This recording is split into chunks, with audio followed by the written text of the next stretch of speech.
Chapter 307. When the burly man's body was dug out, even though it had been buried for a few days and there was a stench, the two's eyes lit up, just like Zhang Xiaohua's expression when she saw the luminous pearl. Bai Yongui glanced at Chai Feng and said to Zhang Xiaohua with a smile, "Brother Ren, the two of us will tidy up the remains of my senior brother. You can go to the cave and tidy it up. When you're done, we'll return to the ship and send you back to land." Zhang Xiaohua smiled and said, "Okay, Hero Bai. This little one has the same idea. I was in a hurry just now and there are things in the cave that I haven't tidied up." After she finished speaking, she cupped her hands and walked towards the cave with her long sword in hand. Bai Yongui and Chai Feng were able to endure it. When Zhang Xiaohua's figure disappeared from their sight, they quickly turned the burly man over and covered their noses. They found the money pouch and iron box from his chest and searched the burly man's body for a long time. After making sure that they didn't miss anything, they checked the money pouch. When they saw the iron box without the iron lock, they were stunned and nervous. It wasn't until they opened the iron box and saw the sheepskin scroll inside that they were wild with joy. Bai Yongui took it and looked at it carefully. He said to Chai Feng, "Junior brother Chai, it seems that this is the real thing. However, why is this box open? I heard from Tan Chi that this iron box and key were held by Tan Wen and Tan Wu respectively. Where did the iron lock go?" Chai Feng smiled and said, "Maybe Tan Chi heard wrongly. He's just a servant. How could he know so much? Anyway, this thing is already in our hands and we brothers have done a meritorious deed. We just have to wait for our reward when we return. It's better to leave this troublesome matter to gang leader." Bai Yongui also grinned and said, "That's how it should be." Then, he frowned and said, "Junior brother, how do you think we should deal with this Ren Xiaoyao? This Tan Wen was fished out from the sea by him. Maybe he has already seen this thing. That's right, maybe he was the one who removed the iron lock." Chai Feng laughed involuntarily and said, "Didn't you see that he looks like a brat running around the sea? This kind of narrow-mindedness can't be faked. Moreover, he had stayed on this island for 4 years. How would he know about the matters of the Jianghu? Even if he did, he wouldn't be able to understand the meaning of the parchment.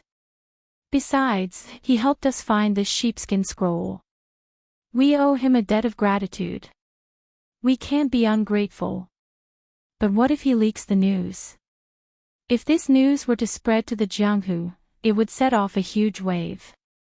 Well, let's bring him to land first. Our brothers are all on the ship. Let's hear their opinions." "Well, I'm still not at ease. What if the sect leader blames me? Wouldn't you blame us for being incompetent? Senior brother Bai, I think it's best if you keep these things first. Take them with you. I think that kid will be back soon."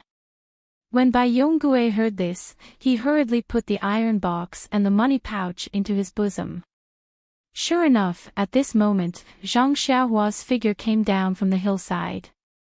Chai Feng raised his voice and laughed, "Brother Ren, are you done packing?" "I'm done packing. Are we leaving now?" Let's go now."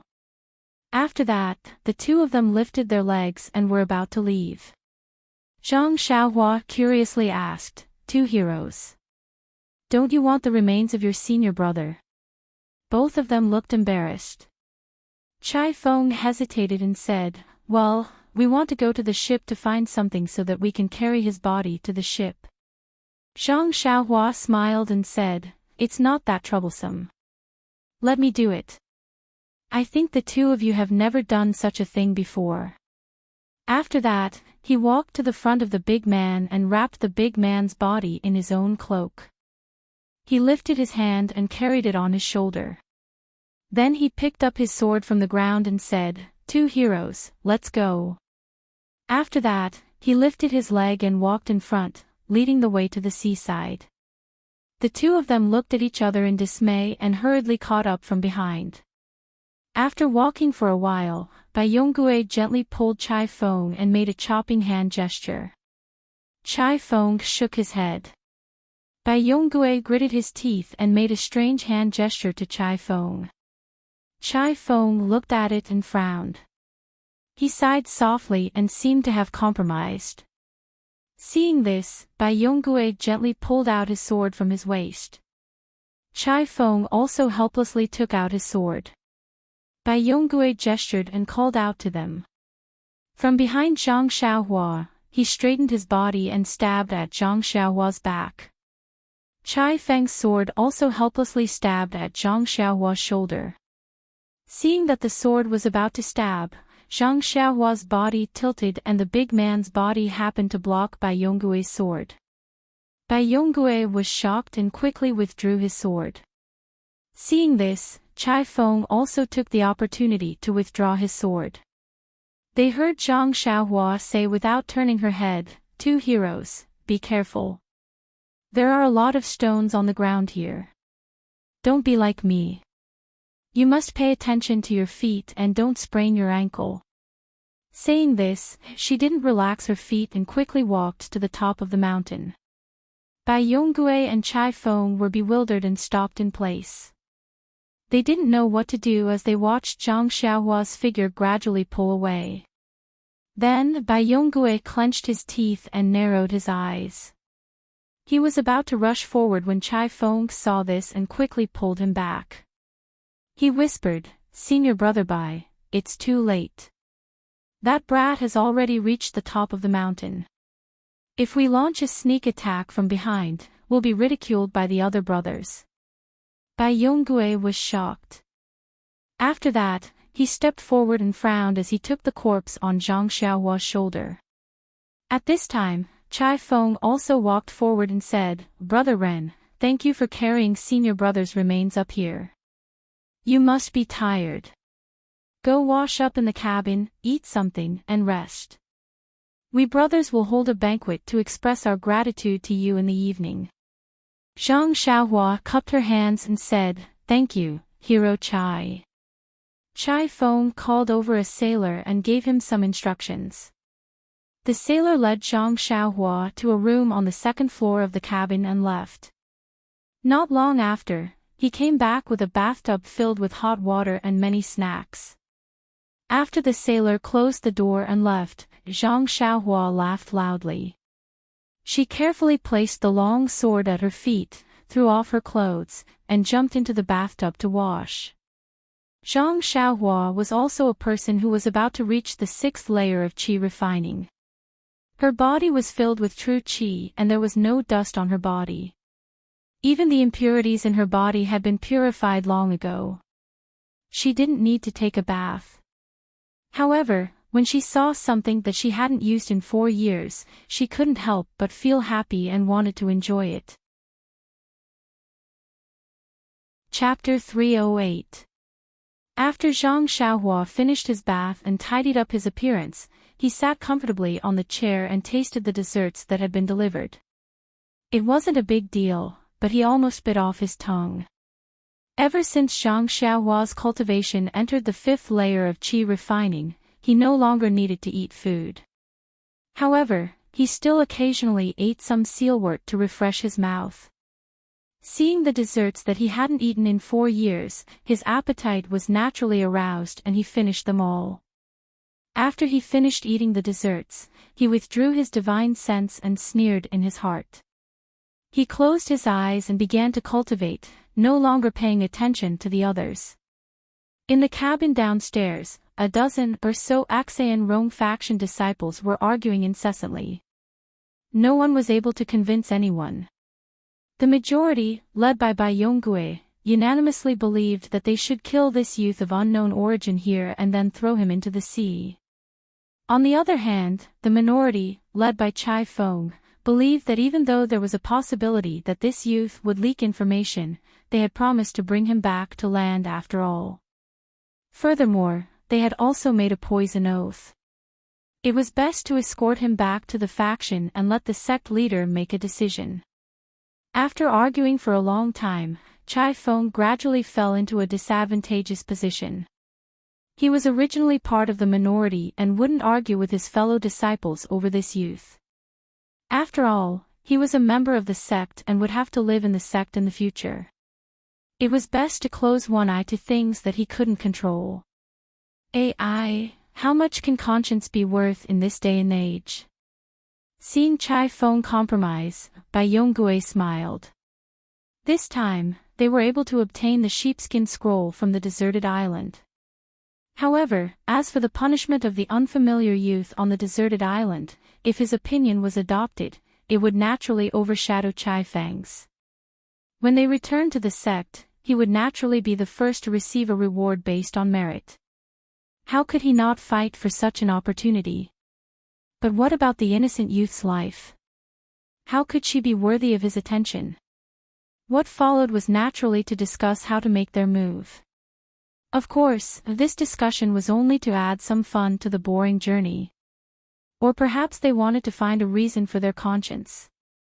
In short, it didn't take long for them to agree to make their move after dinner. Although Zhang Xiaohua was cultivating and did not release his divine sense, how could he put these people in his eyes at this time? If it weren't for the fact that he wanted to board this ship, he would have already made his move when Bai Yonggui ambushed him on the deserted island. Why would he wait until now? Since they had already waited until now, why would they be afraid of a little trick? When it was already late, a sailor came up to invite Zhang Xiaohua downstairs for dinner. Zhang Xiaohua originally did not want to go downstairs, but with her spiritual awareness, she sensed that everyone downstairs was in high spirits, as if they wanted to watch a good show. She could not help but think, they have just boarded the ship, and there is still a long way to go. If I don't teach them a lesson first, there may not be peace in the future. Alas, the tree wants to be quiet, but the wind will not stop. By the time Zhang Xiaohua followed the sailors down to the cabin, all the wine had already been prepared. Although it was far from being as luxurious as the Southern Sea Flood Dragon Palace, it was still a rare sight on this vast sea. Just like before, there was no place for Zhang Xiaohua at the head of the table. There was only a place left for him at the end of the table. Moreover, when he came down, the banquet had already begun. How could there be an empty seat? Zhang Xiaohua stood in front of the door and smiled as she looked at everyone in the hall. She cupped her hands at them and sat down without any trace of politeness. The people of the Axayan Rong faction did not show any abnormalities because of her appearance. Instead, as everyone drank and ate, their eyes revealed a hint of playfulness. Only Chai Feng, who sat at the head of the table, had an apologetic expression. He looked at Zhang Xiaohua a few times with unease. Although Zhang Xiaohua's head was lowered, she had already released her divine sense. Everyone in the hall could see clearly. Moreover, this banquet had clearly stated that they wanted to thank her. However, they did not wait for her to come down before starting the banquet. They also did not introduce her to everyone. Clearly, they treated her like a dead person. Everyone's etiquette had been stripped away, leaving behind only naked ugliness. She sighed again. Alas! For some reason, Zhang Xiaohua sighed a lot more today.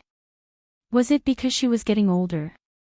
Zhang Xiaohua secretly scratched her head. Of course, after freshening up and taking a closer look, she realized that she was no longer the childish youth from 4 years ago.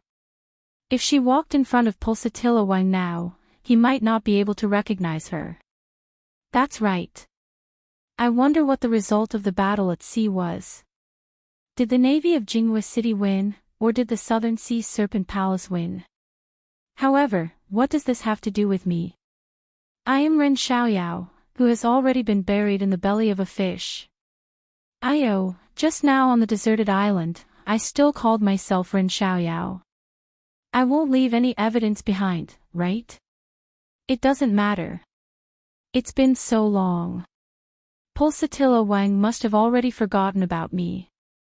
He will only be at home hugging his Southern Sea girl. Hee hee. Besides, do I still have to be afraid of him now?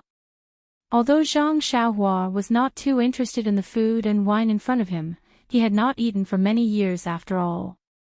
Thus, he moved his chopsticks slightly and tasted every dish. The taste is not bad.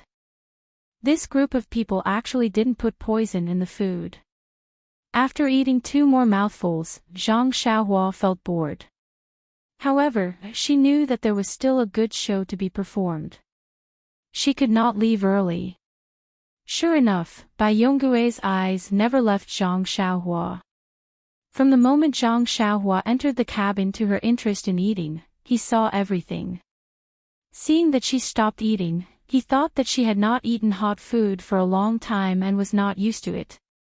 When he was about to leave, he hurriedly said, "Fellow brothers, it was all thanks to Brother Ren that we were able to find the corpse of our senior brother in this vast sea. Everyone, let's toast to this little brother." Seeing everyone raise their cups, Zhang Xiaohua also smiled, raised her cup, and took a sip. Everyone drank it in one gulp and saw that Zhang Xiaohua was ignoring them. Bai Yonggui said again, "Brother Ren, you fished out my senior brother's corpse from the sea and buried him. I admire you very much. I'll take this opportunity to toast you on behalf of my senior brother." After speaking, he drank it in one gulp. Zhang Xiaohua nodded and still put the cup to her mouth.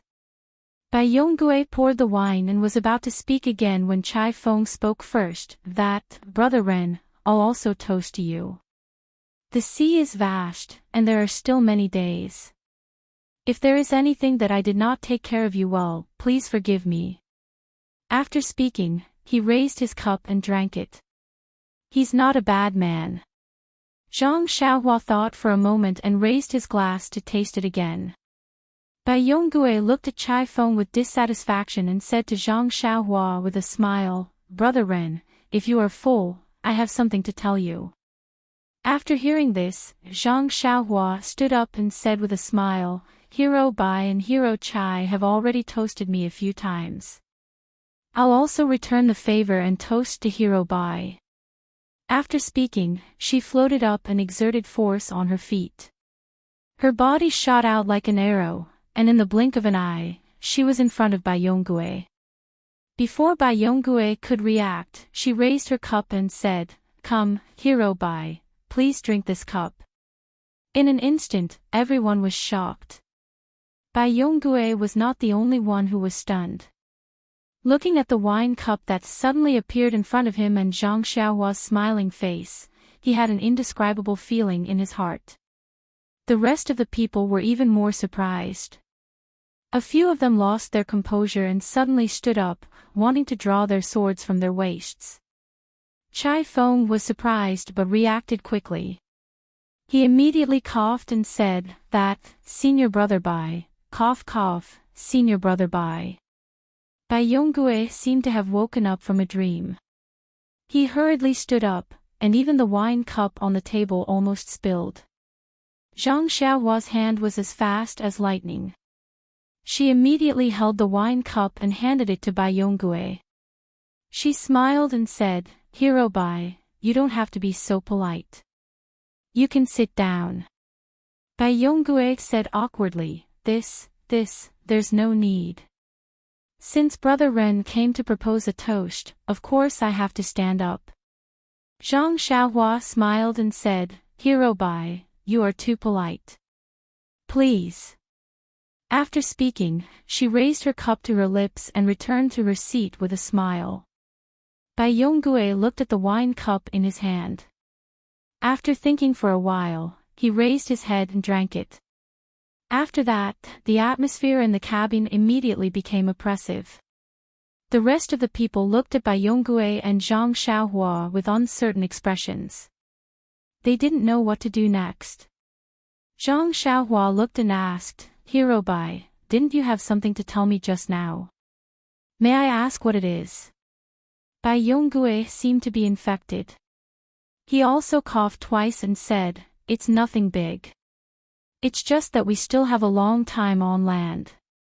If there's anything, just tell us." Little brother, you have lived alone on a deserted island for so many years. If there's anything you're not used to, just tell us. Please tell us. Zhang Xiaohua cupped her hands and thanked him, then I thank Hero Bai. I'm used to living alone on a deserted island. I can't adapt to a crowded place for a while. In the future, I won't come down to eat. Please take care of me. After speaking, she cupped her hands at everyone. At this time, everyone no longer had the playful expression from before. They all stood up and said that they didn't dare. Then, Zhang Xiaohua smiled and said, I just got out of trouble. My body is really weak. I have to leave first. Please enjoy your meal. After speaking, she cupped her hands and left the cabin.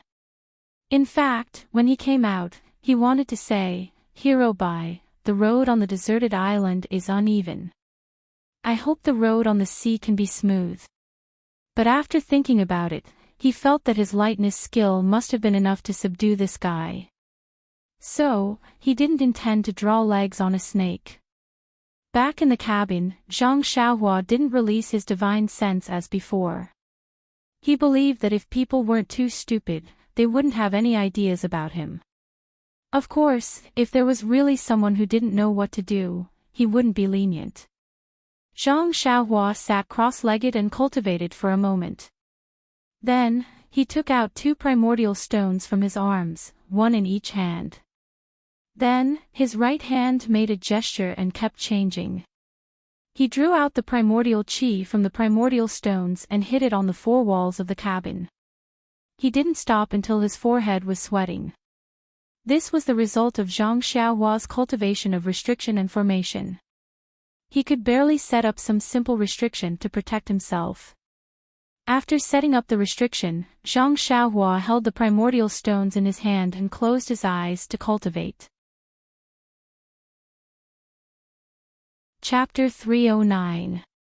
Zhang Xiaohua, on the other hand, waved his hand coolly and left. Everyone in the cabin was left speechless. The fellow sufferers of Shinrong's sect looked at each other, not knowing what to say. That's right, in their eyes, this was just an ordinary boatman, an ant-like thing that they could crush with just a stretch of their hands. However, when they stretched out their hands, they suddenly realized that what was revealed in front of them was only a small toe, and what they saw was only a blurry leg. As for his entire strength, please, they didn't even have the time to see it clearly. At this time, Junior Brother Li opened his mouth and said, Senior Brother Bai, I see that this youth is only about 15 years old. Even if he is a disciple of a famous sect, he would start practicing Nigong at the age of 4 or 5. At most, it would take 10 years. Based on what Senior Brother said this afternoon, this guy was only taught by a fellow martial artist. Even if he is lying, he has only practiced Nigong for 5 or 6 years. I estimate that his strength is only in Qigong. If we really fight, he will definitely not be our opponent. Another lean man also shouted, Yes, Senior Brother, he is only one person. We have more than 10 brothers. Why should we be afraid of him? Chai Feng curled his lips and said, Bullying the weak with the strong, bullying the weak with the many. Bai Yonggui frowned and said, Everything should be done in the sect. How can we worry about such small matters? Another person asked, That's right, Senior Brother Bai, can you confirm that this youth only knows Qigong and doesn't know any other martial arts? Hearing this, Zhang Xiaohua's words on the deserted island suddenly appeared in Bai Yonggui's mind, 2 heroes, be careful. There are a lot of stones on the ground. Don't be like me. You must pay attention to your feet. Don't sprain your ankle. When he said this, wasn't he going to sneak attack him from behind? Could it be? Could it be that he already knew? He purposely used the corpse to block my sword. In an instant, a layer of sweat appeared on Bai Yonggui's forehead. His heart felt weak and he felt cold. If that's the case, then isn't this youth very scary? Seeing that Bai Yonggui's expression was not right, the lean man said, Senior Brother Bai, what's wrong? Are you scared? You were just careless just now. If you were really facing an enemy, how could you let him get close to you? Bai Yonggue looked at everyone in the hall and rolled his eyes. He smiled and said, It's fine. Brothers, I was just careless just now. What junior brother you said makes sense. How about this, we'll hand this difficult task to junior brother Yu. He then rubbed his chin and said, Junior martial brother Yu, if you can handle this matter well, I will definitely tell the truth in front of the sect leader and give you the greatest credit. What do you think? When the lean man heard this, he was overjoyed.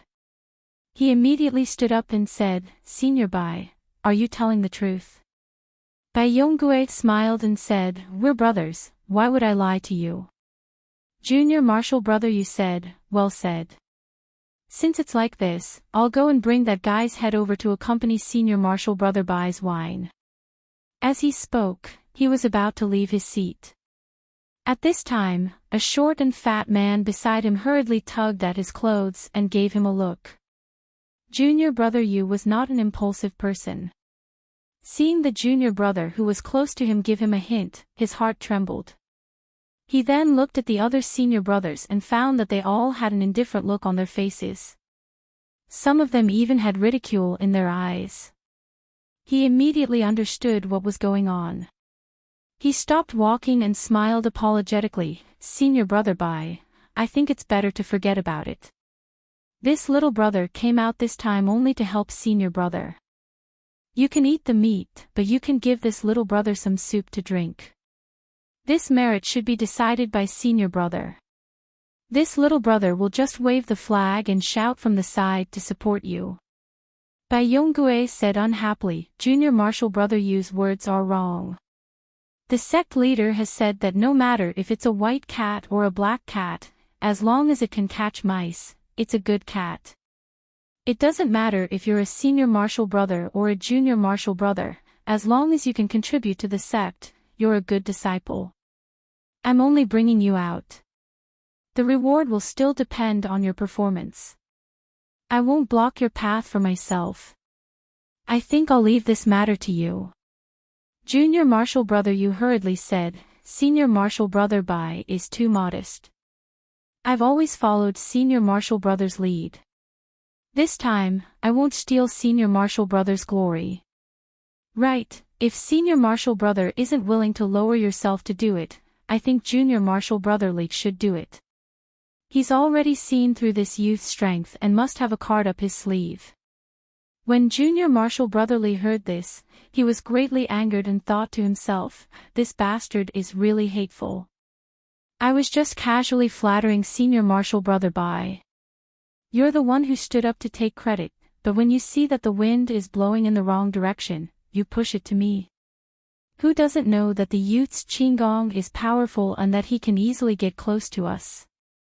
If he has a long sword in his hand, his swings and thrusts will catch us off guard. Even senior martial brother Bai, with his high martial arts, fell for it, let alone us.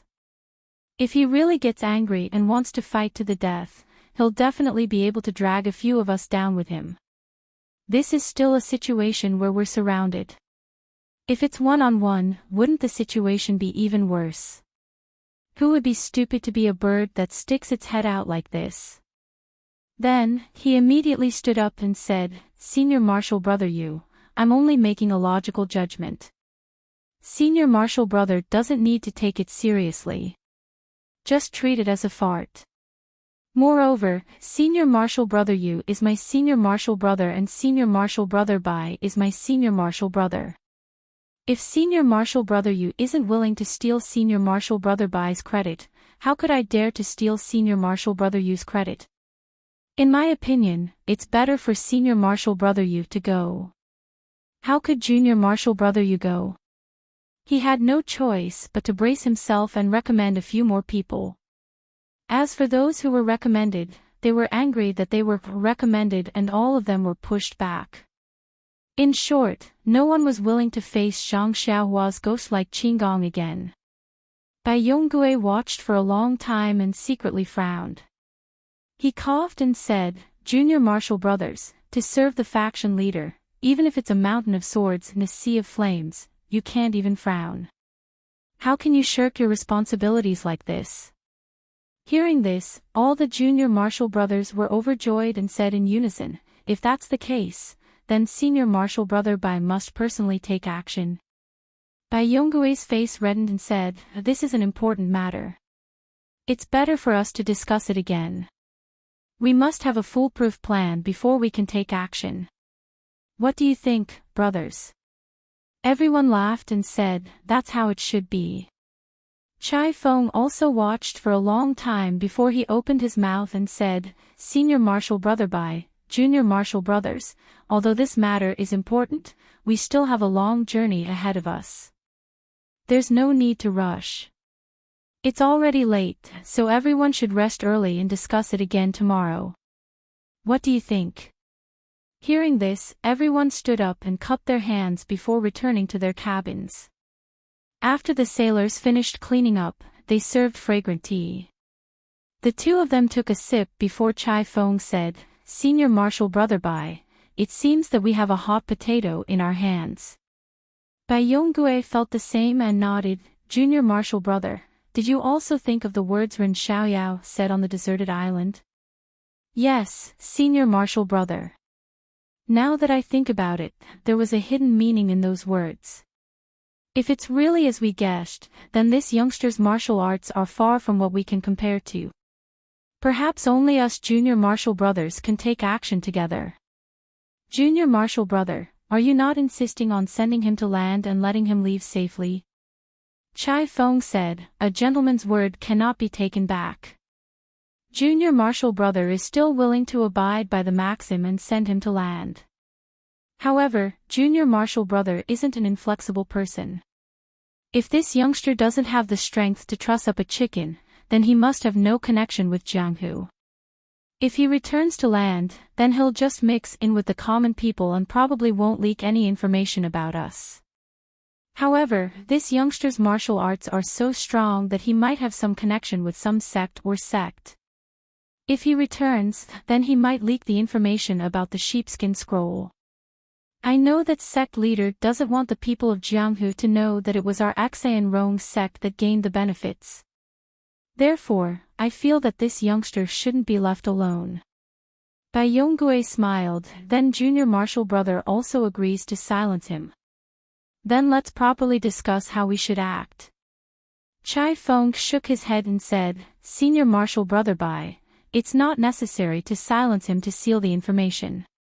This youngster only got involved by chance and doesn't know the details. Why don't we invite him to our sect and let him stay for a period of time? It won't be too late to let him out after the storm dies down. What do you think?" Bai Yonggue shook his head and said, "Only the dead can keep secrets.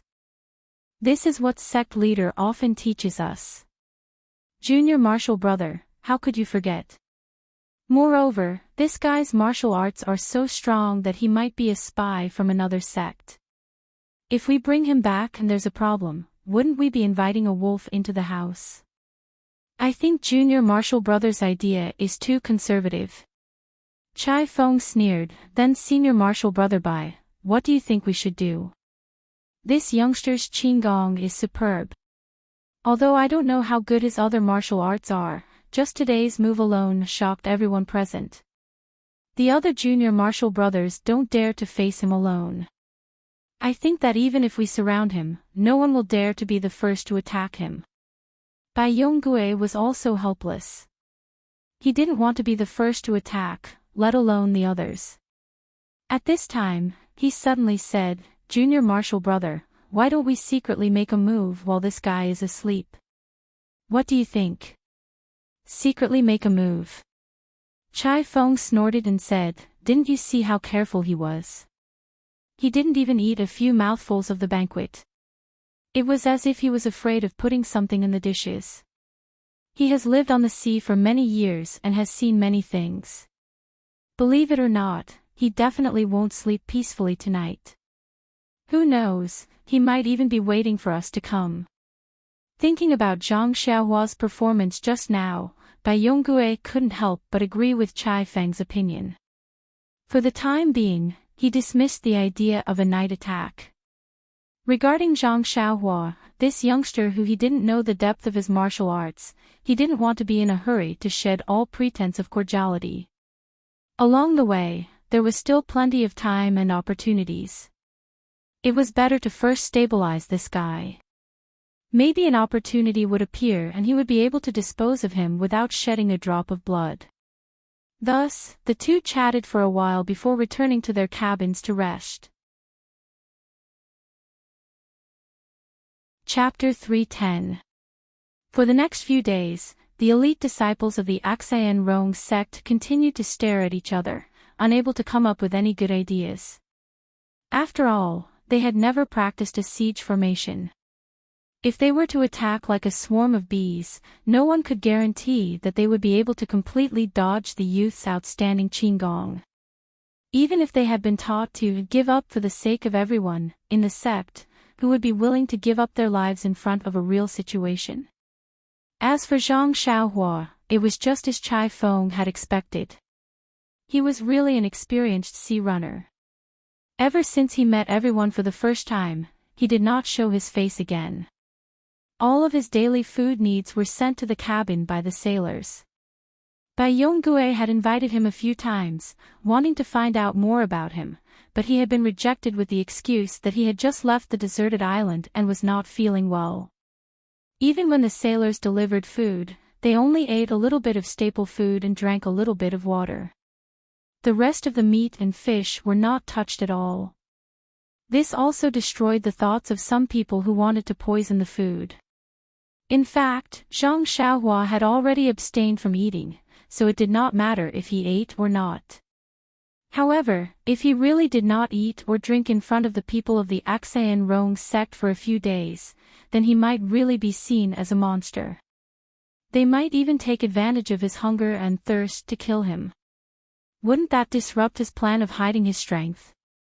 Zhang Xiaohua also really did not want to fall out with the people of the Axian Rong sect before they returned to land. The more Zhang Xiaohua acted like a hedgehog that no one could bite, the more Chai Feng felt that his judgment was correct. He was just an innocent sea runner. On the other hand, Bai Yonggue was even more anxious. The supplies on the ship were limited, so he could not delay the ship from docking. Once the ship docked, he would have no reason to force the ship to stay. When that time came, they could only fight. Therefore, on this vast sea, on this ship, a very delicate balance was formed. However, the two sides of this balance were exceptionally passive and proactive. The reason why the Axian Rong sect was passive was because they could not come up with an effective method that would not harm themselves. On the other hand, they had two different voices. One was to silence the other, and the other was to send him to the sect. Although these two businesses were to prevent information from leaking out, the process and results of the implementation were completely different. The reason why Zhang Xiaohua took the initiative was that although he knew that the Axian Rong sect had evil intentions towards him, he only wanted to take the ship back to land. Just as Zhang Xiaohua thought, as long as I am careful and don't give you a chance, I don't believe that you will never reach land.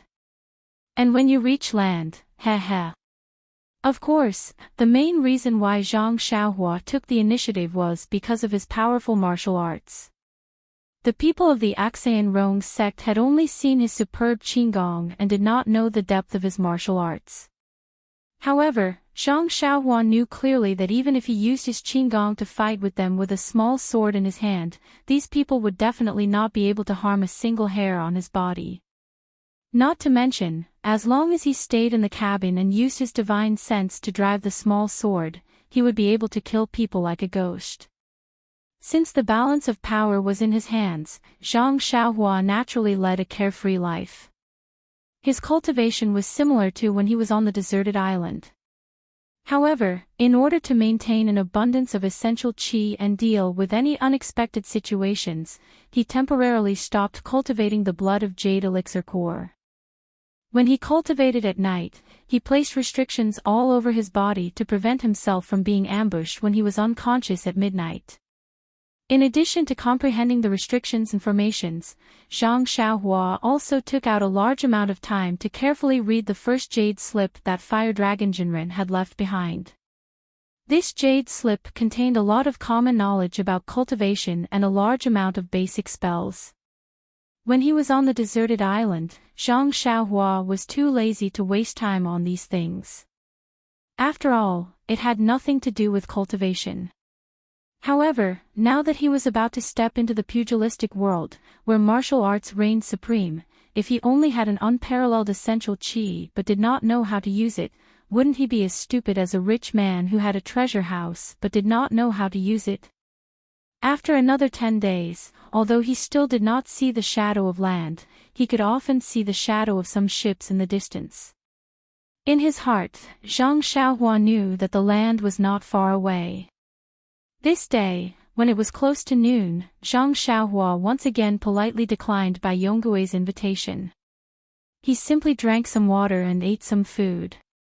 Then, he released his divine sense and covered the entire ship. In the cabin, seeing Bai Yonggui walking in, Junior Brother Li went forward and asked, "Senior Brother Bai, is that guy still not coming down?" "Yes, he seems to have sensed something.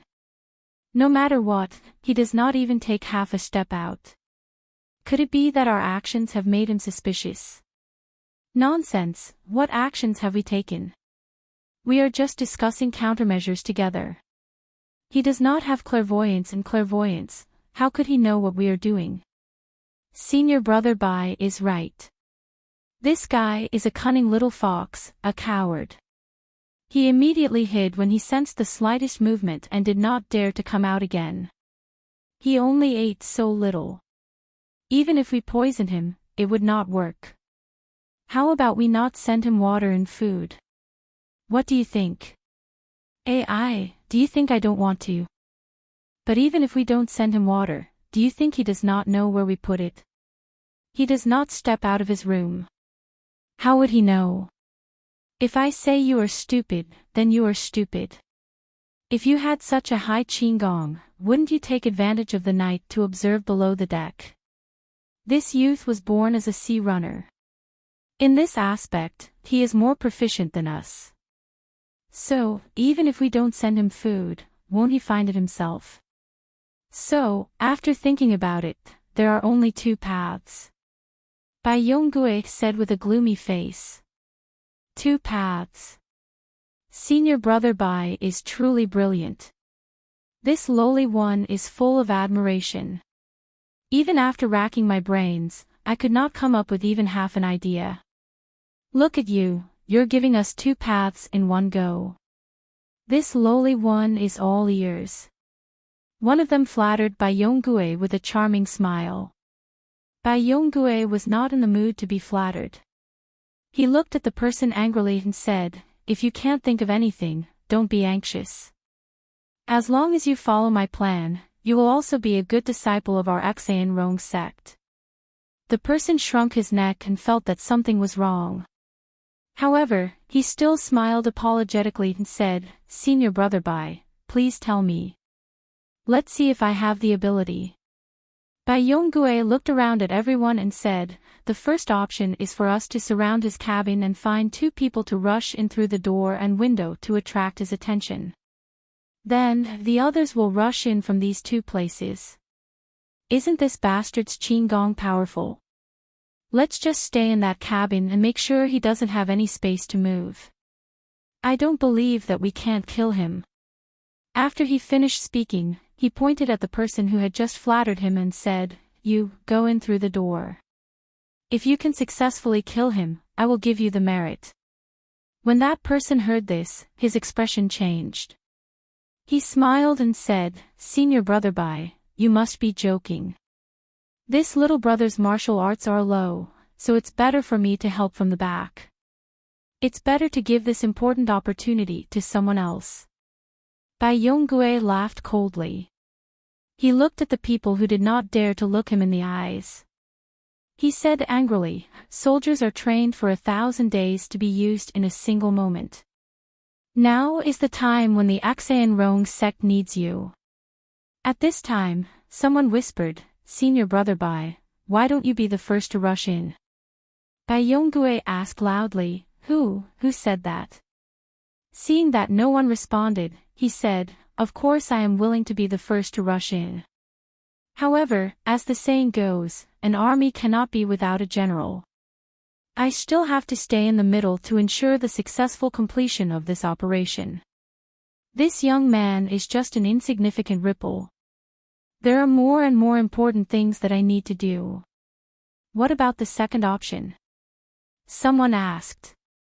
Bai Yonggue smiled and looked at the person. "This second option is something that I have discussed with your senior brother Chai for a long time. It can be considered a foolproof plan."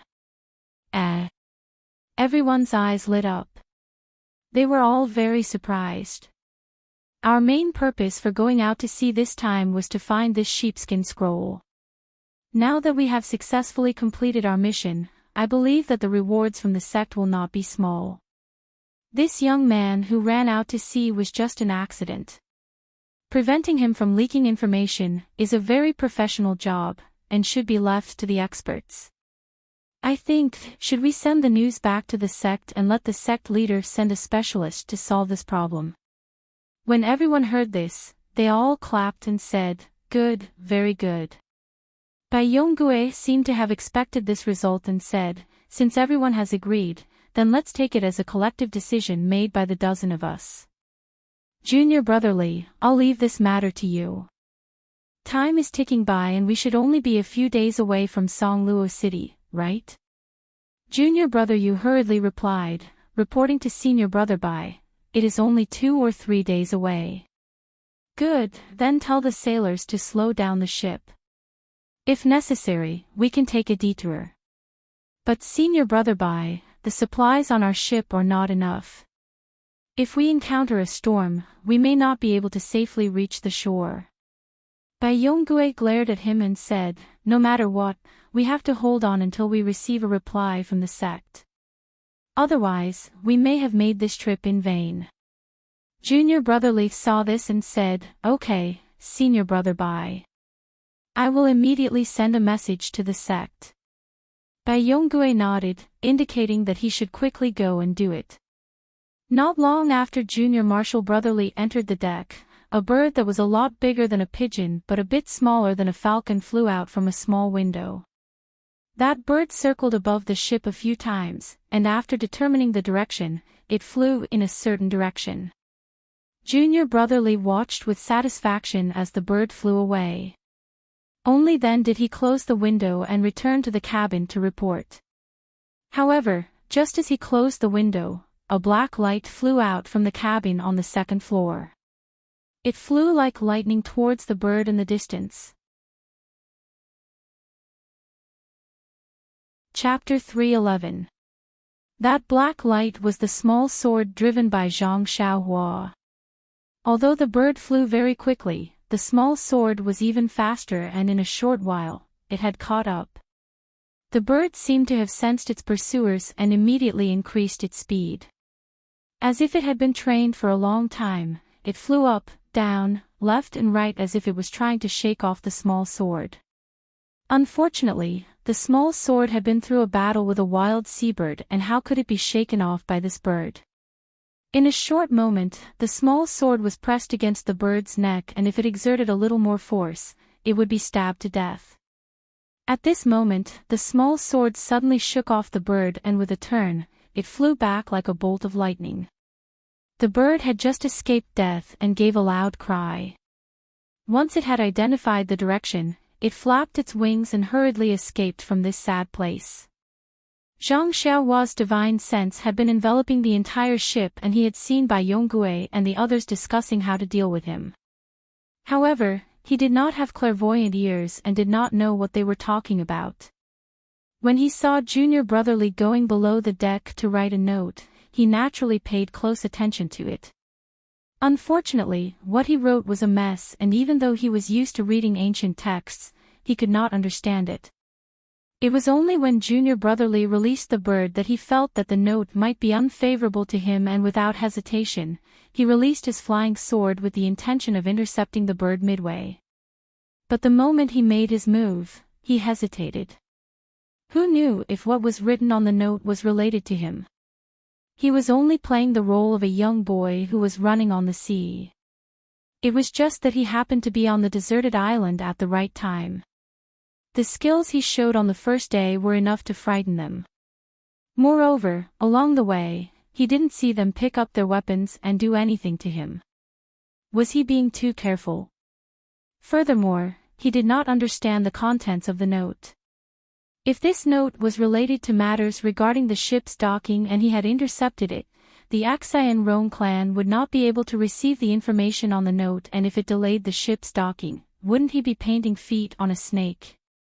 Therefore, after weighing the pros and cons, Zhang Xiaohua decided to withdraw her flying sword and stay still. Junior Brotherly didn't know that his actions of writing the note and releasing the birds had been seen clearly by others. Their birds, which they thought were very secretive, were almost intercepted by others. They even happily returned to the cabin and reported to Bai Yonggue. When everyone heard that the bird had flown out, they all felt as if a huge rock had been lifted off their shoulders. They laughed and chatted for a while, recalling the hardships they had gone through on this voyage and looking forward to the rewards they would receive when they returned. Only then did they all return to cultivate. Zhang Xiaohua watched as everyone laughed and chatted happily for a while before dispersing as usual. They didn't come up with any weapons. She couldn't help but feel puzzled. Could it be that she was thinking too much? The ship traveled on the sea for another 3 days. During this time, the ship's speed was sometimes fast and sometimes slow. Sometimes, it would even constantly change directions. Bai Yonggue was very nervous. He was afraid that Zhang Xiaohua would come out of the cabin and question him. Unfortunately, Zhang Xiaohua was not the youth that he claimed to be. This guy had no sense of direction. When he was at sea, he couldn't even tell north from south. How would he know that the ship was going in circles? Even if it was sometimes fast and sometimes slow, he would only think that it was normal. These days, because they had often encountered ships that signaled with flags, Zhang Xiaohua knew that they were getting closer and closer to the shore day by day. He became more and more cautious. Other than cultivating at night, his divine sense enveloped the entire ship. When he saw Bai Yonggue's anxious expression, he thought that he was waiting for orders from the sect. He was secretly glad that he didn't hunt down the bird that was sending the message. Sure enough, on this day, Zhang Xiaohua's divine sense moved, and the bird returned safely. After receiving Junior Marshal Brother Li's report, Bai Yonggue's face revealed a smile. Then, he called all his fellow disciples to the cabin for a meeting. Seeing this situation, Zhang Xiaohua didn't hesitate. Her body floated out of the window and along the outside wall of the ship, she slid down to the side of the cabin. She straightened her ears and listened attentively. The cabin where the disciples of Aksayan Rong sect discussed matters was in the middle of the deck. Usually, many sailors would pass by here. Zhang Xiaohua had the idea of eavesdropping before, but she gave up when she saw that it was easy to be discovered. Today, however, was different. First, the sailors were tired from the journey, so there weren't many people passing by. Zhang Xiaohua could monitor with her divine sense, so she could discover them in time and have time to hide. Second, Zhang Xiaohua wanted to know what was written on the note and whether it was related to her. Sure enough, when all the senior and junior brothers had gathered in the cabin, Bai Yonggue smiled and waved the slip of paper in his hand. Junior brothers, I just received a message from the sect today. The sect leader is very pleased that we were able to find the things we wanted. He has decided that when we return to the sect, he will reward us heavily. From the sect leader's words, this reward seems to be beyond our expectations. Moreover, the sect leader didn't complain that we brought someone back. He even followed our suggestion and... Just as he said this, Zhang Xiaohua's divine sense moved. 2 sailors turned around from the back of the ship. Zhang Xiaohua quickly jumped up and disappeared from her window. She waited for the 2 sailors to pass by before she came back down. At this time, Bai Yonggue said, "When the ship docks, we will cooperate with the 2 masters to take down this guy." The sect leader said that in order to ensure that nothing goes wrong, he specially invited a master with outstanding qigong. There will definitely be no problem. Fellow junior martial brothers, when the time comes, we will just surround him. As for the rest, the 2 masters will take care of it. We just need to take the credit. Everyone said, Senior Martial Brother Bai's plan is good. Little brother admires it. Bai Yonggue waited for everyone to finish speaking before he said, "Fellow junior martial brothers, we will soon arrive at Pingning Port. The sect leader instructed us to dock at an abandoned pier. The 2 masters will probably arrive on time. Everyone should go back for the time being. Have a good rest and recuperate your true qi. When the time comes, we will do our best for the foundation of the sect." Everyone stood up and said, "It is our duty to dedicate ourselves to the cause of the sect." Only then did everyone go back. Bai Yonggue called out to Junior Martial Brother Yu and said, "Junior Martial Brother Yu, inform the sailors that there is no need to take a detour or slow down. From now on, speed up to Pingning Port." Junior Martial Brother Yu complied and left. When there was no one in the cabin, Zhang Xiaohua sneered. Just as she was about to return to the cabin, she heard someone talking inside. She heard Chai Feng say worriedly, "Senior Martial Brother Bai, did the sect leader say how to deal with this Ren Xiaoyao? Will we capture him and bring him back to the sect or kill him on the spot?" Bai Yonggue sneered and said, "Junior Martial Brother Chai, you should put away your conscience. Although you and I made a poison oath on the deserted island, the oath only said that we will safely send this guy to land. It didn't say what we will do when we arrive on land." Chai Feng was speechless.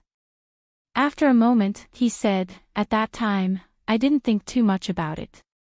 I just felt that this boy was innocent for getting involved in this muddy water." Innocent? There are many innocent people in this world.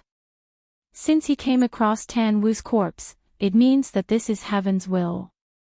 If he doesn't take out Tan Wu's corpse, won't he not get involved? But if he doesn't dig out the corpse, will Senior Martial Brother Bai let him on the ship? About that. Who knows? If that's the case, won't he end up the same way whether he hands over the corpse or not? Bai Yonggue seemed to tacitly agree with Chai Feng's words. He didn't refute them, but his voice was a little loud as he said, "Aren't I doing this for the sake of the Xian Rong sect? If this news spreads to Jianghu, won't we end up like the Tan family? We chased Tan Wen and Tan Wu for several years, and they died in a foreign land. Don't tell me you want us to end up like them." Chai Feng immediately shook his head and said, "Senior Martial Brother Bai, I don't have any other thoughts. I just feel that this boy is being treated unjustly. He has already delivered what we want, yet we still have to kill him." Bai Yonggue sneered again, "Put away your senseless pity. Do you know why the sect leader gave you a death order to listen to me this time? Isn't it because of your indecisiveness? If it weren't for you last time, we would have killed and captured Tan Wu on Yanming Mountain. How could we have let him escape overseas?"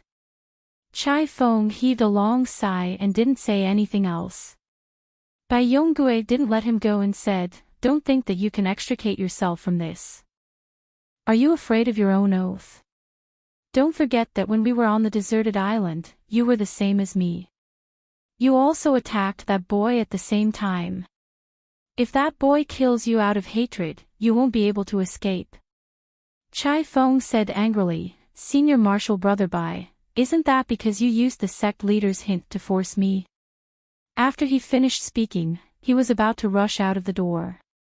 Bai Yonggue stepped forward and grabbed him, Junior Marshall Brother Chai, listen to me. This Jianghu has always been a place of mutual deception. There is no mercy. With your character, if you weren't under the protection of the sect, you would have lost your life long ago. Do you know why we only benefited from the Tan family's matter? When Chai Feng heard this, he couldn't help but become curious and said, I know my character's shortcomings. I'm very trusting, indecisive, and don't like to hurt people. I'm not cut out for the Jianghu. However, we grew up in the sect. If we don't mingle in the Jianghu, how can we make a living? And what is the relationship between my character and the Tan family? Zhang Xiaohua's gossipy heart was also greatly aroused. Just as he was about to listen carefully, another sailor passed by. He had no choice but to return to the cabin and wait for the sailor to pass before coming down. Although Zhang Xiaohua secretly cursed this guy for interrupting his story, he also knew that the number of sailors had decreased because they were about to reach the shore. If it was before, he wouldn't have been able to stay outside the window for even a moment. Sure enough, Bai Yonggue, who was in the cabin, had already started talking. I also happened to find out from a senior martial brother who was in charge of intelligence that our Xian Rong sect had already noticed the Tan family's strange movements 5 or 6 years ago.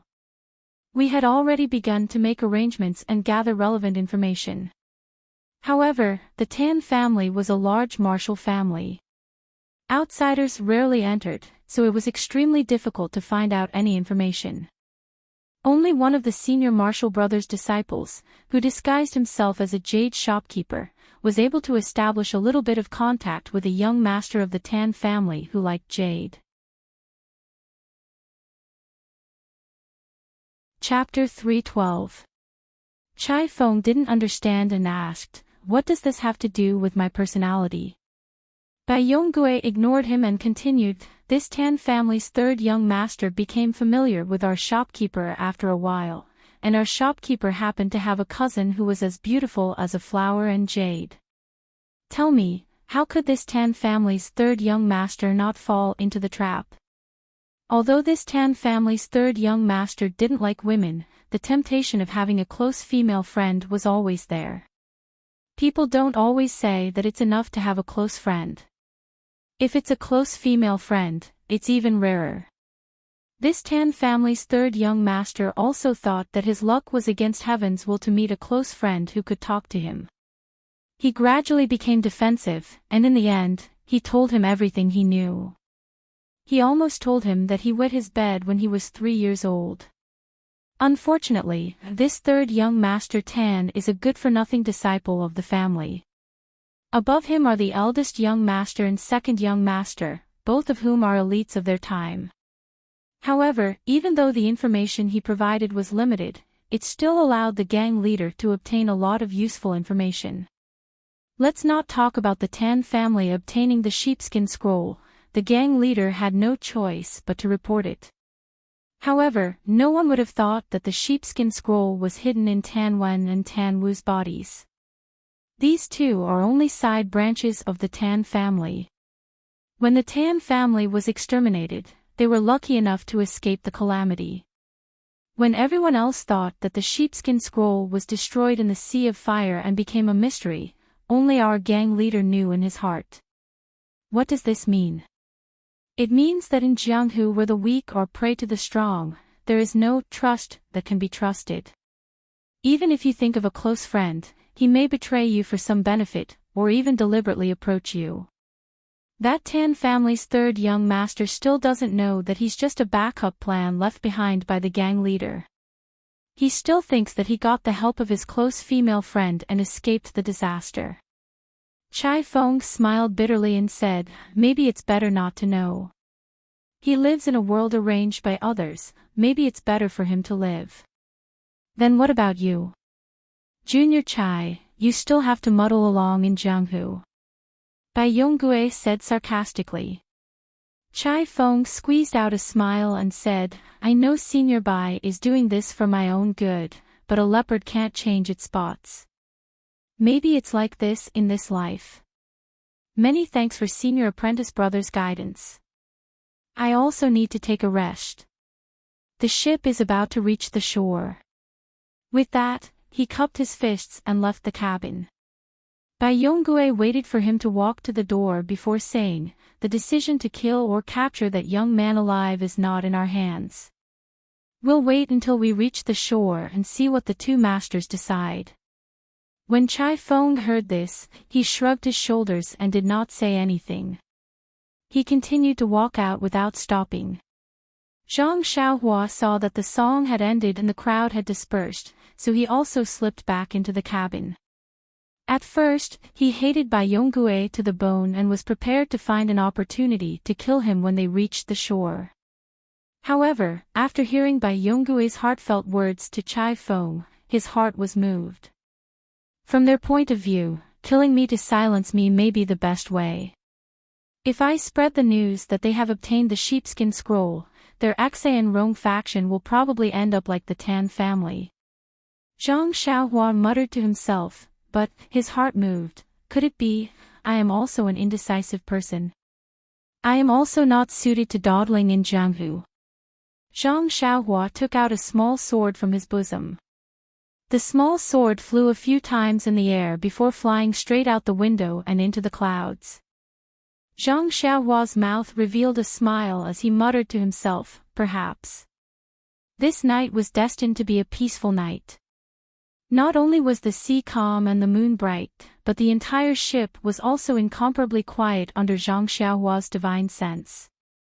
The sailors were busy with their own things. The disciples of the Enrich faction were also sitting cross-legged in meditation.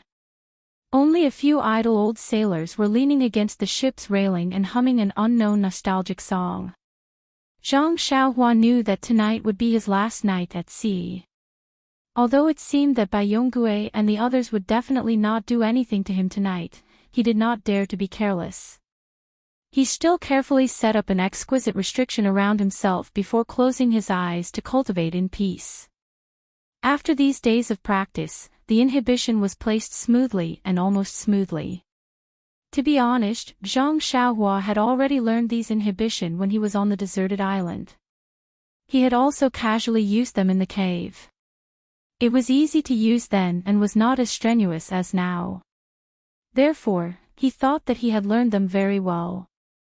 However, when he was in a strange cabin and tried to use them, he found that it was not the case. Perhaps in the cave, the primordial qi was more abundant, so it was easier to set up the inhibition. The primordial qi on the sea is much thinner. It is somewhat strenuous to rely only on the primordial qi in the meridians. The primordial qi drawn from the primordial stone is not as smooth as the primordial qi of heaven and earth. As the saying goes, practice is the only standard to test the truth. It really makes sense. Fortunately, I have been comprehending the inhibition, so I can successfully set up the inhibition under difficult conditions. Moreover, the training under these difficult conditions has also allowed me to have a deeper understanding of the inhibition. One's sweat, one's harvest. The ancients did not lie. As long as we guard carefully and don't let him escape, it will be a great merit. Junior Brotherly said uneasily, but, Senior Brother Bai, if he really is not in the cabin and we can't hand him over when we reach the shore, what should we do? Haha, that's easy. Junior Brotherly, I will give you a task. Go to the cabin and ask that little brother to come out. How about it? Ah, me. Oh, I also agree with Senior Brother Bai's opinion. The sea is vast and there are no ships passing by. No matter how good his qin gong is, he can't be in the water and not sink. He must still be in the cabin scratching his head. Everyone chuckled, thinking the same thing. Bayongue waved his hand and asked the sailor to come forward. He said, "Go to the cabin door and watch carefully." That's right, find another person to go to the deck and watch the window. If there are any changes, quickly report to me. This?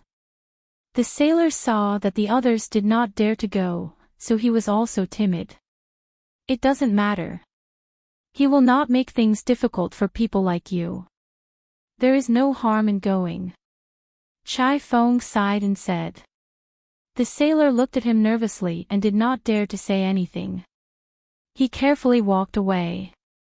Bai Yongui waved his hand and said, Everyone, we are about to reach the shore.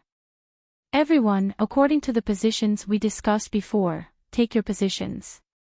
Before the ship reaches the shore, we still have to stand on guard. Once the ship reaches the shore, hee. When everyone heard this, their expressions turned cold. They did not dare to be careless. They quickly took their swords and went out according to the previous agreement. The port was getting closer and closer. Dusk was also approaching. Under the dusk, the deserted port looked incomparably bleak. Today, however, was different. There were already a few people standing on the shore, looking up. Chapter 313. This pier used to be a good harbor. Large and medium-sized ships could directly dock at the shore. It used to be very lively, but in recent years, it had become deserted, which was very strange. However, businessmen valued profits. Since Pingning Port could also provide a good channel, who would care about the reason why this pier was deserted? The ship slowly approached the shore, but Zhang Xiaohua's cabin door still did not open. Bai Yongui was half happy and half worried. He was happy that the ship had finally reached the shore. Seeing that the sect leader on the shore had sent reinforcements, he could finally hand over this hot potato. He was worried that the youth with excellent qigong still hadn't come out. Could it be that, as Junior brotherly guessed, he had sneaked away last night? However, if he had to open Zhang Xiaohua's cabin door himself, he really didn't have the courage. Looking at the four people on the shore, Bai Yongui couldn't help but secretly wipe the cold sweat on his forehead. After thinking for a while, he called everyone and jumped onto the shore. There were 4 people standing side by side on the shore. 2 of them were around 23 or 24 years old. They were wearing gray robes and hats. One of them was holding a long sword, and the other was holding a long crescent moon shovel. The 2 people standing on both sides were dressed in martial attire. They were about 40 years old, and all of them were holding long swords. Although the 2 people were old, they seemed to be very respectful to the 2 people in the middle. They lowered their heads and said something. Of the 2 people in the middle, one closed the door and didn't say anything. The other one replied occasionally. They weren't arrogant, but they were extremely indifferent. Bai Yongui led everyone to the shore. He first saluted the 2 young people in the middle and said, "Greetings, masters." One of them nodded, and the other still closed his eyes and ignored him. Then Bai Yongui saluted the 2 men in martial attire and said, "Lili, Deacon Chin, you came in person." The dark and fat man laughed and said, "Little Bai, don't call me Hall Master. It's better to call me Vice Hall Master Li." Bai Yongui smiled and said, "Li is a good name. If this trip goes smoothly, I think Li will definitely go one step further. I'm not wrong to call you that." "Good, Xiao Bai. I like what you're saying. Your contribution this time is not small. I won't forget it. Also, the people behind you will all be heavily rewarded." Hearing this, everyone was overjoyed and cupped their fists to express their thanks. Bai Yongui took a step forward and was about to say something when he saw Li give him a look and asked, "Xiao Bai, where is the expert you mentioned? How come I only see you guys and not that person?" This. Bai Yongui didn't know what to say. Seeing Bai Yongui hesitate, Li frowned and said, "Did he escape?" Bai Yongui hurriedly explained, "Mr. Li, it's a misunderstanding. We're keeping a close eye on him. Why would we give him a chance? That's strange. Where is he?" This. Bai Yongui pondered for a moment before taking a step forward. At this moment, the young man said impatiently, "If you have something to say, say it out loud." Why are you whispering? Lily also scolded, Xiao Bai, if you have something to say, just say it. Our Xan Rong sect has nothing to hide. Bai Yonggue said awkwardly, Mr. Li, that young man didn't escape. He's just hiding in the cabin and won't come out. We don't dare to call him. Hearing this, Mr. Li's heart was as clear as a mirror. He scolded, you bunch of useless things. If you don't even have the guts, how can you still survive in Jianghu? However, he looked at the two young men. Seeing this, the young man seemed to understand something. He smiled and said, well said, Mr. Li, since your leader invited us here, let us do this. Hearing this, Mr. Li put on a smile and said, that's good. Then we'll have to ask the Grandmaster to do it. At this moment, someone suddenly said, Grandmaster. Where are you Grandmasters from? When everyone looked back, they saw an ordinary young man standing on the high bow of the ship. Seeing this, Bai Yonggue hurriedly said, Mr. Li, Grandmasters, it's this young man. After saying this, he waved to the others. The others all jumped back and surrounded the dock in a semicircle. Seeing the reaction of Bai Yonggue and the others, Mr. Li smiled and thought, not bad, children can be taught. Then, Mr. Li took a step forward and cupped his fists to Zhang Xiaohua. Little brother, I am Axan Rong Sect's Luo River Hall's Vice Hall Master Li Min. Under the order of our leader, I invite you to our sect for a while. He didn't mention Zhang Xiaohua's alias at all. It was as if he was sure that Ren Xiaoyao wasn't his name. How could Zhang Xiaohua believe him? He said in a clear voice, Vice Hall Master Li, many thanks for your sect leader's kind intentions. However, this one has been overseas for a long time. It would be better for me to stay here for a year and a half. When I have time, I will pay a visit to your sect leader. Then, he added, I'll remember your sect's kindness in bringing me back from the deserted island. I won't tell anyone. Zhang Xiaohua thought that the two masters invited by the Axan Rong sect were elders with strong martial arts. Only now did she know that the masters were two monks. The hats on their heads were obviously to cover their bald heads. He knew that the Axan Rong sect wouldn't want the sheepskin scroll to spread, so he didn't leak anything when he spoke. His words clearly told Mr. Li that he wouldn't reveal anything about the sheepskin scroll. Although Hall Master Li understood the meaning behind his words, he had received a death order. How could he dare to show any mercy to his subordinates? He could only smile and say, little brother, you're thinking too much. Our sect leader likes young talents the most. He was very happy when he received the news and sent me to welcome you. If you don't go, wouldn't you be letting down our sect leader's painstaking efforts? Zhang Xiaohua laughed coldly and was about to speak. The thinner monk next to him said, this benefactor, you should listen to Vice Hall Master Li. If you let this little monk fight, it won't be good. It won't be good if you get injured. Zhang Xiaohua smiled and said, if I go with you, what will you say? Will I just leave like this?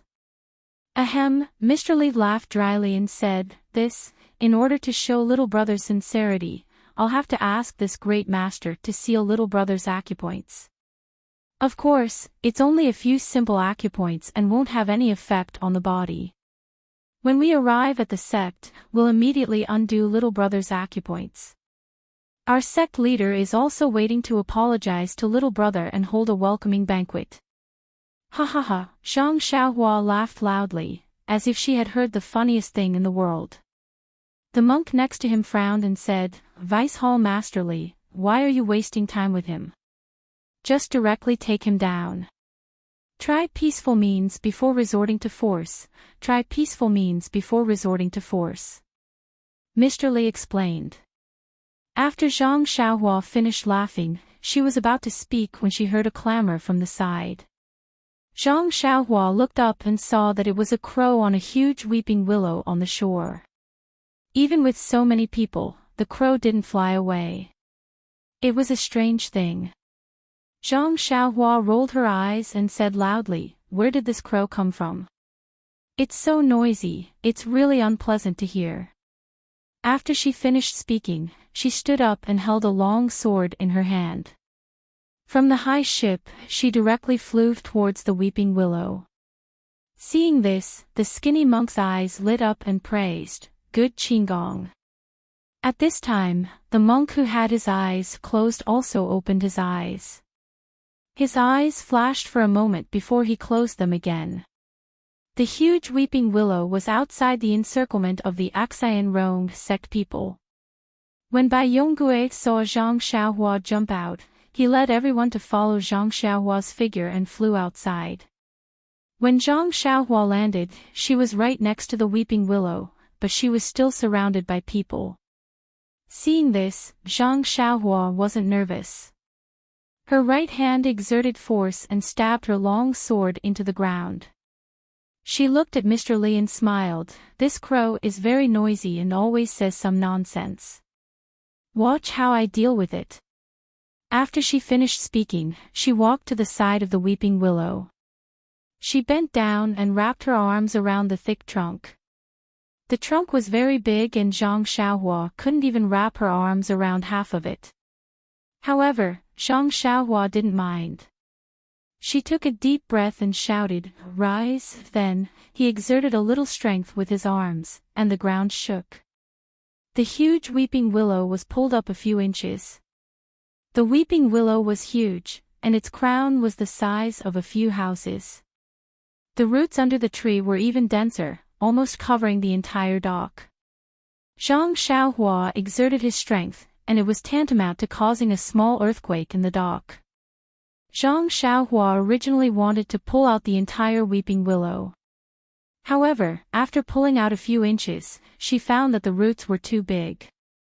Although she was strong, she couldn't pull it out completely. Thus, she changed her mind and pushed. The weeping willow fell crookedly to the ground. The nest on the tree fell to the ground and the crow naturally flew away.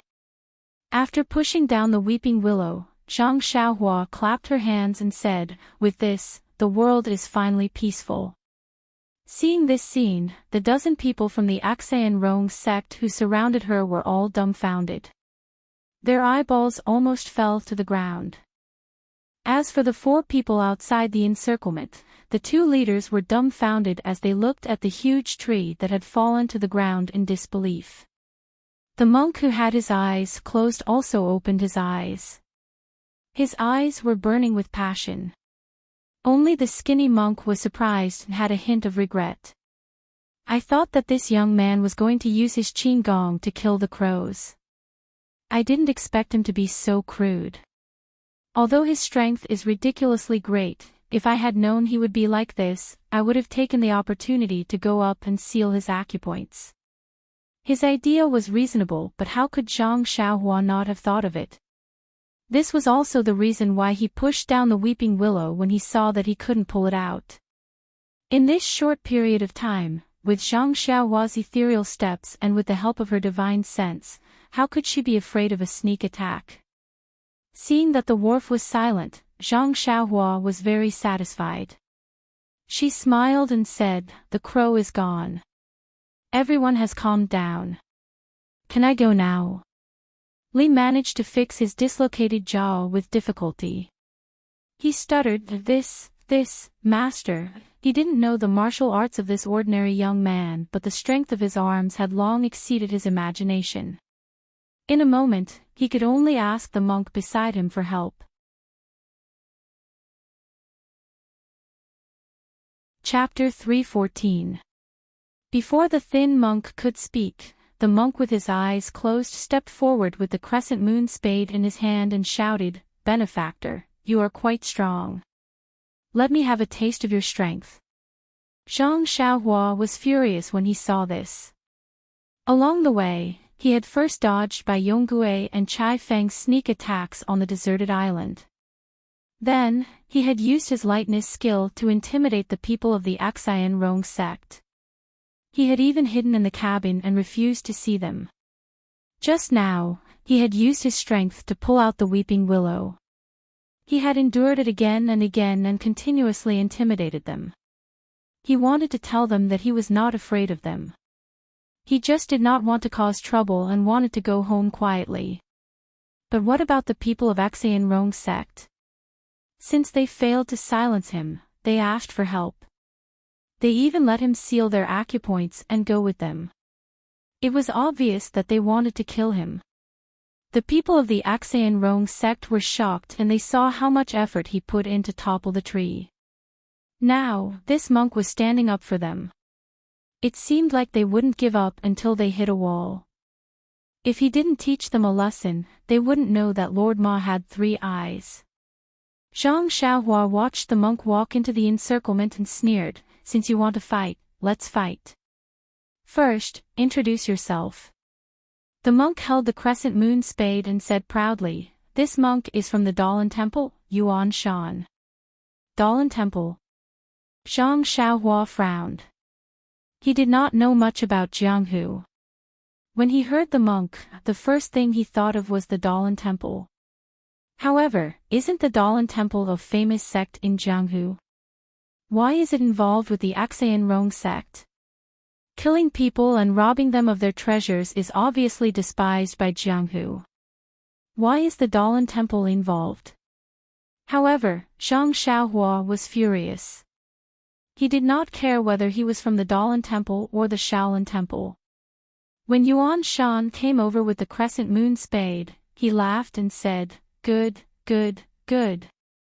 After that, he pulled out the long sword that was stuck in the ground beside him and leaped forward. He raised his sword and slashed downwards. He shouted, "Monk Yuna, eat my sword." Zhang Xiaohua had only learned the nameless swordsmanship. If he used a sword that weighed thousands of kilograms, he would be able to lift it as if it was light, but it would lose its lightness. Zhang Xiaohua had not learned any other swordsmanship. However, since the pulsatilla could use a soft sword to chop, why couldn't he use a long sword? Of course, this move of his was very similar to the mountain-splitting strike. Monk Yuan Shan saw that Zhang Xiaohua's sword was coming at him and his body was full of openings. He originally wanted to use the crescent moon shovel to greet the openings on his body, but when he heard the sound of the sword whistling through the air, he knew that even if he succeeded in one move, when the sword reached his body, his brain would inevitably burst open. His heart could not help but tremble. With a loud shout, he actually raised the crescent moon shovel with both hands and welcomed Zhang Xiaohua's sword. In Yuan Shan's mind, his crescent moon spade, which was as thick as a duck's egg, was naturally at an advantage. He estimated that the long sword would be retracted before it reached his head. However, at that moment, the long sword and the crescent moon spade collided. At first, when Yuan Shan saw that Zhang Xiaohua did not retract his move, he was secretly delighted. Although the long sword was still a sword embryo and had not been sharpened, how could it be compared with his crescent moon spade? Wouldn't it be knocked away by him? However, in an instant, an extremely abundant and huge force that he had never encountered before came from the crescent moon spade in his hand. It was as if a huge mountain was pressing down on him. When Chai Feng saw the long sword flying towards him while the two of them were in a heated battle, he was already scared witless. He bent over, and the long sword flew past his head, stabbing into the ground behind him. After throwing the long sword away, Zhang Xiaohua took out a small sword from her bosom. "Hey, hey!" She laughed coldly and flew towards the thin monk. When the thin monk saw Zhang Xiaohua throw the long sword away, he was puzzled at first. But when he saw Zhang Xiaohua take out a toy small sword from her bosom, he did not know what she meant. But he did not dare to be careless. He pointed his long sword and attacked again. When Zhang Xiaohua saw the long sword coming, she did not retreat but advanced. She dodged, her body strangely dodged half an inch, avoiding the tip of the sword. The small sword in her hand also quickly stabbed towards the thin monk's throat. The monk was shocked.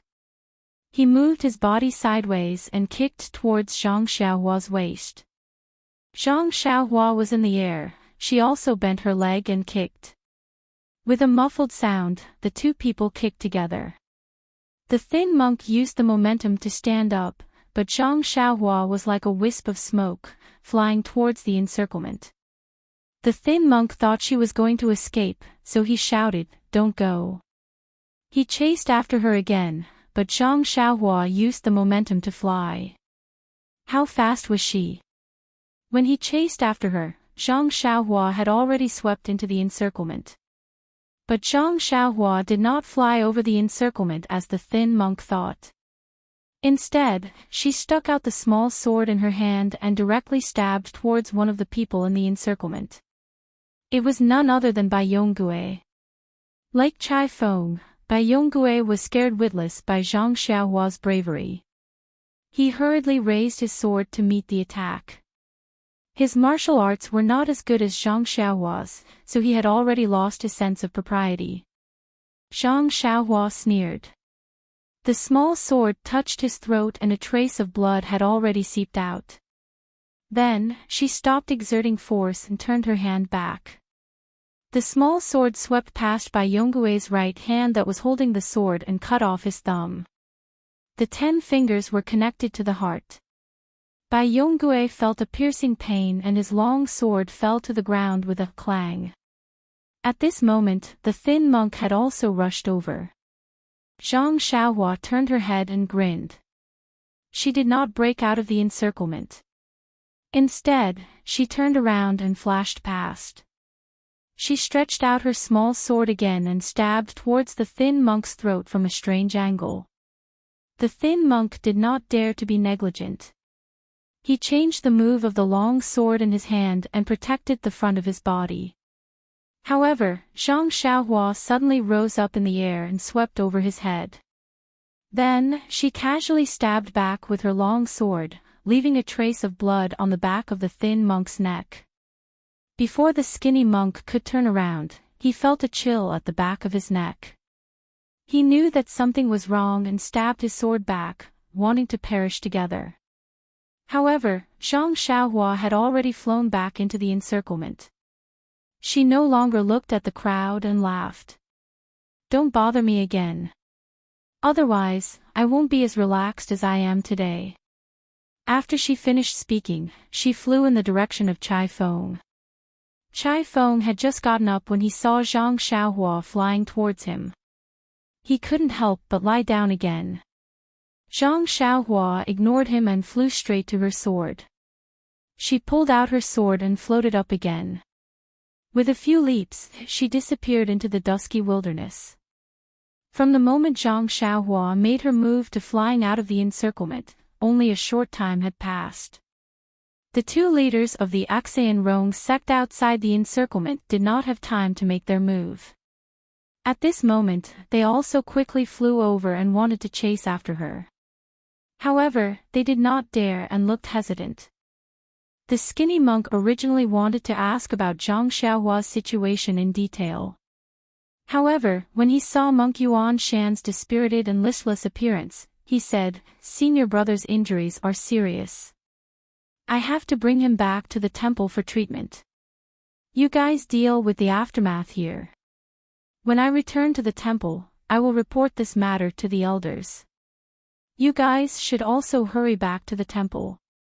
After he finished speaking, he did not stay any longer. He carried Monk Yuanshi on his back and used his qinggong to immediately leave.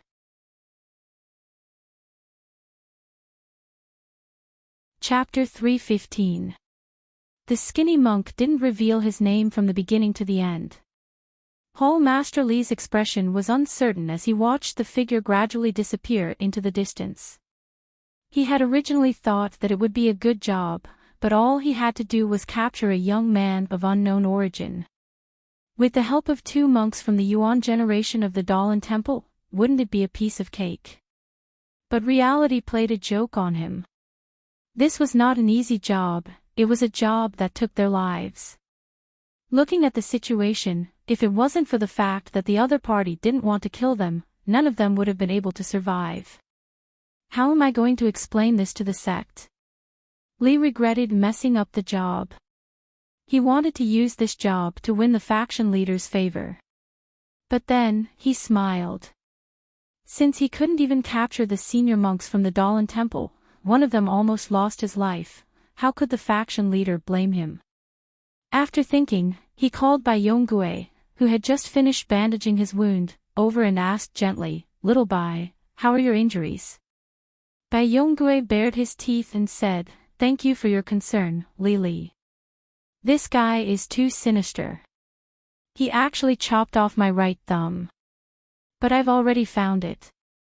When I go back and find the faction's doctor, he should be able to reattach it." Li frowned and said with a smile, "It's okay, little Bai. As long as you don't lose your life, everything is fine. Don't worry. Even if your thumb can't be reattached, I will find you a stable position in the hole." Bai Yonggue was moved to tears. He clasped his hands and said, "Li Li treats me like this. How can I not serve you?" Li muttered in his heart, "You're already crippled. What service are you talking about? You have to have some value." But he still said fervently, "You don't have to be like this. Our Xan Rong faction doesn't differentiate between high and low. We only have different jobs. We are all stones of the faction's great cause. We will move wherever we are needed. No matter where we are, we must shine for the faction's great cause. Little Bai, the faction leader has seen everything you have done. He will not let you have any worries. Moreover, although your position will be different in the future, I still hope that you can make extraordinary contributions in your ordinary position and prove that you are the outstanding backbone of our Xan Rong faction." Hearing Li's words from the bottom of his heart, Bai Yonggue's heart was about to break. He hadn't even returned to the faction, hadn't even been treated by the faction's doctor, and his fate was already decided. Sigh, if I had known this would happen, I wouldn't have done it in the first place. Bai Yonggue thought.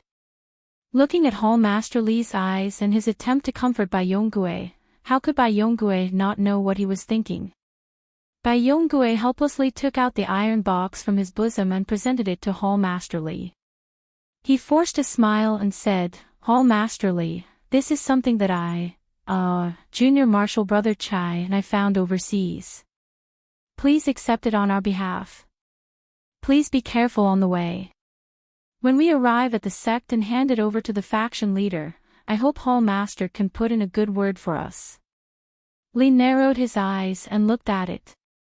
He wasn't in a hurry to accept it.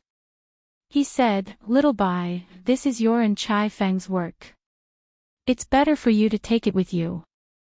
Those who know will know that you are injured and can't protect it. Those who don't know will say that I stole your credit." He enunciated the word injured very clearly. Bai Yonggue said helplessly, "Hallmaster Li is wise. This matter is of great importance. Now that I'm injured, I can't protect it well. If anything happens, I'll be the sinner of Xan Rong faction. I hope that Hallmaster can understand my difficulties and keep it for me." When Li heard this, he smiled and said, "If that's the case, then I will reluctantly do it. If the credit is yours, then it is yours. Others can't take it even if they want to. Don't you think so, little Bai?" Bai Yonggue smiled and said, Li is right." Li carefully took the iron box and opened it under the cover of dusk. After confirming that there was no problem, he carefully put it away. He looked at the dozen or so disciples around him and waved his hand. "Everyone, you are all meritorious members of the Xan Rong faction. When you return to the faction, you will be greatly rewarded. Let's go, we will return to the faction and receive the reward for your Qinggong." "Okay." When the others heard this, they were all happy. The fear from being beaten up just now disappeared. They followed Li in a certain direction under the cover of dusk.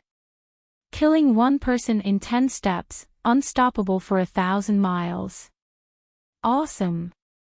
At this moment, Zhang Xiaohua only wanted to scream.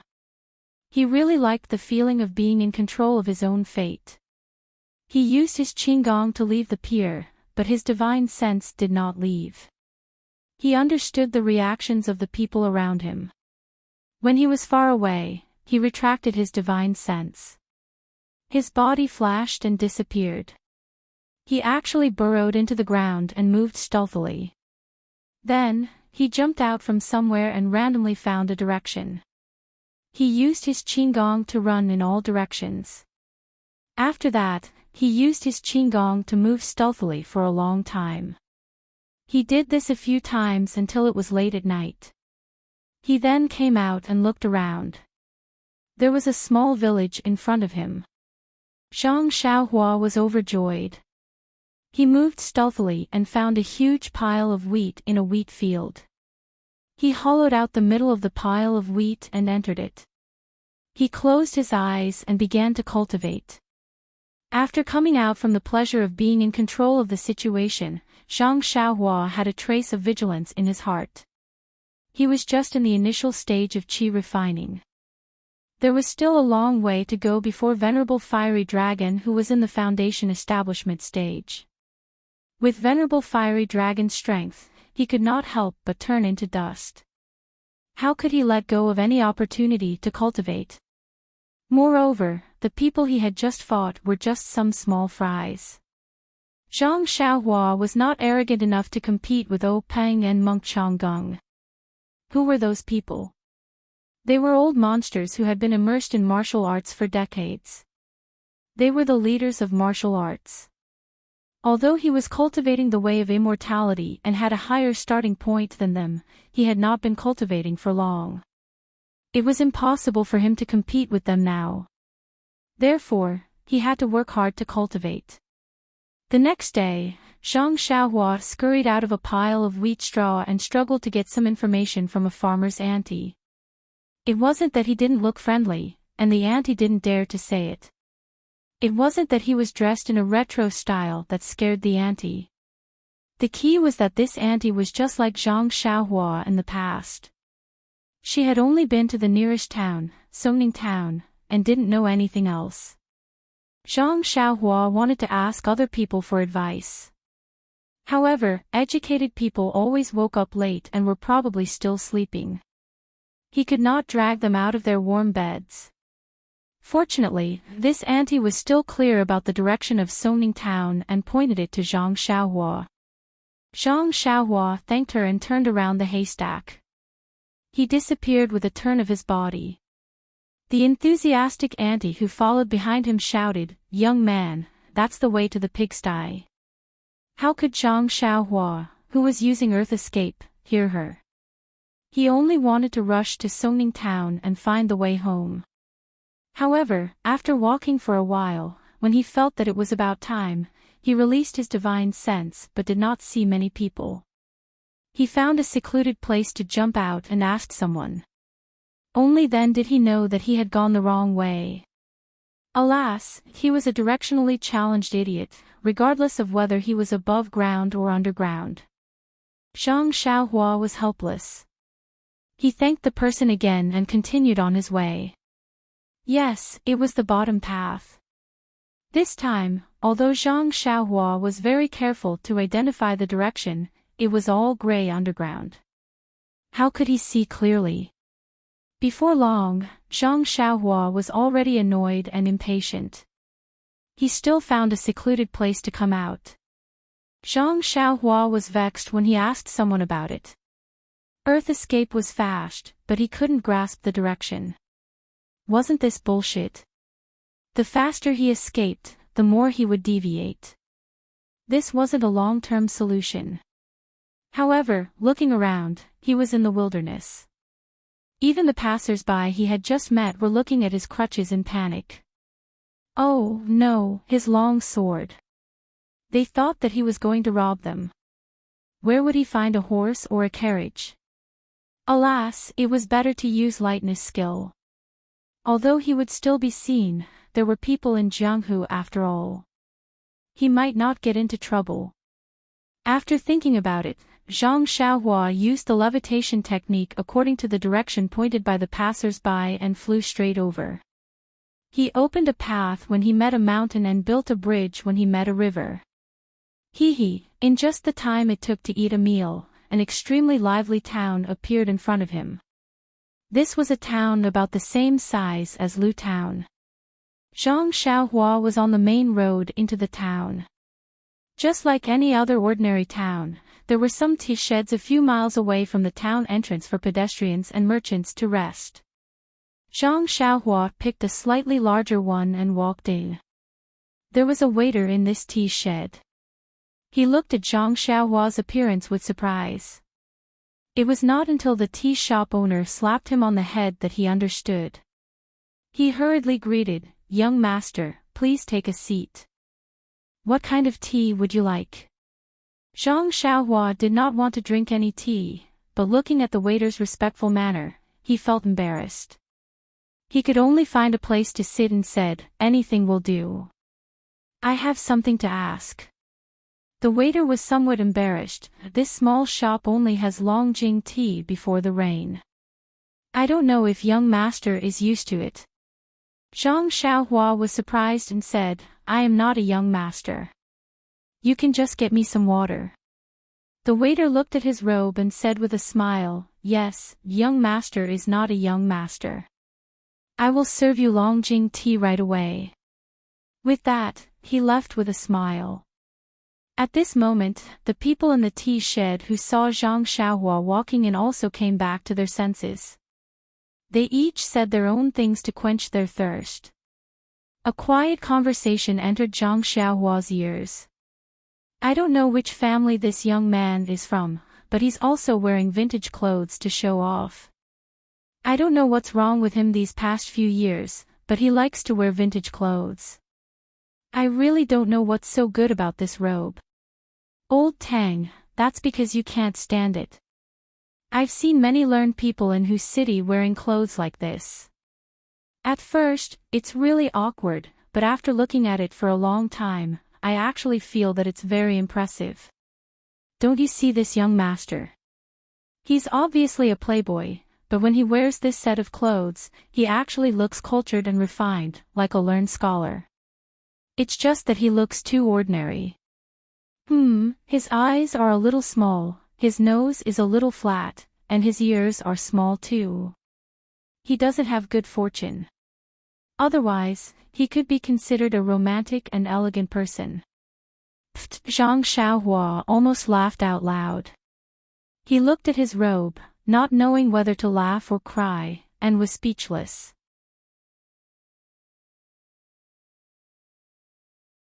Chapter 316. She could not blame herself. The robe belonged to immortal fire dragon.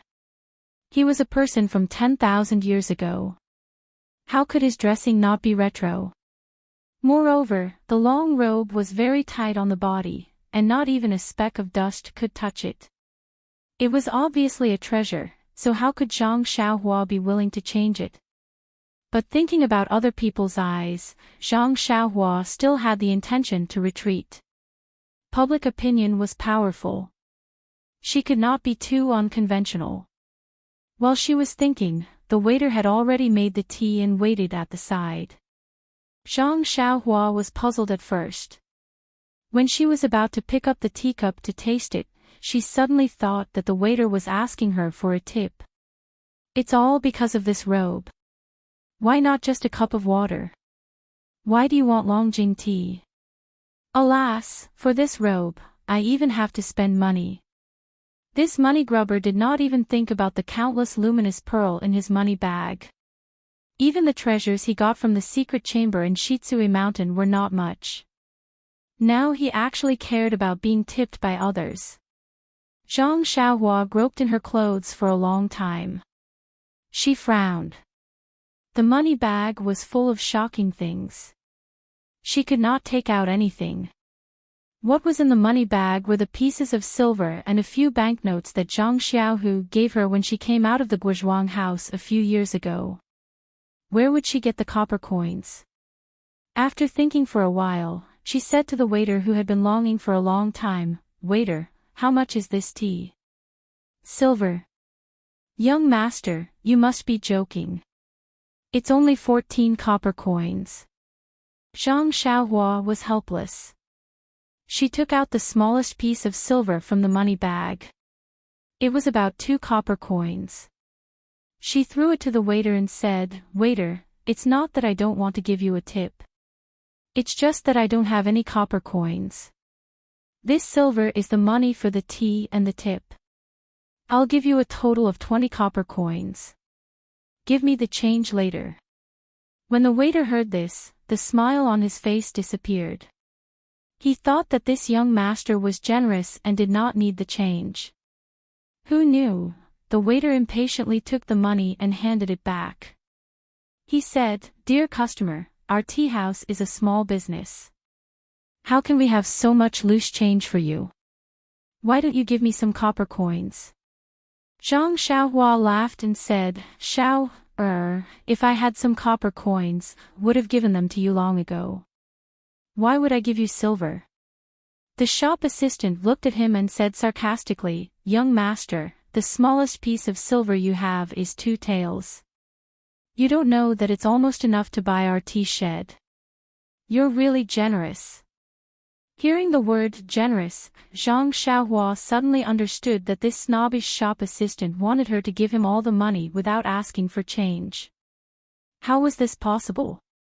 Not to mention that his parents, elder brother, and elder sister-in-law were working in the fields all day long, and they might not even be able to earn 1 silver coin a day. He was working as a manservant in Huanxi Manor, and his monthly salary was only 3 silver coins. How could he casually spend these 2 silver coins? After all, he was a real country boy, not some hedonistic son of a rich family. Zhang Xiaohua looked at the shop assistant and took back the silver with a smile. He said, "It's okay. I haven't drunk a sip of this tea. You can take it back. Just consider that I didn't come in today." After that, he stood up and was about to leave. The shop assistant could not take it anymore. He hurriedly grabbed his hand and said, You. Today you bully people. Do you want to rely on your money to bully us poor people? You. Zhang Xiaohua heard that this guy actually said so and could not help but be annoyed. At this time, a manservant who was boiling water for the kettle hurried over and saluted, "Big brother Yao, this young master, don't worry. This young master, if you believe me, give this silver to me. I'll go to the front and help you change it into copper coins. What do you think?" Zhang Xiaohua was stunned. He looked at the manservant with a long nose and shabby clothes. However, his eyes were abnormally clear. He was not afraid to face Zhang Xiaohua's question. "Pei, Xiaohua ji, you manservant Xiaohua, hurry up and burn your fire. Be careful that I don't report you to the shopkeeper." "Xiaohua." Zhang Xiaohua's eyes flashed with interest. He asked, "Your name is Xiaohua ji, little flower?" The manservant was a little shy and said, "Yes, this young master is Little Flower." "Why isn't your surname Zhang?" Zhang Xiaohua asked with interest. Xiaohua ji saw that this young master was very amiable and also very respectfully replied, "My father's surname is Ji and my mother's surname is Zhang. Naturally, I followed my father's surname. How can I follow my mother's surname?" Zhang Xiaohua laughed and said, "Xiaohua, how old are you?" 9 years old, young master. "Humph, your father died when you were 7 years old. Your life is really tough. Even your mother is sick because of you." The shop assistant said somewhat fiercely, "In a few days, you will change your surname to Zhang Xiaohua." Hee, what a funny name. From Ji Xiaohua to Zhang Xiaohua, how unpleasant to hear. Shua, Zhang Xiaohua grabbed the teacup on the table and splashed it on the shop assistant's face. His face was ashen and said, "Shut up, did I let you speak?" When Zhang Xiaohua was angry, there was a faint imposing manner. The shop assistant was so scared that he almost forgot to wipe the tea on his face. Fortunately, the tea had been dried for a while and was no longer boiling hot. Otherwise, at this time, the shopkeeper of the tea house heard the noise from outside and hurriedly came in. He didn't ask about the situation and immediately apologized. Zhang Xiaohua ignored him. He smiled and handed the silver to Xiaohua Ji and said, "Okay, this silver is for you. Help me exchange it." The shopkeeper hurriedly persuaded, "This young master, no need. This tea is on me. You don't have to pay." How could Zhang Xiaohua take advantage of him like this? He smiled and said, "It's not easy for you to do business here. Naturally, you should take money. However, my silver didn't grow on trees. I can't give it to you for free." After he finished speaking, he waved his hand at Xiaohua Ji and let him go. At this time, a man at the table next to them stood up and said, "This young master, perhaps you rarely go out." Zhang Xiaohua saw and smiled, "Yes, I've always been studying at home. I rarely go out." The man walked over and said, "There's a saying in the pugilistic world. Rely on your parents at home and rely on your friends when you go out. Since we can meet in such a remote place, it can be considered fate.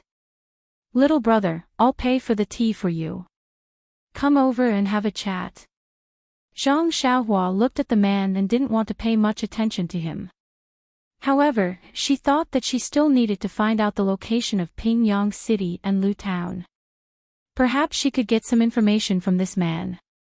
Hence, she smiled and said, "Sure, I admire people like you who roam the pugilistic world. I'd like to learn a thing or two from you." After she finished speaking, she invited the man to take a seat. The shopkeeper and the shop assistant saw that they had nothing to do and left. However, since no one was around to light the fire, the shop assistant had to do it himself. The man and Zhang Xiaohua sat down together and chatted casually. From time to time, he bragged about his experiences in the pugilistic world. He didn't forget to show off his muscles and martial arts skills. Then, he discreetly tried to find out more about Zhang Xiaohua. At this moment, how could Zhang Xiaohua not understand anything? She only smiled perfunctorily and started to talk nonsense while waiting for Xiaohua Ji to return. After chatting for a while, the man saw the long sword by Zhang Xiaohua's feet. He smiled and said, "Brother Wu, do you like swordsmanship? If there's time, I can indeed introduce you to a famous pugilistic expert. When the time comes, he can also give you a good sword. How can you bring out such a crude sword?" As he said that, he kicked it with his feet. Zhang Xiaohua stepped on the long sword without a trace and said, "I just casually picked it up." "Oh right, Brother Su, I have something to ask you." Just as she was about to speak, the scabby-headed Ji Xiaohua Ji came back from outside, panting.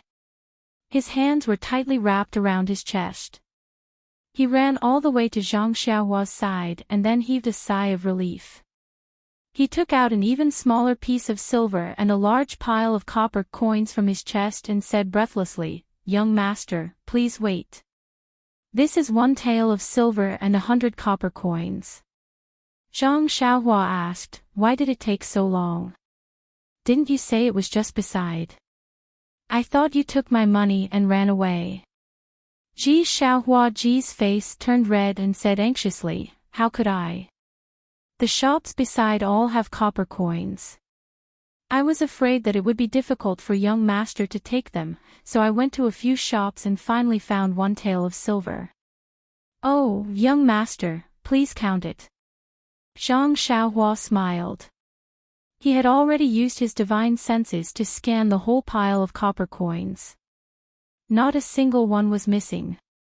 He said, "No need, I believe you." Ji Xiaohua Ji's face turned even redder.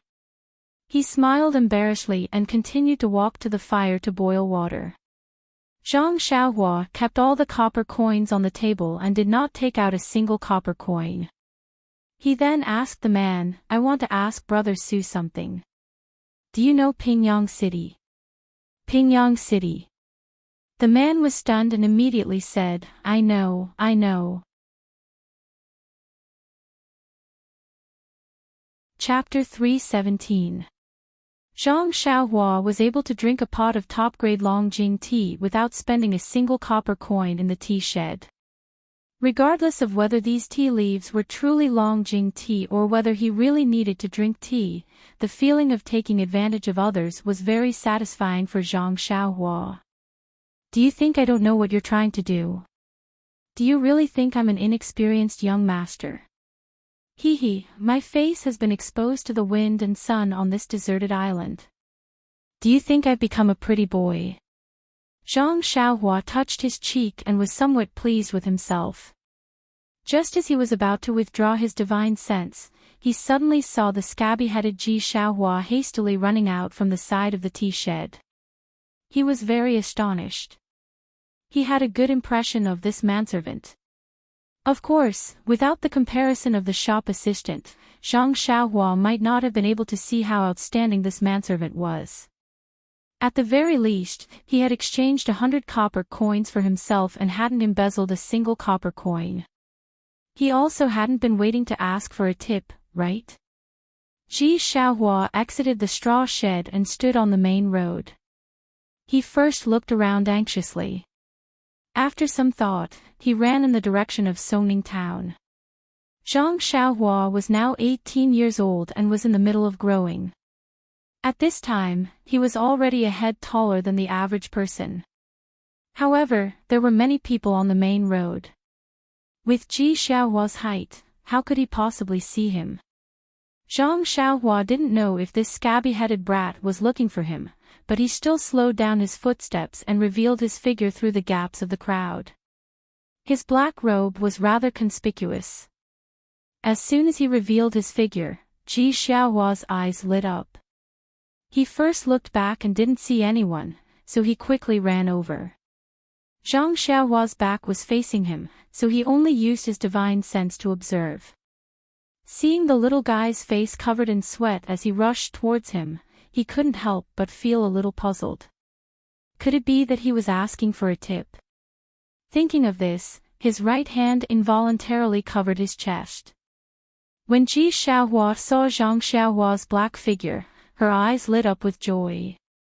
Just as she was about to shout, she covered her mouth with her hand and secretly looked back, left and right. Only then did she quicken her pace and catch up. Seeing this situation, Zhang Xiaohua had a little understanding in her heart. This manservant with the same name as her probably had something to tell her. Sure enough, after Ji Xiaohua caught up with Zhang Xiaohua, she didn't dare to speak loudly. She only tugged at Zhang Xiaohua's sleeve and said, "Young master, this little one has something to say to you." Then, she looked around and scurried to a big tree on the side of the road like a kitten. Then, she looked back and waved at him anxiously with her small hands. Zhang Xiaohua found it very funny, but she was also slightly touched. No matter what this servant came to her for, as long as he didn't want to harm her, she would give him a little reward. Well, how much should she give him? Was this a problem? Seeing Zhang Xiaohua walking over leisurely, Ji Xiaohua was a little anxious. She wanted to go over and tug at him but didn't dare to. She could only look back and stomp her feet. When Zhang Xiaohua was behind the big tree, she said anxiously, "Young master, you must not believe what that man said just now." Zhang Xiaohua looked at her with interest and smiled. "Ji Xiaohua, why should I believe you? Don't believe him. Besides, do you know where Pingyang City is?" When Ji Xiaohua heard this, her face flushed red. Her childish voice was a little high-pitched as she said, "It's okay if young master doesn't believe me. I also don't know where Pingyang City is. However, you must not believe him. Every time he gives directions here, he will first go west, pass through Songning town, and then go north. I think this Pingyang City might not be a place he has been to before. Besides..." Ji Xiaohua gritted her teeth and said, He often stays in the tea stall. I heard the shopkeeper call him Master Su. I don't know anything else. When she finished, she saw that Zhang Xiaohua didn't believe her. She stomped her feet slightly and gritted her teeth. I only know this much. I don't dare to say anything else. Young master is so young. It's better for you to go home early. I'm leaving. When she finished, she turned and ran towards the main road. Zhang Xiaohua was quick to react. She grabbed his arm and said, Ji Xiaohua, you spent so much effort to tip me off. Don't tell me you don't want me to reward you. When Ji Xiaohua heard this, there wasn't a trace of embarrassment on her face. She said mockingly, Young master, since you don't believe me, why should I make a fool of myself? Instead, you will think that I'm lying to you. Zhang Xiaohua smiled. Of course I believe you. That the calm lake and autumn moon in Pingyang City is just something I made up. Oh.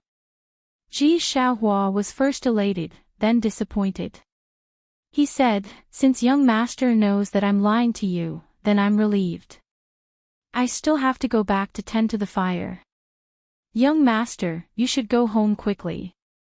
Zhang Xiaohua still didn't let him go. She asked, I still want to know why you risked being found out to tell me this. Aren't you afraid that Master Su will find trouble with you? Ji Xiaohua scratched his scabby head and said, This, young master, I can't explain it clearly.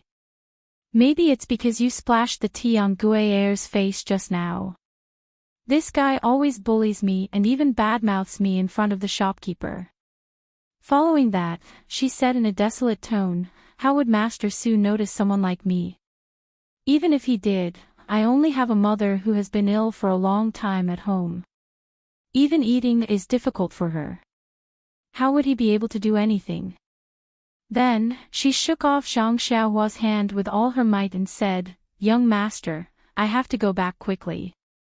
The shopkeeper already said that if he finds out that I did anything wrong, I won't be allowed to boil water in the tea shed. Hold on to me.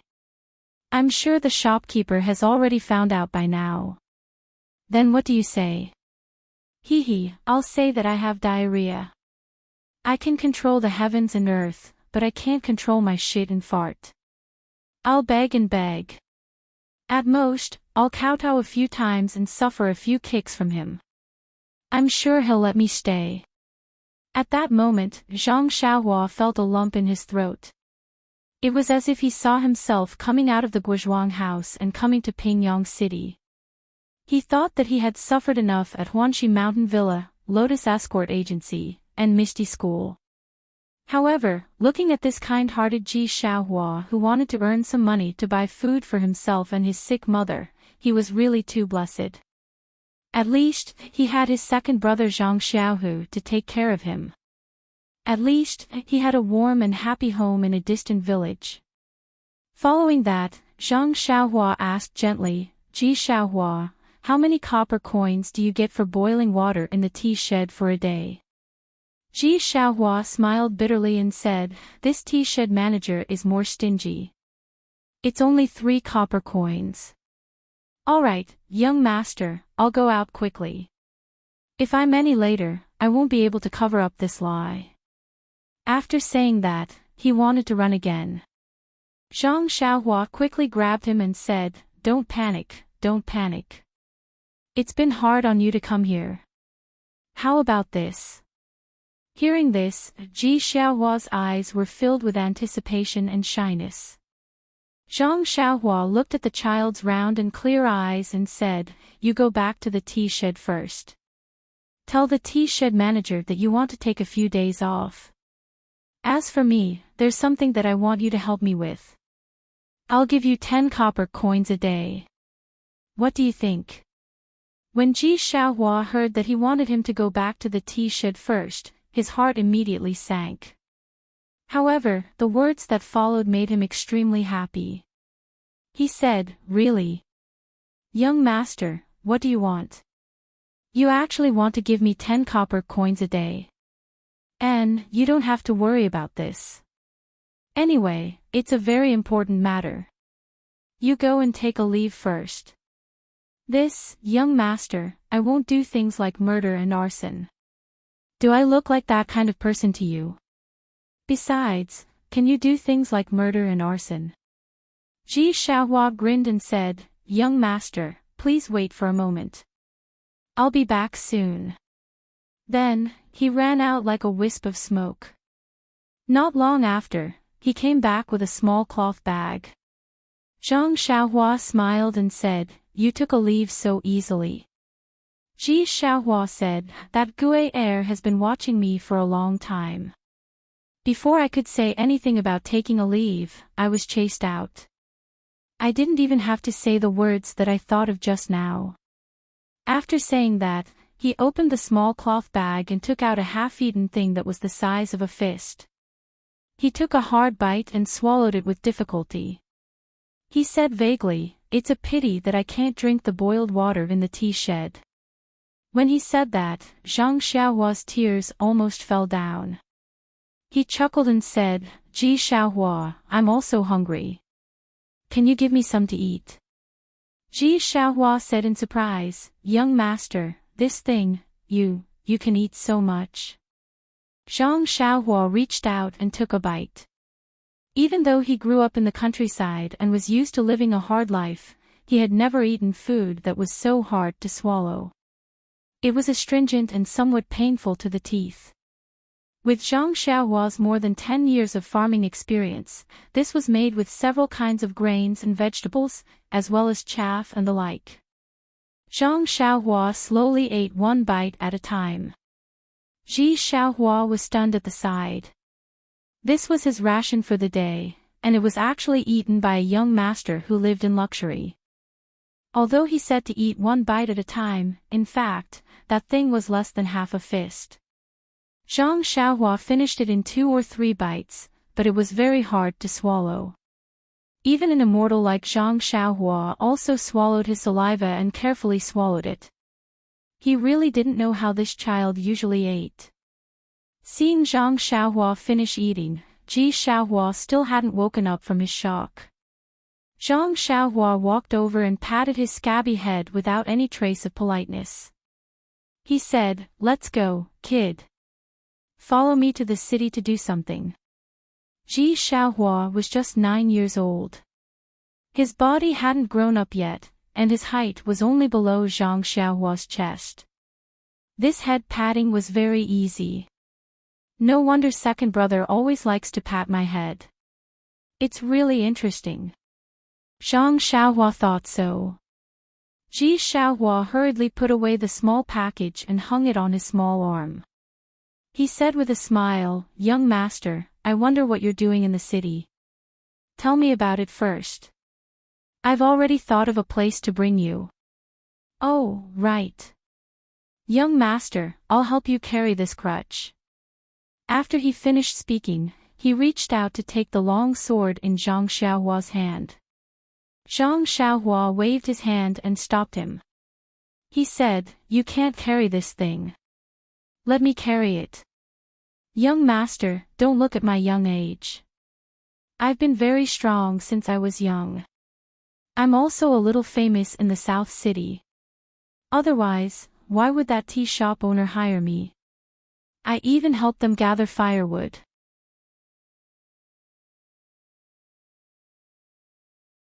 Chapter 318. You still collect firewood for them? Zhang Xiaohua was a little speechless. When he was young, he also went up the mountain to collect firewood. However, his eldest brother and second brother took turns to follow him and only gave him a small bundle of firewood to carry.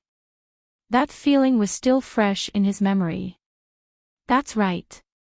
Otherwise, their tea stall would have to spend another 2 copper coins to buy firewood.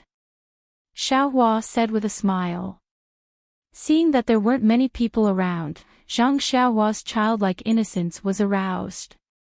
He put the long sword on the road and said with a smile, Then you carry it.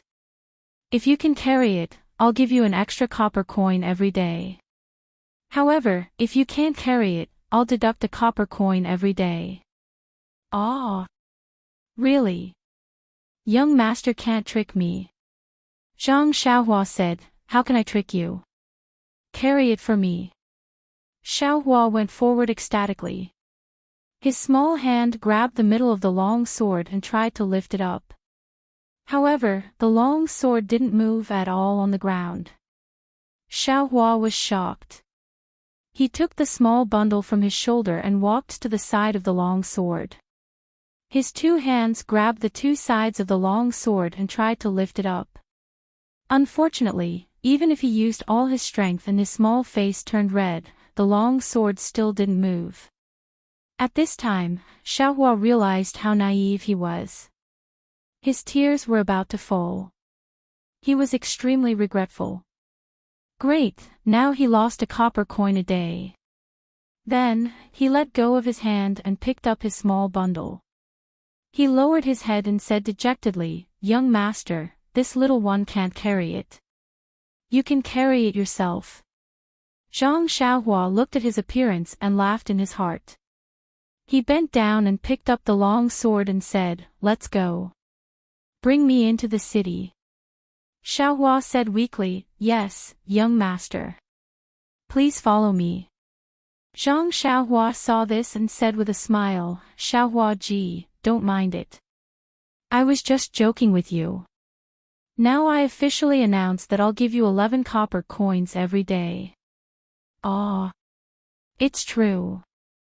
Ji Xiaohua beamed with joy and said, young master is such a good person. When Zhang Xiaohua heard this, she frowned slightly and said, can you not call me young master? That's why it sounds so weird. Xiaohua asked curiously, young master, if I don't call you young master, what should I call you? Zhang Xiaohua scratched her head and felt depressed. That's right. What should Ji Xiaohua call her? Forget it. Call me if you want. Zhang Xiaohua waved his hand helplessly. All right, young master, please come with me. With that, Ji Xiaohua happily led Zhang Xiaohua along the main road towards Songning town. However, just as they entered the town, Zhang Xiaohua keenly noticed the sweat on Ji Xiaohua's forehead. Zhang Xiaohua found it very strange. They had just walked for a while. Logically speaking, this child often walked, so how could he be so tired? While she was puzzled, Xiaohua Ji stopped and wiped the sweat on her forehead. She turned around and asked, young master, we're already in the city. What do you want to do? As she spoke, the fragrance of a steamed bun wafted over from a nearby store. The child couldn't help but look over and secretly spit. "I-oh." Zhang Xiaohua instantly understood and couldn't help but secretly want to hit herself. That thing just now must be Xiaohua Ji's ration for today. He hasn't eaten yet, but I ate it first. I wanted to let him have a good meal at noon, but I didn't expect that he hasn't eaten in the morning. The sweat on his forehead is probably from hunger. With this thought, Zhang Xiaohua smiled and said, the first thing to do after entering the city is of course to eat. This young master hasn't eaten breakfast yet. Let's go, I'll treat you to some steamed buns. With that, she walked towards the steamed bun store first. Although Xiaohua Ji was young, she had been outside for a few years. How could she not know Zhang Xiaohua's thoughts at this time? Looking at Zhang Xiaohua's back, she gratefully followed. Unfortunately, she didn't know that the young master in front of her was just a fake. Otherwise, she would have dragged him to a restaurant long ago. The vendor selling steamed buns was also a perceptive person. Seeing Zhang Xiaohua's dress, she hurriedly shouted, "This young master, do you want to eat some steamed buns? Come and have a taste. You're used to eating fish and meat. Eat some of our vegetable buns. It's good for the body." After that, she looked at the dirty little table awkwardly. She didn't know if she should let Zhang Xiaohua sit down. Zhang Xiaohua didn't mind and sat down. Xiaohua Ji followed and stood beside Zhang Xiaohua. She didn't know whether she should sit or stand. Zhang Xiaohua smiled and said, "Sit down, Ji Xiaohua. Don't be polite. Thank you for calling me young master several times. Today, I'll treat you to some steamed buns." Ji Xiaohua sat down obediently. She sat at the end of the bench far away from Zhang Xiaohua. To be honest, it was one thing to work for a young master and another to eat with him. She heard that rich families had rules when eating. This was the first time she ate with a young master. Moreover, they were eating meat buns that she had been craving for. How could she not be careful? Seeing this, Zhang Xiaohua didn't say much.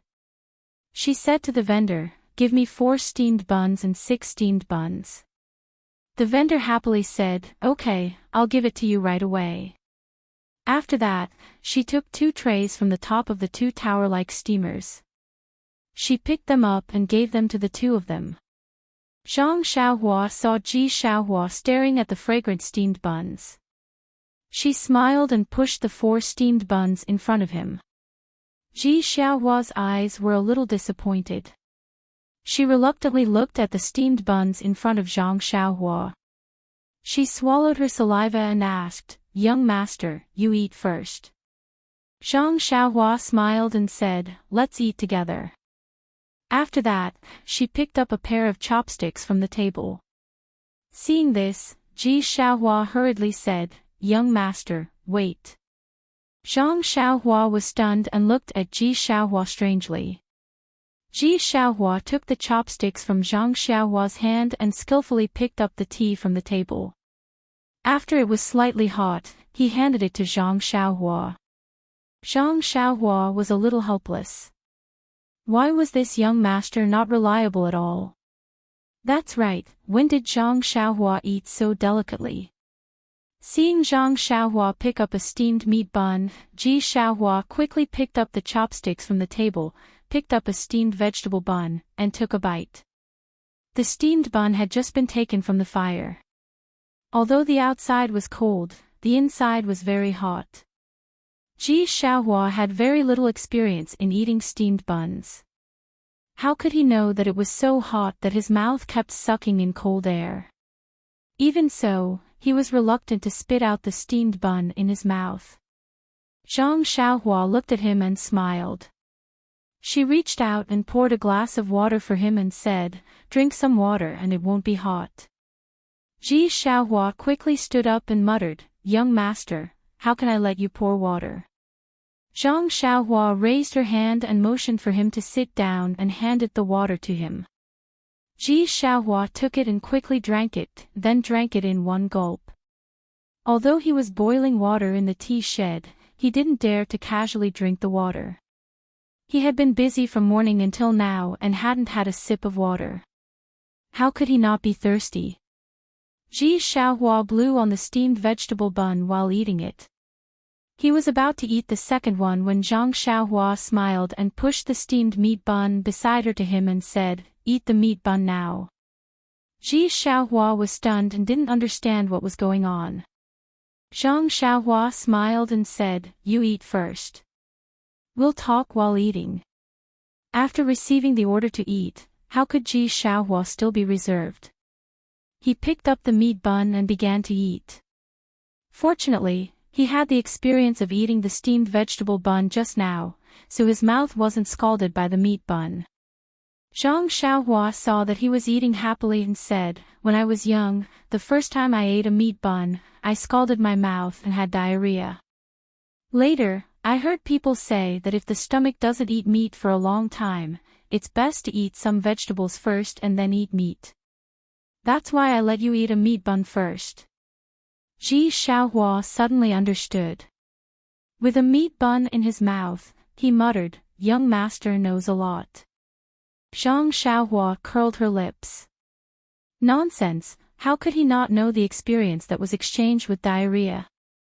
After Ji Xiaohua ate 3 meat buns, Zhang Xiaohua didn't let him eat anymore and said, "Okay, if you eat too much, your stomach will feel uncomfortable.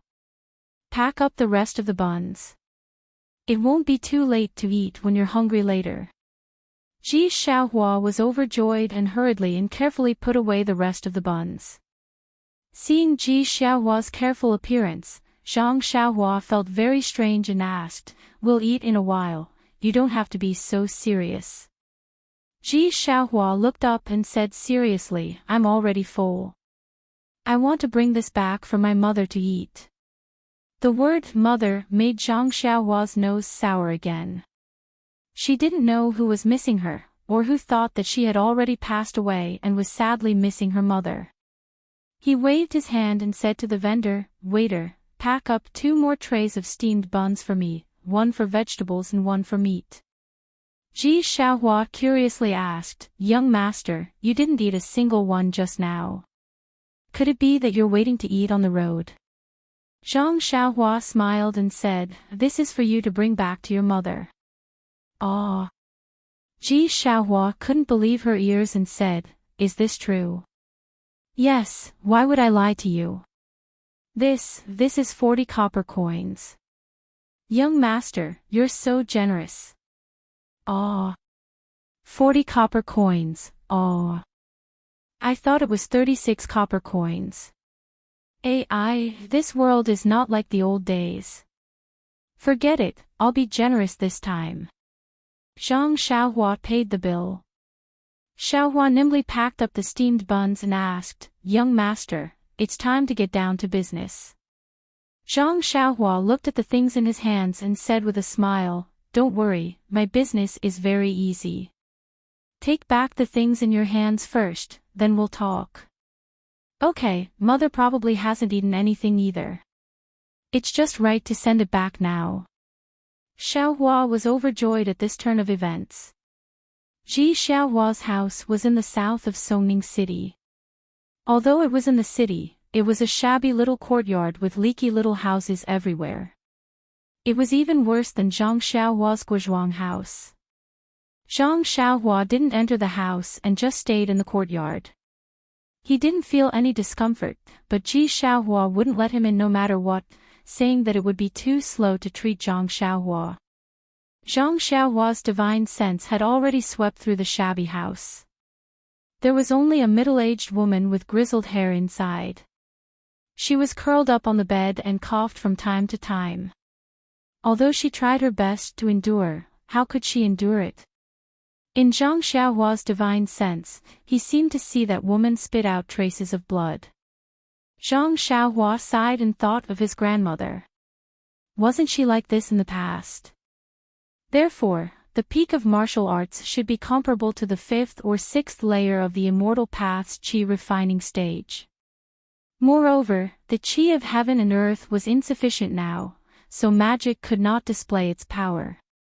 Of course, it was inferior to martial arts.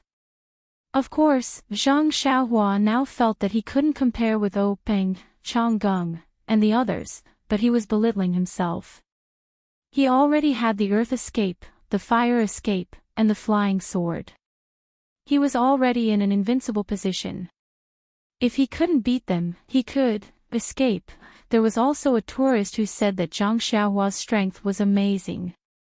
It should be the effect of the wrist guard. Why didn't I mention it in the book? I think that other books write it so clearly. It's obvious that it's like some TV dramas nowadays, treating the audience as everything needs to be explained or narrated. I'm afraid that the audience doesn't understand or know, so I didn't write it. Actually, the readers are very smart.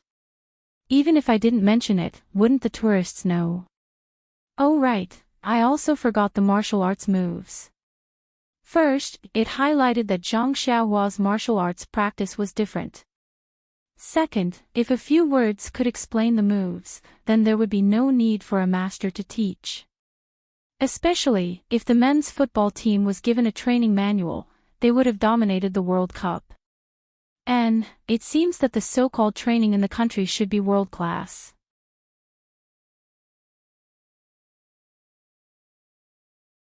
Thanks to Ji Xiaohua's reminder, I thought that I might encounter some trouble in Songning town, so I wanted to find a local to guide me and help me bargain so that people wouldn't cheat me.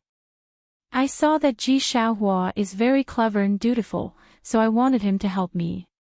However, I also caused him to be fired by the tea house owner.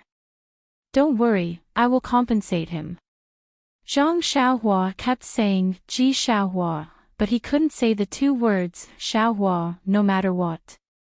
When Madame Zhang heard this, a stone fell to the ground. She coughed and said, in that case, let Xiaohua follow young master for a few days. However, don't mention the compensation. Since he helped young master, he can only take young master's share of the money. Xiaohua should understand this. Zhang Xiaohua waved his hand and said, it's fine, Aunt Zhang. Actually, it's just helping me buy a horse and asking about some things. It won't take a few days, probably half a day. Madame Zhang's expression didn't change, but Ji Xiaohua next to her was greatly disappointed. He wanted to earn more money, but today, he only earned 11 copper coins. Madame Zhang turned to Xiaohua and said, Xiaohua, go and follow young master. Be careful and don't get cheated. Go quickly and come back quickly. Ji Xiaohua nodded his head and stood beside Zhang Xiaohua. After Zhang Xiaohua saluted Madame Zhang, he took Ji Xiaohua out of the small courtyard. When they walked out of the small courtyard, Ji Xiaohua deliberately turned his head and shouted, Nyangqin, eat the steamed buns while they're hot. By the way, eat a vegetable steamed bun first, then eat a meat steamed bun. Madame Zhang coughed and nodded her head with a smile, but her footsteps didn't slow down even half an inch. After leaving Ji Xiaohua's house, the first thing Zhang Xiaohua did was to ask him to bring her to a ready-made clothing store. She bought a set of very ordinary clothes and wore them outside. That was because anyone who wore strange clothes would be stared at wherever they went. The first thing Zhang Xiaohua did was to find ordinary clothes to change into. However, Zhang Xiaohua was already immune to cold and heat. That black robe was obviously a good thing. He took it and was willing to take it off. He just wore it inside. As the saying goes, people rely on their clothes and horses rely on their saddle. When Zhang Xiaohua changed into ordinary clothes, he immediately became ordinary. He no longer had the aura of a young master. Ji Xiaohua praised from the side, young master, you're really amazing. After changing your clothes, you look like an ordinary person and not a young master. Zhang Xiaohua curled his lips and secretly said, isn't this nonsense? He doesn't look like a young master. He's just an ordinary person. Where did this young master come from? After changing the clothes, the effect was obvious. On the street, no one looked at the two ordinary young people. Even when Zhang Xiaohua and others came to the horse market to choose horses, no one paid attention to them. Fortunately, Xiaohua was a local and was very familiar with this place. Not long after, he helped them find a shop with a good reputation. The shop assistant's attitude towards the two was average and didn't discriminate too much. This made Zhang Xiaohua very satisfied. However, when it came to choosing horses, the shop assistant was very dissatisfied. Why? No matter what horse the shop assistant recommended, the tall and seemingly inconspicuous young man shook his head and didn't even take a step closer. After looking at 8 horses in a row, the shop assistant was very tired. Even Xiaohua, who was standing at the side and preparing to help bargain, was full of doubts. In the end, the shop assistant couldn't take it anymore and asked, "Brother, are you here to make trouble or to buy horses? I've already taken 8 horses, and you said no after taking a look. You didn't even walk close. How do you know that it's not to your liking?" Zhang Xiaohua smiled and said, "It's not that I can't forget you, but these horses are not suitable. The horses I want are not ordinary horses." The shop assistant was surprised and said, "If it's not an ordinary flattery, then what should it be like?" After thinking, Zhang Xiaohua said, "It should be the kind that can carry heavy loads." Heavy loads. The shop assistant was stunned and said, How heavy should it be? Oh, 3 to 4,000 caddies. What? 3 to 4,000 caddies, not 3 to 400 caddies. The shop assistant said in disbelief, are you sure?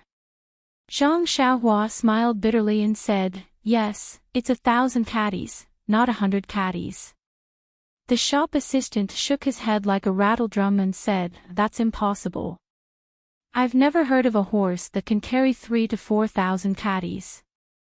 You want a cow, right? Oh, no, the legendary camel. Ji Xiaohua, who was standing at the side, seemed to understand at this time. She looked thoughtfully at the long sword in Zhang Xiaohua's hand. The shop assistant only thought that Zhang Xiaohua was tricking him and didn't take it to heart. He was about to greet the other customers when Xiaohua hurried forward and said with a smile, Big brother, don't misunderstand. My family's young master has some special requirements. Otherwise, he wouldn't have come to your shop. Is your shopkeeper here? Perhaps the old man has some ideas. Ji Xiaohua was not very old. In the eyes of the waiter, he was just a clever page boy. The waiter pondered for a while and then went into the inner room. Not long after, a tall and sturdy man came out from the inner room. He frowned and looked at the inconspicuous Zhang Xiaohua from head to toe. Then, he asked, young master.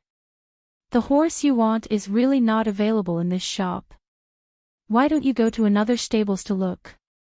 Zhang Xiaohua thought for a moment and cupped her hands and said, then I'll have to trouble shopkeeper. By the way, can you let me see your best horse? This. The sturdy man hesitated. Ji Xiaohua smiled and said, shopkeeper, don't be afraid. If it suits my family's young master, you will be rewarded. Quickly go and bring it over. When Zhang Xiaohua heard this, she also understood the shopkeeper's meaning. She wanted to take out the banknotes from her purse and show it to the shopkeeper, but he didn't know how much the best horse cost. If she rashly took out the banknotes, if it was less, wouldn't it be very embarrassing? Seeing Ji Xiaohua deal with it so calmly, she pursed her lips and smiled without saying anything. The sturdy man hesitated for a moment and said with a smile, it's okay. I just want to take a look. Young master, please follow me to the back to take a look. Zhang Xiaohua looked at Ji Xiaohua with satisfaction and followed the sturdy man to the back. After turning a few small aisles, they entered a large courtyard. At a glance, there were dozens of tall horses in this courtyard. However, they couldn't use their divine sense to recognize the horses. Otherwise, wouldn't Zhang Xiaohua be able to sweep them away? Just when Zhang Xiaohua was overwhelmed, the sturdy man turned around and said, young master, please come with me. After that, he brought Zhang Xiaohua to a stable in the corner facing the sun. He saw that there was a tall and beautiful date red horse tied to the stable. Although Zhang Xiaohua didn't know much about horses, he could roughly tell whether it was good or bad. This horse was obviously not on the same level as the one the shopkeeper brought over. Please add it to your collection, please give it a tip, thank you.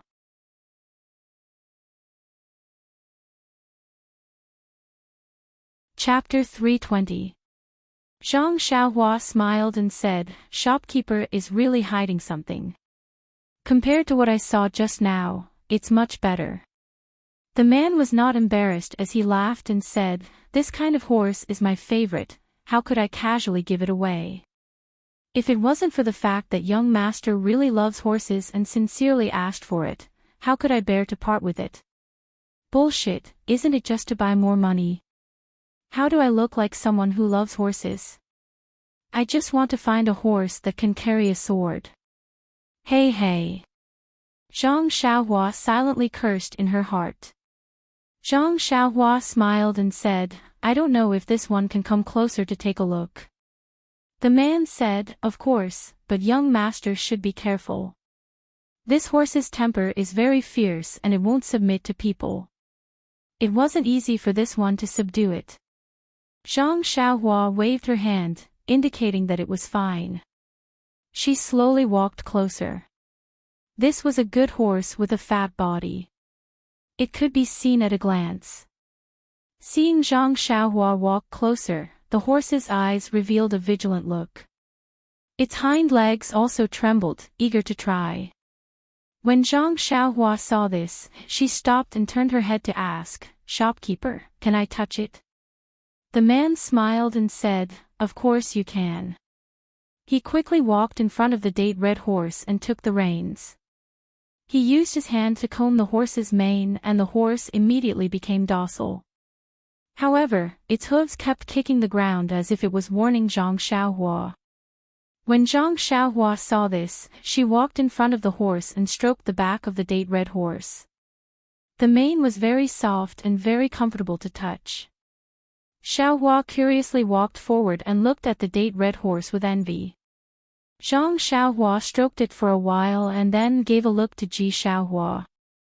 Ji Xiaohua was stunned, but she immediately understood. She walked behind the man and asked, "Shopkeeper, this one has something to ask." When the man heard this, he unconsciously turned around and said, "Little brother, what is the problem? But please tell me." While he was turning around, Zhang Xiaohua exerted force with her hands. The date red horse's legs went soft and it almost fell to the ground. Then it raised its head and let out a sad neigh. Zhang Xiaohua quickly pulled back her hands and put them behind her back. Before the burly man could finish his question, he heard the neigh of a horse. His expression changed and he quickly turned around. At this time, the date red horse had already stood up. Its four legs were slightly trembling and its head was shaking uneasily. It looked at Zhang Xiaohua with eyes full of fear. Zhang Xiaohua stood aside with her arms folded, looking like she had nothing to do with it. The burly man looked at the restless date red horse and then looked at Zhang Xiaohua's tall and thin figure. She looked harmless to humans and animals. He was a little puzzled and quickly comforted his beloved BMW. Ji Xiaohua, on the other hand, saw everything clearly, and her heart couldn't help but be filled with astonishment. On the side of the road in Songning town, he couldn't even pick up that unremarkable sword even after using all of his strength. Just now, this thin and weak youth's two hands pressed down on the tall horse until it almost went limp. In addition, he had just said that he could carry a horse that weighed several thousand jin. He wasn't a fool, so how could he not know about this youth's strange state? When the burly man turned around, Ji Xiaohua's heart calmed down a little. "Little brother, do you have any questions that I need to answer?" This. Ji Xiaohua had an idea and said, "I wonder what price the shopkeeper will give for this divine horse." When the shopkeeper heard this, he immediately became spirited and mysteriously stretched out a finger. Ji Xiaohua let out a sigh of relief and said with a smile, 10 taels of silver. Although Ji Xiaohua also grew up in the southern part of the city, she had only seen other people's transactions from afar and didn't know the specific market price. She only felt that the high price of 10 taels of silver was already out of her expectations. Zhang Xiaohua had never bought anything before, but the last time he bought a long sword from He Tianshu, he had spent 7 taels of silver. How could this handsome date red horse only be worth 10 taels of silver? However, she already didn't plan on buying this horse, so she didn't say anything. When the shopkeeper heard this, his expression slightly changed and he said with a smile, "Little brother really knows how to joke. A mere 10 taels of silver can only buy a mule. How can it buy this BMW? Ah. Could it be that you want 100 taels?" Ji Xiaohua clenched her teeth and said a number that she couldn't imagine. "No, no." The shopkeeper shook his head. "Oh, it's less than 100 taels. Little brother, you're wrong. It's 1,000 taels." The shopkeeper said to Ji Xiaohua with a smile, but his eyes looked at Zhang Xiaohua. Zhang Xiaohua was also shocked and secretly said, "It's quite dark. It's better to rob." You. Ji Xiaohua didn't know what to say and only used her little finger to point at the brawny man. Seeing this, Zhang Xiaohua didn't plan to stay any longer. She smiled and cupped her hands. Shopkeeper, thank you for showing us such a divine horse. It's a pity that I don't have enough money. It's better to go to another store to have a look. After saying that, he smiled and led Ji Xiaohua back the way they came. Seeing this, the shopkeeper hurriedly followed and said, Young master, if you don't have enough cash, you can let the waiter follow you back to get it.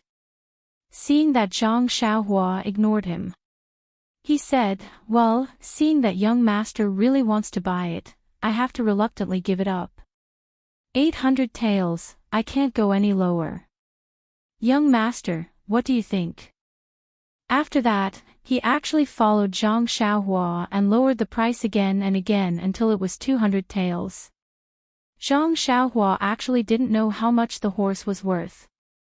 She just made up her mind not to buy it. She let the shopkeeper keep lowering the price, but she didn't say anything. Finally, when they reached the door, the shopkeeper was anxious and said, Young master, how much are you willing to pay? Zhang Xiaohua stopped and wanted to haggle with him for 10 taels. But after thinking about it, why bother? It wasn't easy for others to buy it. She didn't plan to buy it. Why did she have to tease him? Thinking of this, she shook her head with a smile and went straight out. Seeing Zhang Xiaohua like this, the shopkeeper didn't chase after her. He shrugged, changed his expression, and continued to do his business. Zhang Xiaohua walked for a while with Ji Xiaohua. Suddenly, she stopped and asked, Ji Xiaohua, aren't you leading me?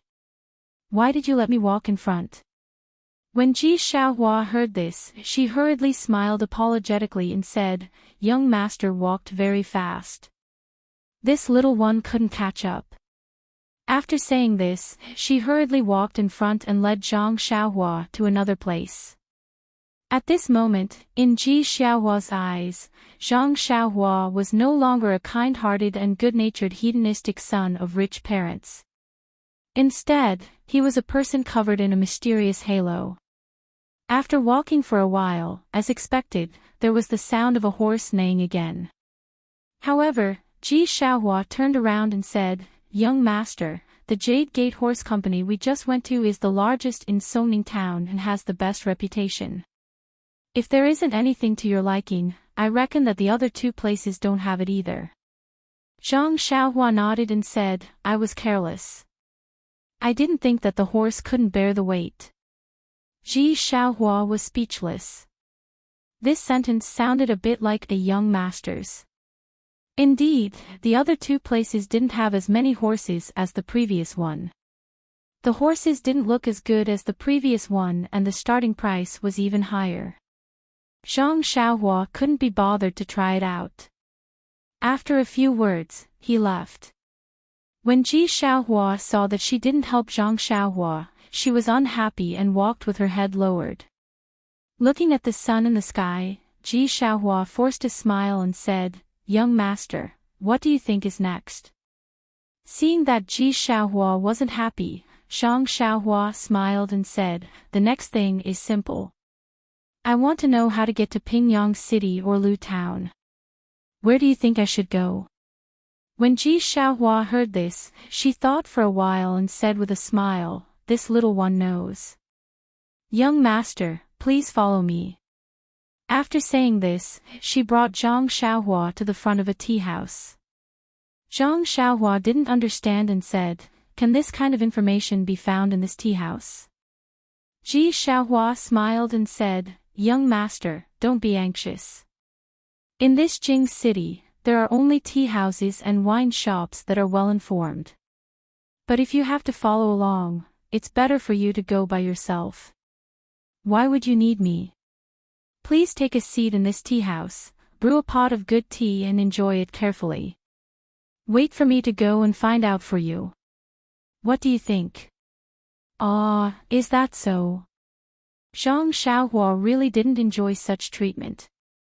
He touched his chin and said with a smile, Okay, Ji Xiaohua, if you can find out more details, I'll reward you with more copper coins.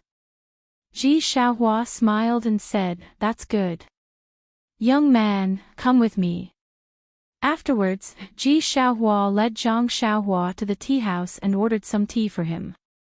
She asked around in the tea house and then quickly ran out again. Zhang Xiaohua sat under the sun, basking in the warm sun as he tasted the fragrant tea and waited quietly. It seemed that at this moment, he finally understood the true meaning of silver. In his mind, he removed the equating sign between silver and food. Sigh. He sighed and looked away from the steam rising from the teacup to the bustling crowd on the street outside the tea house. He couldn't help but feel a sense of realization. Humans, in the blink of an eye, Zhang Xiaohua seemed to be in a trance. His consciousness rose up high and watched the people on the street. Gradually, there were more and more people on several streets. Later, he saw the entire Songning town and the entire town.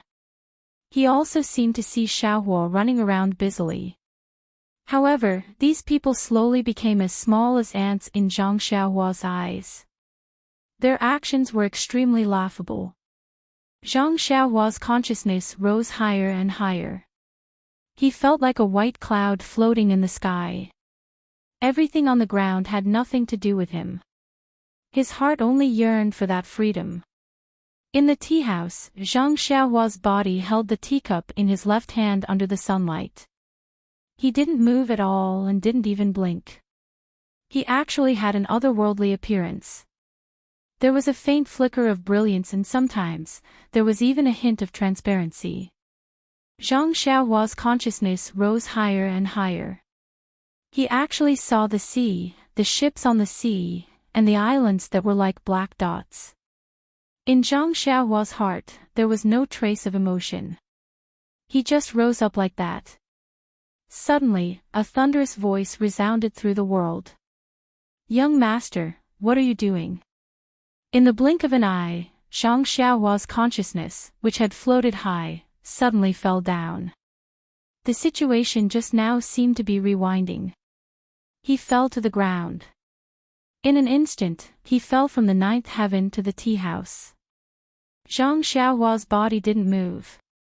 His eyes immediately lit up. He blinked and saw Xiaohua beside him looking at him with a face full of fear.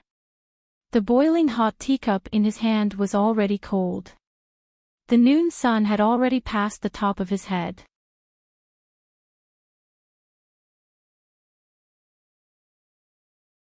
Chapter 321. Zhang Xiaohua smiled. Only then did he realize that the boiling hot teacup in his hand had already turned cold. The noon sun had already passed over his head, and his body, which was sitting under the sunlight, was gradually moving into the shadows. That fleeting moment had actually taken such a long time. Zhang Xiaohua couldn't help but frown. He felt that it had only been a few breaths of time. This feeling was really very strange.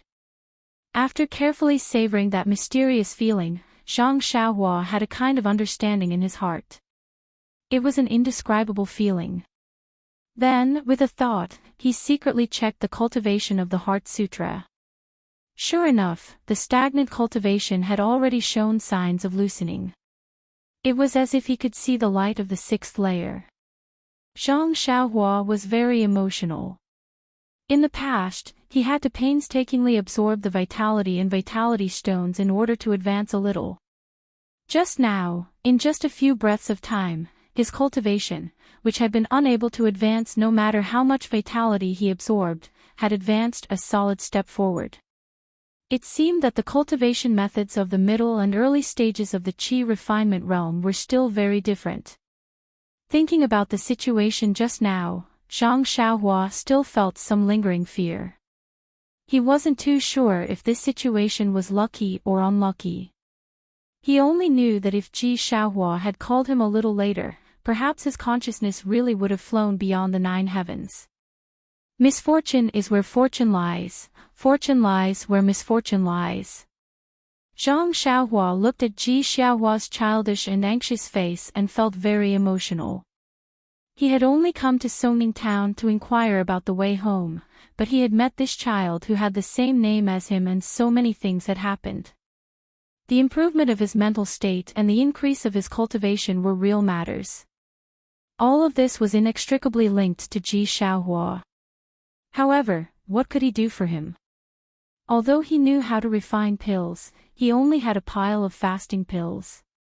He didn't have any immortal pills for living people or pills for curing illnesses. Although he cultivated the path of immortality, he only knew how to kill people. What could he help him with?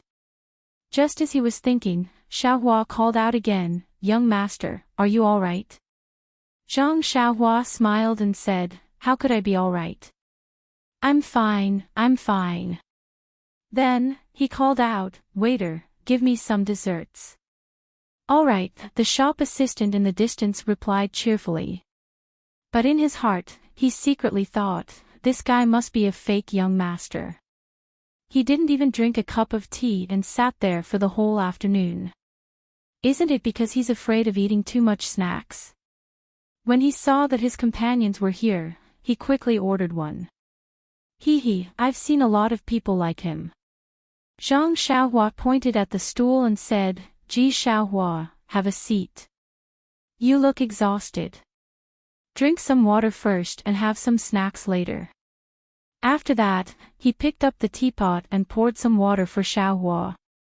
Ji Xiaohua didn't dare to sit down and rushed to pour herself. Zhang Xiaohua smiled and said, "You'd better do it. I want to thank you with this cup of water." Xiaohua said shyly, "Young master, you're welcome. Didn't you want me to do something for you?" Zhang Xiaohua reached out and patted him on the shoulder to let him sit down. She put the poured tea in front of him and said, "I have something else to thank you for." "Ah." Xiaohua said in surprise, "Young master is amazing." "You already know." Zhang Xiaohua asked curiously, "What do I know? Is this not what young master is talking about?" Xiaohua said as she carefully took out a piece of white cloth. "What is this?" Zhang Xiaohua asked. "So young master doesn't know." "Know what?" "How would I know? If you don't tell me, of course I don't know. Only if you tell me will I know." Zhang Xiaohua was in a good mood and chatted with Ji Xiaohua. At this moment, the waiter served the fragrant pastries. Zhang Xiaohua pointed at the pastries and said, "This is also to thank you. Eat to your heart's content." Xiaohua stuck out her tongue and swallowed her saliva. She said, "Young master Xie, you should take a look at this first." Zhang Xiaohua took the white cloth and unfolded it. On the upper right corner were the words Songning Town, and on the lower left corner were Pingyang City and Lu Town. In the middle were a few other names. In between these names, there were many lines drawn. Could this be the route from Songning Town to Lu Town and Pingyang City? Looking at Zhang Xiaohua's surprised expression, Ji Xiaohua was very pleased. As he ate the desserts, he said, "Young master, the Pingyang City that you mentioned is really far away. I've asked a few people and they all told me different things. However, this route is what most of them said. Moreover, it's really a coincidence that someone in Lu Town had gone there to sell silk before and found out about it." "Silk? Why didn't I know that Lu Town produces silk?" Young master, it's just fake silk." "Oh, I see." Subsequently, Xiaohua continued, "I could have come back earlier, but I thought that if I told you, you might forget in a while. I wanted to draw one myself, but it was like a cat scratching. I had no choice but to find a street artist to help me draw it." Following that, she took a big bite of the crispy pastry and said angrily, "That guy actually took advantage of the situation to increase the price and asked me for 3 copper coins. It's more expensive than a New Year's painting." "Oh, young master, I'll pay for these 3 copper coins. You don't have to worry about it." I didn't even manage to buy a horse just now. I feel sorry for making you come here for nothing. Zhang Xiaohua listened with interest. If you paid for it yourself, why did you tell me the price of this white cloth? This guy is really clever. He's much better than me when I was young. However, looking at the very detailed lines drawn on the white cloth, why would Zhang Xiaohua care about this little trick? It was smart of him to only do this little trick. There were many lines on the white cloth, but Zhang Xiaohua already understood them with just a glance. They were deeply imprinted in his mind. However, he still carefully folded the white cloth and kept it in his arms. Seeing this, Xiaohua smiled even more brightly, as if she had received the biggest reward for her hard work. After eating half of the pastry, Xiaohua stopped eating. Zhang Xiaohua asked curiously, "It's already noon. Is this enough for you?" "It's enough, it's enough. I'm small and my stomach is small. I'm already full." Okay. Now that you're full, come with me to do something else." After Zhang Xiaohua finished speaking, he got up and was about to leave. At this moment, Xiaohua asked softly, "Young master, can I take the rest of the pastry away?" Zhang Xiaohua stared blankly and said repeatedly, "Yes, of course you can." Xiaohua hurriedly took out a very clean handkerchief from his arms and carefully wrapped up the remaining pastry, keeping it in his arms. Zhang Xiaohua smiled and didn't say anything, letting the waiter settle the bill. After leaving, Xiaohua asked, "Young master, where are we going next?" "A bank." Songning Town was different from Lu Town. It was close to the harbor and had a very developed business. There were several banks alone. Zhang Xiaohua didn't care about it, so Ji Xiaohua went to the nearest one. This bank wasn't big and had few customers, which suited Zhang Xiaohua very well. Unlike other places, the bank didn't have any waiter to serve customers, only a tall counter. It was Zhang Xiaohua's first time coming to this kind of place. Looking at Ji Xiaohua, who was also looking around, it must be her first time as well. Zhang Xiaohua looked at the solemn old man behind the counter, took out a banknote, and handed it over. The old man with a grizzled beard was expressionless. He reached out to take it, but when he opened it, he frowned. That's right. Most of the customers who came to the bank would exchange large amounts of silver for banknotes for convenience of carrying around, or exchange banknotes for silver. The bank would take a cut from each transaction. Only when the amount was large would it be worth it. Although this small bank was small in scale, the banknotes that the old man saw were mostly in the hundreds and thousands of denominations.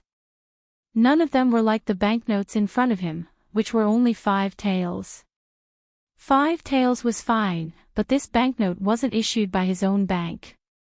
If it wasn't a banknote from his family, the old man could refuse to exchange it. However, the bank that issued the banknotes was a rather large one. Although the head office of this bank was far away, it had an alliance with his family. Thus, he had to exchange it for the old man. Furthermore, he couldn't ask for more.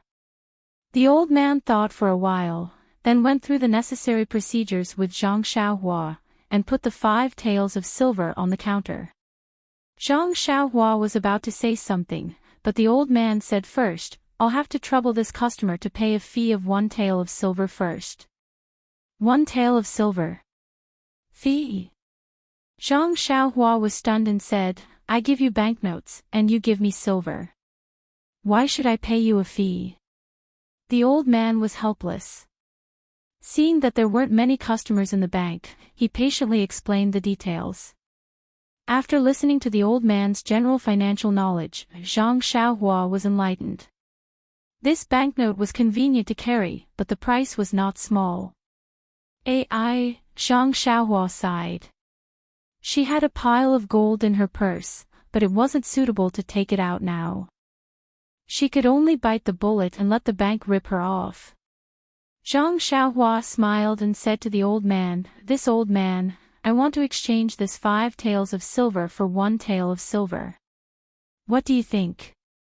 Oh right, this exchange doesn't have a fee, right? The old man looked at Zhang Xiaohua and said, this isn't necessary.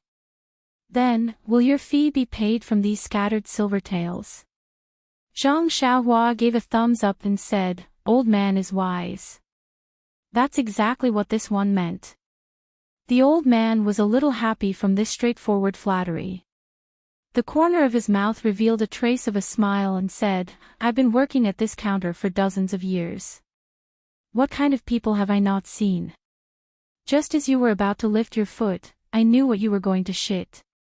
Zhang Xiaohua did not say anything, but Ji Xiaohua at the side laughed out loud. Zhang Xiaohua turned her head and rolled her eyes at Xiaohua. She did not dare to say anything as she was afraid that the old man would say something nice again. When the old man placed the scattered silver taels on the counter, Zhang Xiaohua smiled and said, old man, if I exchange these silver taels for other shares, such as copper coins, will there be no fee? The old man was stunned and said, as long as the banknotes are exchanged for cash, no matter if it is silver or copper coins, there is only one fee. Why is this customer asking this? Instantly, the old man had a bad feeling in his heart. Sure enough, Zhang Xiaohua waved her hand and cheerfully said, that's great. Please exchange these 5 taels of silver for copper coins.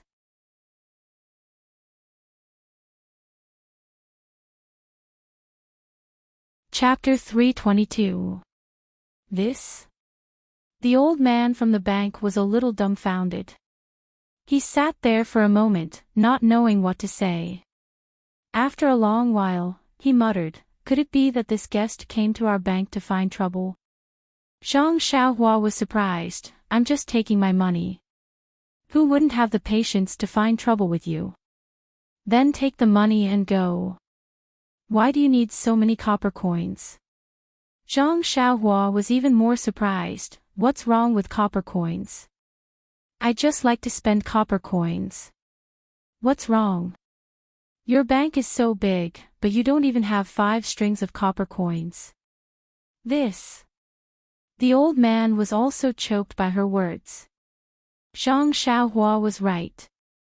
The bank was famous for money. How could they not have some copper coins in reserve? However, the transactions in this bank were usually gold and silver. If you took a large amount of silver or gold notes, it was very normal. But the person in front of them took 5 taels of silver notes and wanted to exchange them for 5 strings of copper coins, which was a big sum of 5,000 copper coins. This was unprecedented. Are you a bank or not? Do you have copper coins? Zhang Xiaohua was a little impatient. The old man came to his senses and confirmed, guest, do you really want to exchange them for copper coins? Yes, I want to exchange them for copper coins. The old man still persuaded, guest, when you go to the market to spend, you can just use the scattered silver. Why do you have to go through so much trouble? Zhang Xiaohua insisted, isn't the wall of your bank written, above guest? Can't you satisfy this small request of mine? The old man looked at the 4 big words on the wall and had no choice but to stand up and say, Xiao San, Xiao Si, go and give this guest 5 strings of copper coins. Wait. Zhang Xiaohua thought of something and took out 2 banknotes from his bosom.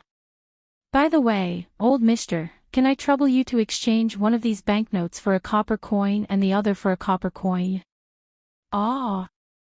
The old man was stunned. Why do you want to exchange them? Yes. Don't tell me your bank doesn't have any copper coins. Sigh. The old man sighed helplessly. He waved his hand and said, Xiao Si, you 2 go to the back and see if there are enough copper coins in our treasury. Fortunately, it didn't take long for them to hear groaning and groaning behind them. The 2 of them carried out a bunch of copper coins and walked to the back of the counter with great effort. They then used a lot of strength to place the coins on the tall counter. At this moment, the 2 of them had never complained more about who designed such a tall counter. Seeing the small mountain of copper coins on the counter, Zhang Xiaohua felt a little dizzy. He had never thought that 10 taels of silver could be exchanged for so many copper coins. Looking at the dozens of small pieces of silver on the side, they were also worth half of this mountain of copper coins. In an instant, Zhang Xiaohua's almost zero knowledge of finance was added with another thick stroke. Looking at so many copper coins, Zhang Xiaohua smiled and asked, "Old man, can your bank give me a big gunny sack?" The old man was already depressed enough from her harassment. He didn't say anything and waved his hand at Xiao San. Xiao San casually took out an old gunny sack from under his feet and threw it on the pile of money. Zhang Xiaohua didn't mind and happily took it. He put the 10,000 copper coins into the gunny sack and carried it with his hand. Then, he turned his hand and grabbed the dozens of small pieces of silver on the counter and put them into his bosom. Then, he quietly stood there. The old man saw that Zhang Xiaohua still didn't leave and frowned. "Guest, is there anything else?" Zhang Xiaohua was a little surprised. He opened his mouth to say something, but the old man quickly said, "Guest, you should hurry up and do your own things. Our bank really doesn't have any spare copper coins. Even if you want to exchange, you can't." Hearing this, Zhang Xiaohua chuckled and said, "Since you really don't have any, I won't exchange. However, your bank should carry more copper coins. Maybe I will exchange them tomorrow." The old man sat behind the counter and rolled his eyes. He almost fainted. He repeatedly waved his hand and said, "Guest, please walk slowly. I still have things to do, so I won't stand up." Zhang Xiaohua smiled and said, "You really want me to leave now?" "Yes, guest, you should hurry up and leave." At this time, the old man no longer cared about the "guest is above all" as shop rules on the wall and said what was in his heart. "Okay, I will leave now." After that, Zhang Xiaohua easily picked up the big sack and turned to walk out of the bank. Behind him, Xiaohua was also puzzled. As soon as they walked out of the bank, Xiaohua quickly caught up with Zhang Xiaohua and whispered, "Young master, did you make a mistake just now?" "It seems that." Before Ji Xiaohua finished speaking, Zhang Xiaohua looked back and took Ji Xiaohua to run. He didn't care about the direction. After turning several intersections, he stopped and said with a smile, "I made a lot of money. I made a lot of money today. Today's money is worth a month of my time in Huanxi Mountain Villa." "Young master, what are you talking about? Why can't I understand? Is it because the bank doesn't have a commission?" Zhang Xiaohua didn't explain to him and said, "You are just a child. What do you know? Let's go." At this time, in the bank, the old man just got out of his impetuous state and was leisurely tasting the fragrant tea. He seemed to feel that something was missing in his heart. Suddenly, he put the teacup on the table and asked, "Xiao San, Xiao Si, when you gave the young man the money just now, did you take out the commission?" The two of them looked at each other and explained, "The commission has always been taken by you. Of course, we will not snatch it from you." "Oh, I was confused by this little rascal just now and forgot to deduct the commission." After saying that, they hurriedly ran out of the bank and couldn't see him. The old man looked left and right but didn't see him. He stomped his feet and walked back. The two of them comforted him, "Don't be anxious, old man. Didn't that rascal say that he will come back tomorrow? We will ask him to return it tomorrow." "Return my ass. Didn't you see that the banknote says Pingyang City? This rascal is from another city. Who knows, he might leave the city in a while. Why would he come back tomorrow?" The two of them pursed their lips and said, "So, old man knew that he was from another city. That's why you said that the commission was 1 copper coin. It's not like you don't have a share in it. What's there to be indignant about? Forget it, forget it. You have been hunting geese every day. Today, you have been pecked in the eye by the geese. Go. Where do you want to go now, young master? Xiaohua Ji asked very responsibly. Zhang Xiaohua held the long sword in one hand and the sack in the other. She didn't have a third hand to rub her chin. She thought for a while and said, let's go to your house first. Go to my house. Xiaohua Ji didn't understand. However, she still listened to Zhang Xiaohua Ji's words and turned to lead the way. At this moment, an old man wearing a felt hat and ragged clothes slowly walked over from the side. Behind him was a sluggish animal that looked neither like a mule nor a horse. The animal carried a pile of dry firewood on its back. Its fur was messy and dirty. There was even a large bald patch. An unpleasant smell could be smelled from afar. When Xiaohua Ji saw the old man, she smiled and shouted from afar, "Old man, how did you go out to collect firewood again?" When the old man heard the voice, he raised his wrinkled old face and opened his turbid eyes. He looked around and said with dissatisfaction, "Xiaohua, why didn't you go to the tea shed to help today?" Xiaohua Ji blushed and argued, "Old man, how? It's not that I didn't put in effort. It's just that the shopkeeper, old man Hao, raised his hand and rubbed Xiaohua Ji's little head. He sighed and said, I know, Xiaohua. The shopkeeper is a little stingy. However, where can we, poor people, not be bullied? Tomorrow, I'll go and talk to you again. With my face, the tea house owner might be able to recognize me. You can earn as much as you can. The tea house has never been exposed to wind or rain, so it's very suitable for you." Seeing that old man Hao was educating Xiaohua Ji, Zhang Xiaohua could only stand aside and listen. This was no different from the kind uncles and aunties in the Guozhuang house. Even if it wasn't their own child, they would do their best to help as long as they could. At this moment, the animal standing next to them opened its almost closed eyes and sniffed. It seemed to have smelled something. When it saw Zhang Xiaohua, its eyes seemed to brighten. Therefore, it dragged its feet and walked to Zhang Xiaohua. It raised its head and put its strange head in front of her. Although the animal smelled a little strange, Zhang Xiaohua grew up in the countryside. How could she be afraid of this? Zhang Xiaohua threw the sack on the ground and raised her hand to stroke the animal's head. The animal seemed to enjoy it very much. It even stuck out its tongue and licked Zhang Xiaohua's hand. Zhang Xiaohua felt itchy and very comfortable. When she looked at the animal's eyes again, Zhang Xiaohua was stunned. The animal's eyes seemed to be filled with longing, desire, and expectation. Zhang Xiaohua couldn't believe it. She rubbed her eyes with her hand. When she looked carefully again, sure enough, the half-closed and listless eyes were now wide open and quietly looking at her. The animal's eyes seemed to be intelligent and seemed to be transmitting its thoughts. At this moment, Zhang Xiaohua remembered to look carefully at the strange animal. The animal's face looked like a horse's. It was long, but there were two protrusions on its head, which seemed to be like antlers. Its hooves were large, similar to a cow's, or even larger. The big tail behind it was like a donkey's. This strange animal looked like a deer, but it was not a deer.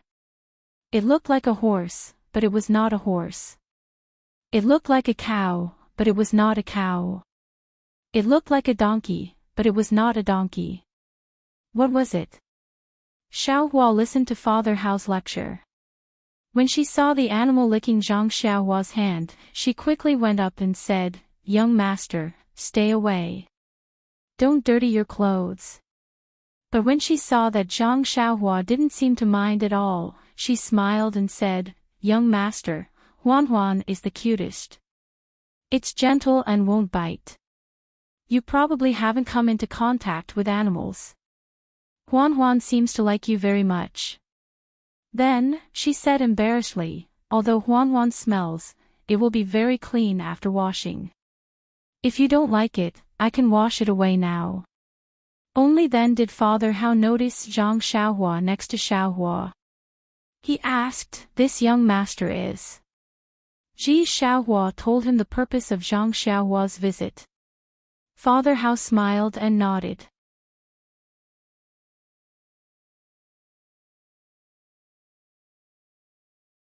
Chapter 323. Huan. Zhang Xiaohua looked at this dirty, strange animal with several bald patches of fur. She couldn't help but smile. She stroked the horns on Huan's head. Those were 2 bald horns.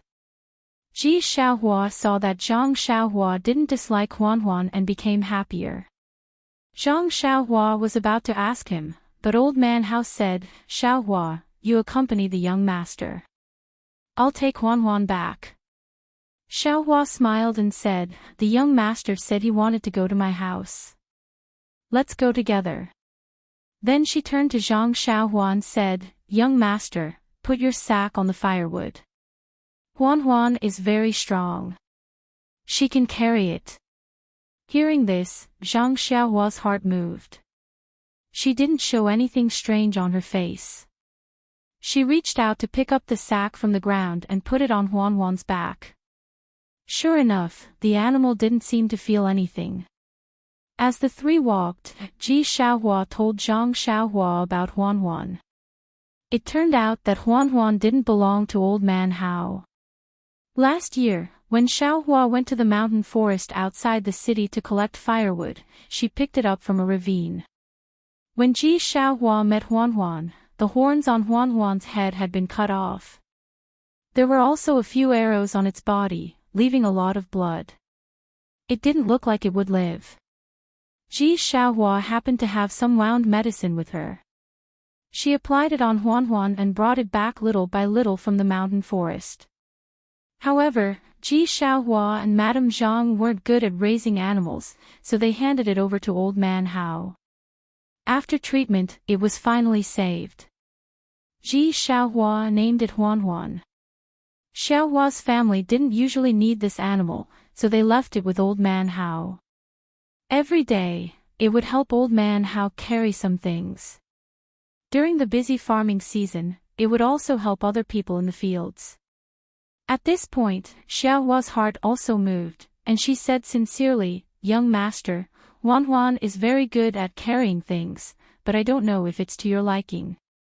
However, it's not like a horse, it's good at running, and if you ride it." At this point, he couldn't continue. He really hoped that his Huan could help Zhang Xiaohua, but if Zhang Xiaohua really rode this thing that was neither a donkey nor a horse, wouldn't she be ridiculed to death? Huan seemed to be able to understand Xiaohua's words and was extremely unhappy. She struggled against the reins in his hands and let out a long cry to express her objection. Xiaohua Ji quickly patted Huan's back to express her sympathy. Zhang Xiaohua was also depressed. Yes, who didn't like to wear bright clothes, ride a tall horse, and swagger through the streets? But even a tall horse couldn't carry a long sword. Even if Huan could carry a long sword, if it couldn't run as fast as a tall horse, what use would he have for it? Right now, I just want to find a proper way to go home. Carrying such a heavy sword, even if I take a carriage, it's still inconvenient. I can only travel alone. Since I can't buy a horse, I can only travel alone. Alas, it's easy to use lightness skills in the forest where there's no one, but it's extremely inappropriate to use lightness skills along the main road. I've never heard of people in the martial arts world using lightness skills to travel along the official road in broad daylight. Yes, they don't use lightness skills to travel because they're afraid of exhausting their internal strength, but I'm not afraid. I have primordial stones to replenish the energy of heaven and earth. Why would I be afraid of running out of vital qi? Thinking of this, Zhang Xiaohua's eyes unconsciously lit up. But then he thought, if I used the levitation skill to travel from Songning Town to Luzhen Town, my name would have spread throughout the martial arts world. Forget it, I'll keep a low profile. If I'm looking for trouble for no reason, it's better to use the usual method to go back. There must be a reason why people in the martial arts world don't use lightness skills to travel. There must be a reason. Then, Zhang Xiaohua touched his chin and looked at Huan Huan. He didn't know if this monster could carry a long sword. Well, the most important thing was, could it run fast enough?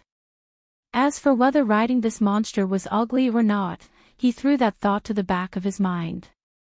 He had ridden a donkey in the Guozhuang house before, so it didn't seem to be a bad thing. Thinking of this, Zhang Xiaohua asked tentatively, "Xiaohua ji, how heavy can Huan Huan carry?"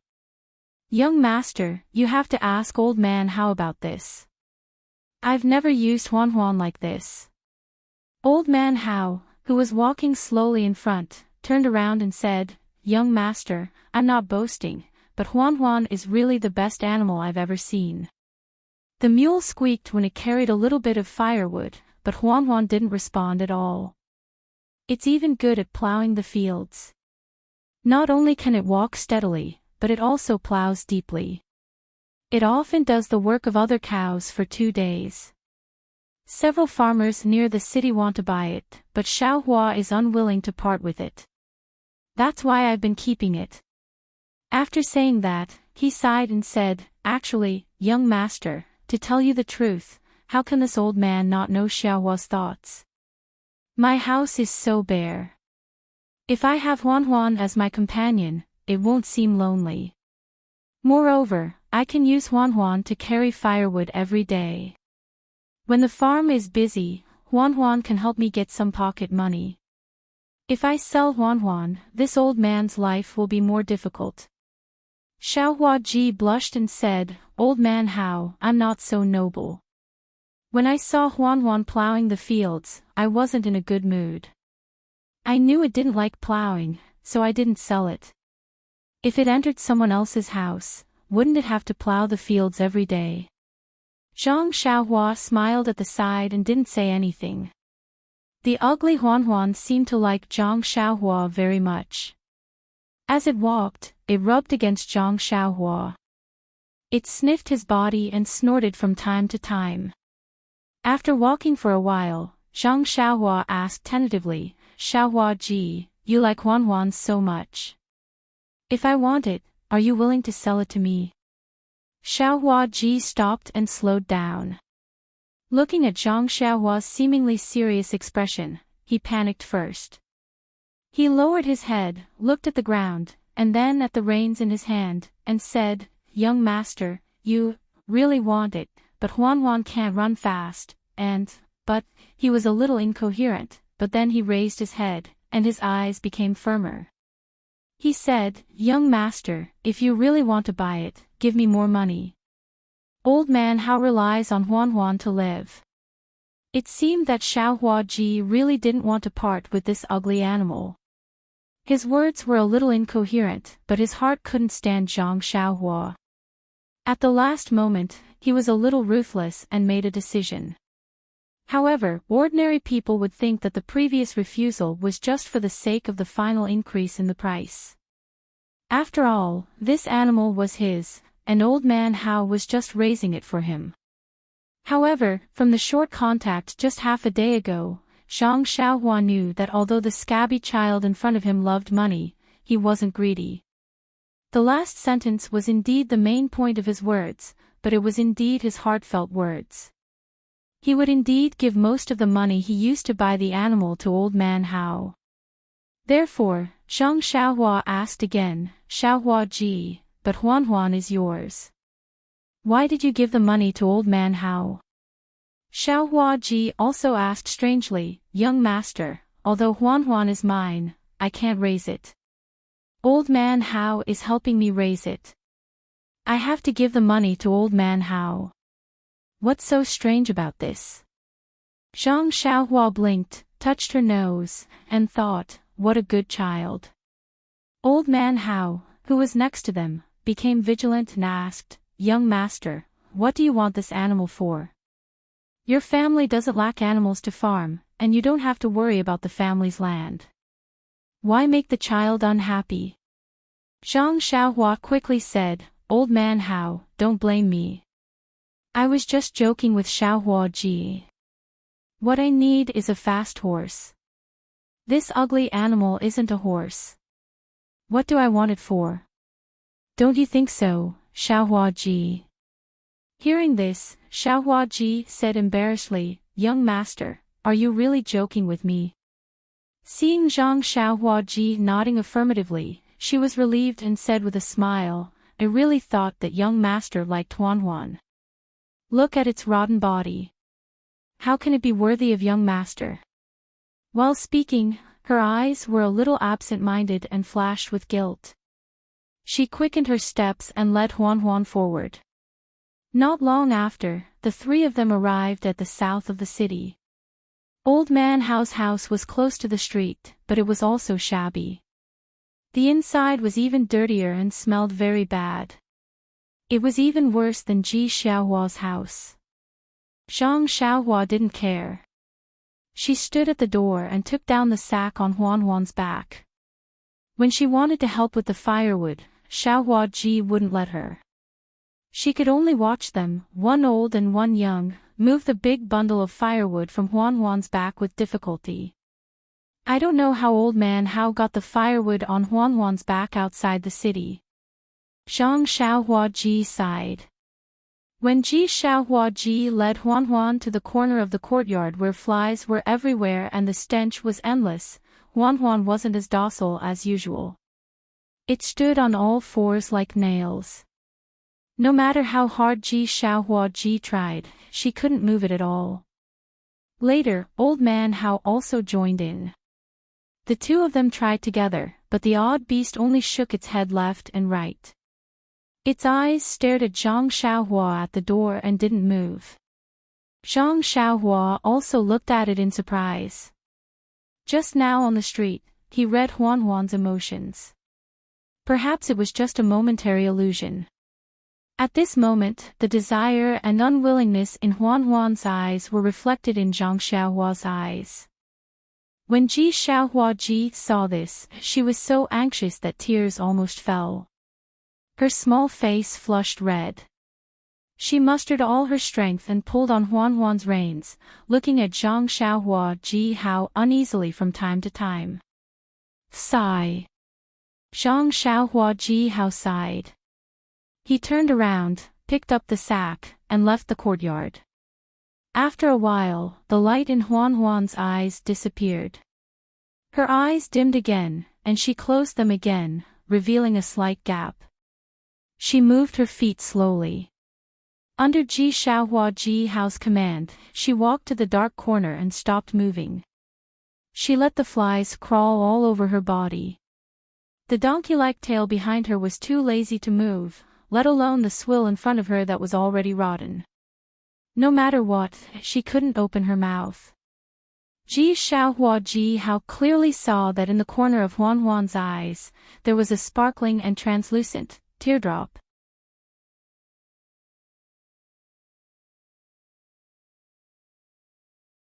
Chapter 324. Zhang Xiaohua waited outside Father Hao's door for a long time before Ji Xiaohua arrived. Ji Xiaohua looked very listless. However, when she saw Zhang Xiaohua, she still forced a smile and said, Young master, sorry to keep you waiting for a long time. Zhang Xiaohua waved her hand and said, It's okay, it's okay. So Ji Xiaohua led Zhang Xiaohua back to Ji Xiaohua's shabby house. When they arrived at the door, Ji Xiaohua turned around and asked, Young master, we're at my house. Do you want to go in?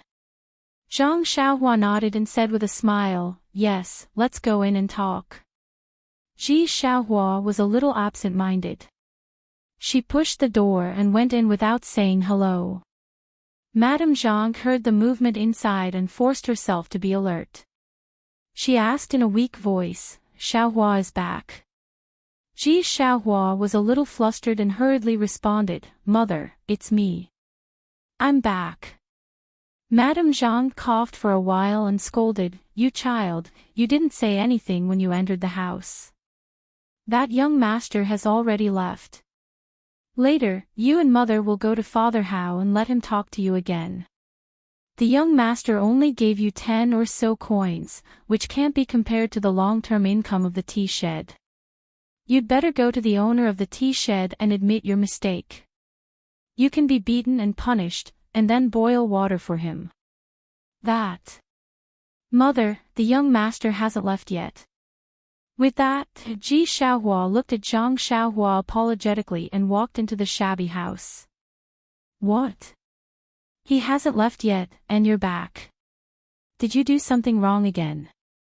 Ji Xiaohua's little face was a little red and said, Mother, I didn't do anything wrong.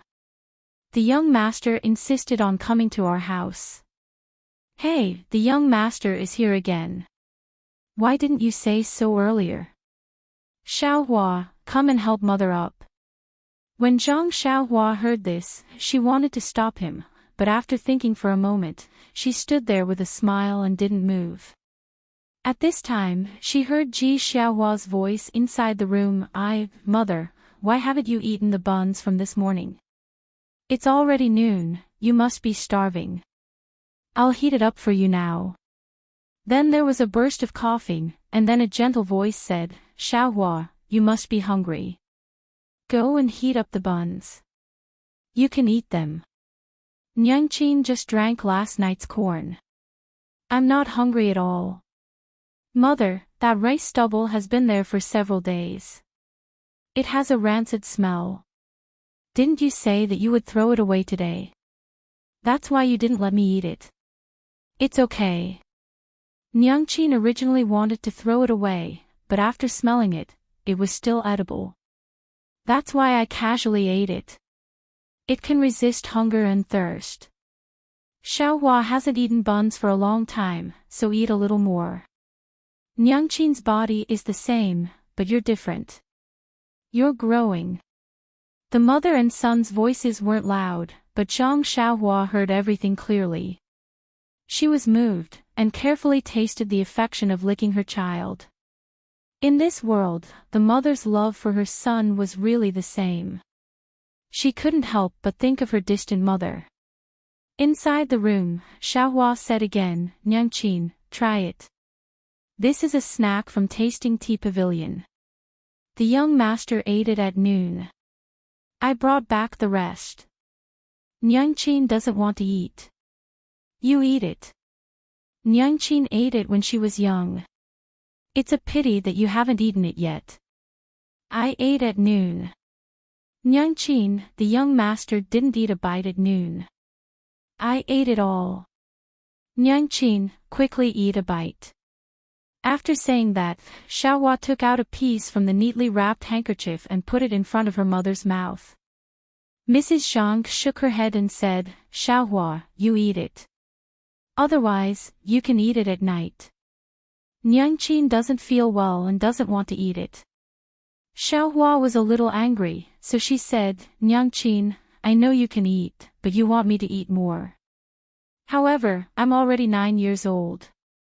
I'm no longer a child. Don't lie to me. If you don't eat, I won't eat. Seeing Xiaohua like this, Mrs. Zhang's tears almost fell. She forced a smile and said, Okay, Xiaohua, good girl. Enchanting will eat a bite, okay? Xiaohua, good girl. Inside the room, Ji Xiaohua didn't feel much, but outside the room, Zhang Xiaohua's heart was touched. When she was young, didn't her grandmother call her like this? For a moment, Zhang Xiaohua's eyes were blurred. Her homesickness became stronger. She wished she had wings on her back. With just one flap, she could return to the Guozhuang house and plant new soil for her grandmother's lonely small grave. Therefore, Zhang Xiaohua coughed a little in the courtyard and said, Auntie, can you come out for a moment and talk in the courtyard? When Mrs. Zhang heard this, she hurriedly said, Young master, please wait a moment. This lowly concubine will go out immediately. Young master has been waiting in the courtyard for a long time. Xiaohua also whispered, Enchanting, I forgot that young master was in the courtyard. Mrs. Zhang sighed and said, Xiaohua, you are still young. Did you offend young master in the morning? Quickly, help Nyangqin out. How could that be? Nyangqin, there is no such thing. Xiaohua felt very wronged. You are just a child. If you didn't defend him, would young master come here? Mrs. Zhang didn't believe Xiaohua. As soon as they went out, Mrs. Zhang apologized. Young master, did Xiaohua offend young master in the morning?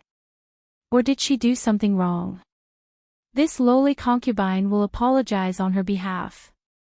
Zhang Xiaohua hurriedly returned the courtesy and said, Auntie is too polite. I really didn't. Xiaohua is a good child. I am very satisfied with her. I came here to say goodbye to you. I also have something to tell you. Mrs. Zhang felt strange, but she still politely asked, Young master, you don't have to be polite. If this lowly concubine or Xiaohua can help, we will definitely help. Zhang Xiaohua thought for a while, organized her words, and then said, It's like this, Auntie. Xiaohua helped me a lot in the morning. He was very considerate. It was far beyond my imagination. Originally, I told him that I will give him 11 copper coins, but I suddenly changed my mind. When Mrs. Zhang heard this, she was somewhat puzzled. She thought, It's fine if you don't want to give money. But why did you say that my son did a good job? But if you want to give more, you should give him some tips. I really don't understand. She saluted again and said, Young master is too polite. If Xiaohua didn't take care of him well, you shouldn't give him any copper coins. Besides, you gave him steamed buns and snacks at noon. It's more than enough to pay for his salary. Zhang Xiaohua wrinkled her nose and said, Auntie, you misunderstood. I just want to give Xiaohua more money. Mrs. Zhang smiled and said, Young master, you don't have to. Didn't I just say that you already treat my family Xiaohua well, so you don't need to spend too much money? Zhang Xiaohua said, Those are just casual things. I have to thank Xiaohua for what he did for me. You don't have to refuse. Mrs. Zhang smiled and said, In that case, this lowly concubine won't refuse. Xiaohua, come and thank the young master. Xiaohua stepped forward and saluted Zhang Xiaohua. Thank you, young master. Zhang Xiaohua nodded and said, You don't have to be too polite. Xiaohua, I'm very satisfied with what you did this morning. You wrote the route in detail. How can I let you pay for those copper coins? When Xiaohua heard this, her face became a little hot. Zhang Xiaohua continued to say, Your mother's health isn't good, so you have to take care of her at home. That's right, it's best to let the doctor in the medical hall diagnose your mother. If she's always like this, how can her body withstand it? When Mrs. Zhang and Xiaohua heard this, they both smiled bitterly. Then, Zhang Xiaohua threw the huge sack in her hand in the courtyard with a pang sound. She took out the small bag of silver coins that she just exchanged and handed it over. She said, Auntie, this is what I want to give to Xiaohua. You can take it. Ah! Mrs. Zhang and Xiaohua were dumbfounded. Zhang Xiaohua looked at them and explained, I originally wanted to give Xiaohua banknotes, but I thought that it would be suspicious for a child to take out banknotes. Moreover, if you have ingots of silver at home, wouldn't it be easy to attract trouble? That's why I went to the bank with Xiaohua and exchanged them for copper coins. There are 10 strings of coins in this sack and 5 taels of silver coins in this small cloth bag. Oh, when we were exchanging, Xiaohua was also present. He knows that these small taels of silver won't bring you any trouble. That's right. Based on Zhang Xiaohua's experience in Lu Town and Pingyang City, there were bound to be sinister people in this world. If Ji Xiaohua and Madame Zhang went out with 5 taels of silver, they would probably be targeted by some bullies or scoundrels before they could spend it. She was kind enough to help them, but she did not want to bring disaster to them for no reason. Young master, you went to the bank to exchange copper coins for me. Xiaohua looked at the unfamiliar young master in front of her in disbelief. She did not even know his name. Yes, do you think that I have nothing better to do and exchange copper coins for fun? This thing is very heavy. It's 10,000 copper coins and you didn't even help me carry it. Zhang Xiaohua said jokingly. Young Master Xiaohua did not know what to say. No. Young Master, we can't accept this money. When Mrs. Zhang saw this, she did not hesitate and said resolutely, I still want to bring Xiaohua with me. Please don't be like this. Zhang Xiaohua knew that Mrs. Zhang had misunderstood and smiled. Auntie, you misunderstand. I have no intention of bringing Xiaohua with me. He also knows that my home is not here and I still have a long way to go. Moreover, to be honest, I'm not some rich young master and don't need anyone to serve me. So don't worry, Xiaohua will still be by your side. But, young master, you are so kind to us. Why are you doing this for us? Mrs. Zhang really did not understand. If it was an older person, she could understand that it was because he coveted her beauty. Not to mention that her appearance was not outstanding, this young master was still too young. If he wanted to buy her child was not worth so much money. She didn't want to take the money, but the poor had no ambition. She deeply understood the difficulties of a poor family. It was one thing for her to suffer, but she had to watch her child go out before dawn every day and come back late at night. Her child was bullied in other people's tea shed. Although he didn't say anything, she still heard his cries at night and felt pain in her heart.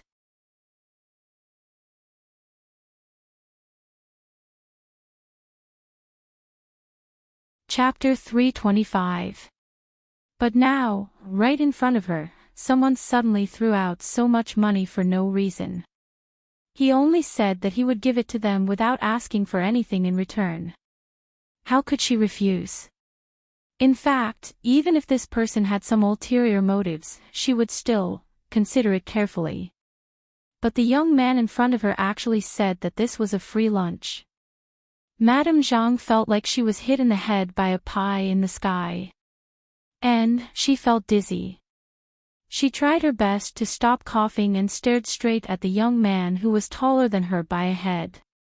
She stared at his pure eyes. After a long while, she felt a little disappointed. Those pure eyes were like the white blue sky. And even clearer than the blue sky. In that purity, she could see the hot blood in the young man's heart. This time, Madame Zhang really believed that this young man didn't ask for anything in return. She just somewhat believed. Xiaohua, who was next to him, excitedly confirmed again, Young master, you really want to give all this money to this little one? Really? Zhang Xiaohua turned his head to look at the young man with a scabby head and said with a smile, Of course, it's true. When you came to the tea house to eat snacks, I had already decided. When Xiaohua heard this, he jumped up in an instant and cried, Young master, I'm sorry, I was wrong, I misunderstood you. Wait, really, wait. After that, he shook off his mother's hand and rushed out of the yard. Xiaohua, Madame Zhang shouted loudly. She didn't know what her son did wrong and what he was going to do. Zhang Xiaohua was also surprised at first, but after all, he had his divine sense.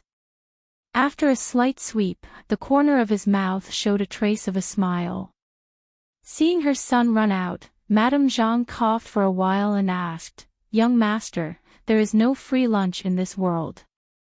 Do you really want to give us so much money for no reason? Zhang Xiaohua sighed and said, I know that you won't believe me no matter what I say.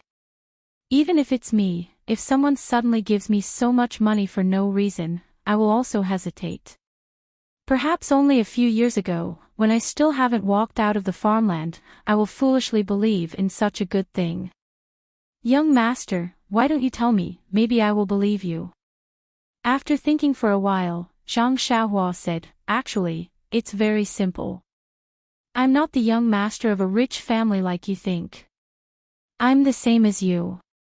Oh, I'm a bit worse than you. You live in the city, my home is in the countryside.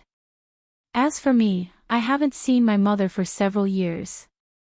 Seeing Xiaohua Ji has such a good relationship with you, it reminds me of my mother. If I were Xiaohua, of course, I would be happy." Madame Zhang listened thoughtfully. Zhang Xiaohua continued, "In addition, Xiaohua Ji really helped me a lot. He may not know it himself, but he really helped me a lot. I really don't know how to express my gratitude.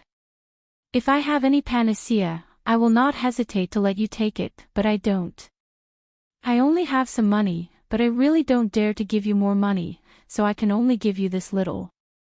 Ah. Just in one morning, my Xiaohua Ji helped you so much." Madame Zhang didn't believe it. It was just a rout, how could it be worth such a big fuss? Zhang Xiaohua smiled and said, "Yes, it's really like this. If you don't accept my gratitude, it will have a great impact on me. So, aunt, for me, you have to accept my kindness." How could Madame Zhang believe these words?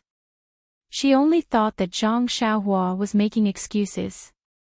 But she didn't know that these words were really true and there was no exaggeration. "Of course, there is another reason." Zhang Xiaohua was about to say, but a smile appeared on the corner of his mouth. It seems that Xiaohua Ji is really a good child. While Madame Zhang was puzzled, Xiaohua Ji held Huan and walked to the door. Xiaohua Ji put Huan outside the door and walked in with tears on his face. When he saw Zhang Xiaohua, he was even more sad. He cried and said, "Young master, this little one didn't know that young master was so good to this little one. You treated this little one like this, but this little one still hid it from you. I really can't stand it." Zhang Xiaohua patted his shoulder and said gently, "Ji Xiaohua Ji, don't be like this. I want a horse, not a cow that can carry things. Although Huan can carry things, it may not be able to carry the things I want to carry. Moreover, it can't run fast. Besides, a gentleman doesn't take what others like. You should keep Huan for yourself." "No, young master, Huan can run. Really, it runs very fast." Really?" Zhang Xiaohua looked at Huan who had just been washed outside the courtyard and didn't dare to believe it. "Yes, last year, Huan and I met a wild dog outside the city. It wanted to bite me, so Huan carried me back. It ran so fast that even the wild dog couldn't catch up with it. It runs really fast." Seeing that Zhang Xiaohua didn't believe it, Xiaohua Ji pulled Zhang Xiaohua and said, "Young master, if you don't believe me, you can ride it and see." Hearing this, Zhang Xiaohua immediately became interested. In fact, he really hoped to have something to ride on. If this David's deer could be made, it would really solve a big problem for him. Walking in front of Huan seemed to know Xiaohua's intention. Her eyes were wide open and she sniffed Zhang Xiaohua's scent affectionately. Zhang Xiaohua looked at Huan's broad back and pressed her hands on it. Huan didn't seem to feel anything. Overjoyed, Zhang Xiaohua looked at Huan and smiled. "Huan, I'm going to press harder. Can you do it?" Huan understood Zhang Xiaohua's voice and blinked her eyes. Zhang Xiaohua laughed and pressed down hard. With Zhang Xiaohua's strength, Huan's legs went soft, but she immediately stood up strong. There was a trace of unyielding and grievance in her bright eyes. Zhang Xiaohua was overjoyed again.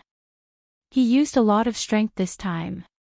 His arms had the strength of more than 10,000 pounds.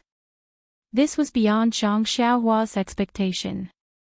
Moreover, looking at Huan's eyes, the weakness in her legs was a kind of humiliation. Thinking about it, how could he be treated well in Father Hao's house? It was good enough to be able to eat the rancid swill. Then, Zhang Xiaohua picked up the long sword in the yard and put it on Huanhuan's back. Huanhuan's back only sank a little, but her forelegs were still standing firmly. Zhang Xiaohua kicked off and her body floated up. Huanhuan's forelegs moved and she ran toward the street. Although she wasn't as fast as a galloping horse, her speed was still very impressive. I've really picked up a treasure. Zhang Xiaohua muttered in her heart as she rode Huanhuan back. At the door of the small yard, Xiaohua Ji, with tears on her face, and Zhang Xiaohua, with a happy expression, were waiting for Zhang Xiaohua's return. Zhang Xiaohua jumped down from Huanhuan's back and walked into the yard. He smiled and said, Xiaohua Ji, it seems that you and I are really fated. You, as an oddball, can be of great help to me. Xiaohua Ji said embarrassedly, young master, don't praise me. In fact, when you went to buy the horse, I thought of Huanhuan, but I didn't dare to believe you and couldn't bear to part with her. In the end, this little one still had selfish motives. However, young master still treats this little one so well. This little one is really sorry. Zhang Xiaohua waved his hand and said, don't have the heart to harm others, but don't have the heart to guard against others. This saying is right. How can I blame you? However, now that you've given me Huanhuan, you've given me another problem. Xiaohua Ji asked curiously, why is that? Zhang Xiaohua said, originally, I could repay your help by giving you some money. If you give me Huanhuan, won't I owe you a lot? But if I give you more money, won't I be causing trouble for you? Xiaohua Ji was very puzzled and said, young master, I don't understand. It's naturally good to have more money. How can it cause trouble? Young master, I didn't mean to ask you for money. You've already given us so much. Just take Huanhuan as a gift from me. Zhang Xiaohua Ji thought for a moment and took out 2 banknotes from his arms. He handed them to Ji Xiaohua and said, I don't deserve a reward without any effort.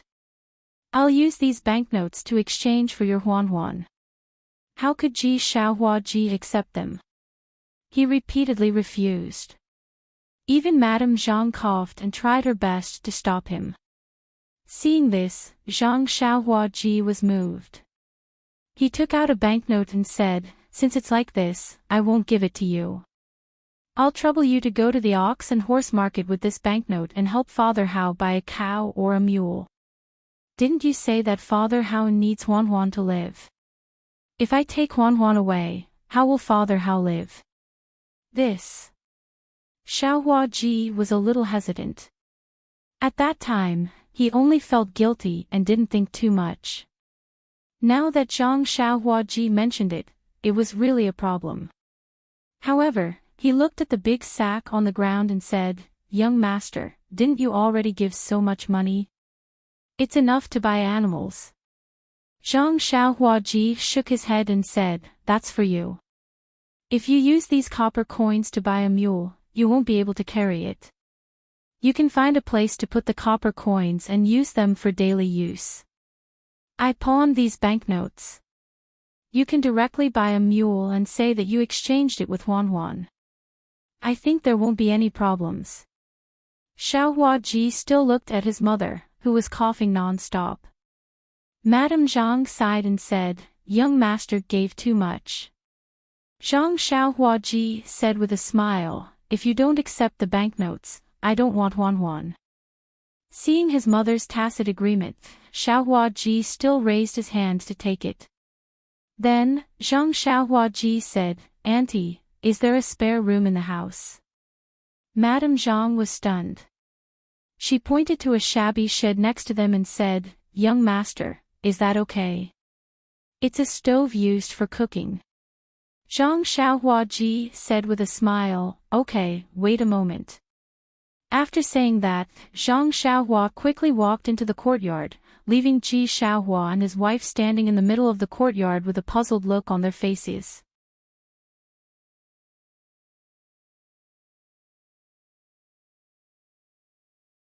Chapter 326. After a while, Zhang Xiaohua came out from inside. Her face was slightly pale. She held a small piece of white jade in her hand and handed it to Ji Xiaohua. She said, "Ji Xiaohua, this is your reward for giving me Huan. Oh, don't refuse first. You must accept this. Just now, I told your mother that I don't have any panacea that can cure your mother's illness, but I suddenly remembered that I have an old piece of jade that can cure illness." Then, she said to Madame Zhang, "This jade is not valuable, but it is very good for the human body. If you can wear it every day, and with the doctor's treatment, it will be better day by day." Hearing this, Ji Xiaohua's eyes could no longer leave the jade in Zhang Xiaohua's hand. Being able to cure his mother's illness was his biggest wish. Since the young master in front of her could take out this thing, there must be a reason. He wouldn't deceive her for no reason. As for Madame Zhang, she looked at the jade and then looked at her son. Unconsciously, she didn't have the courage to refuse.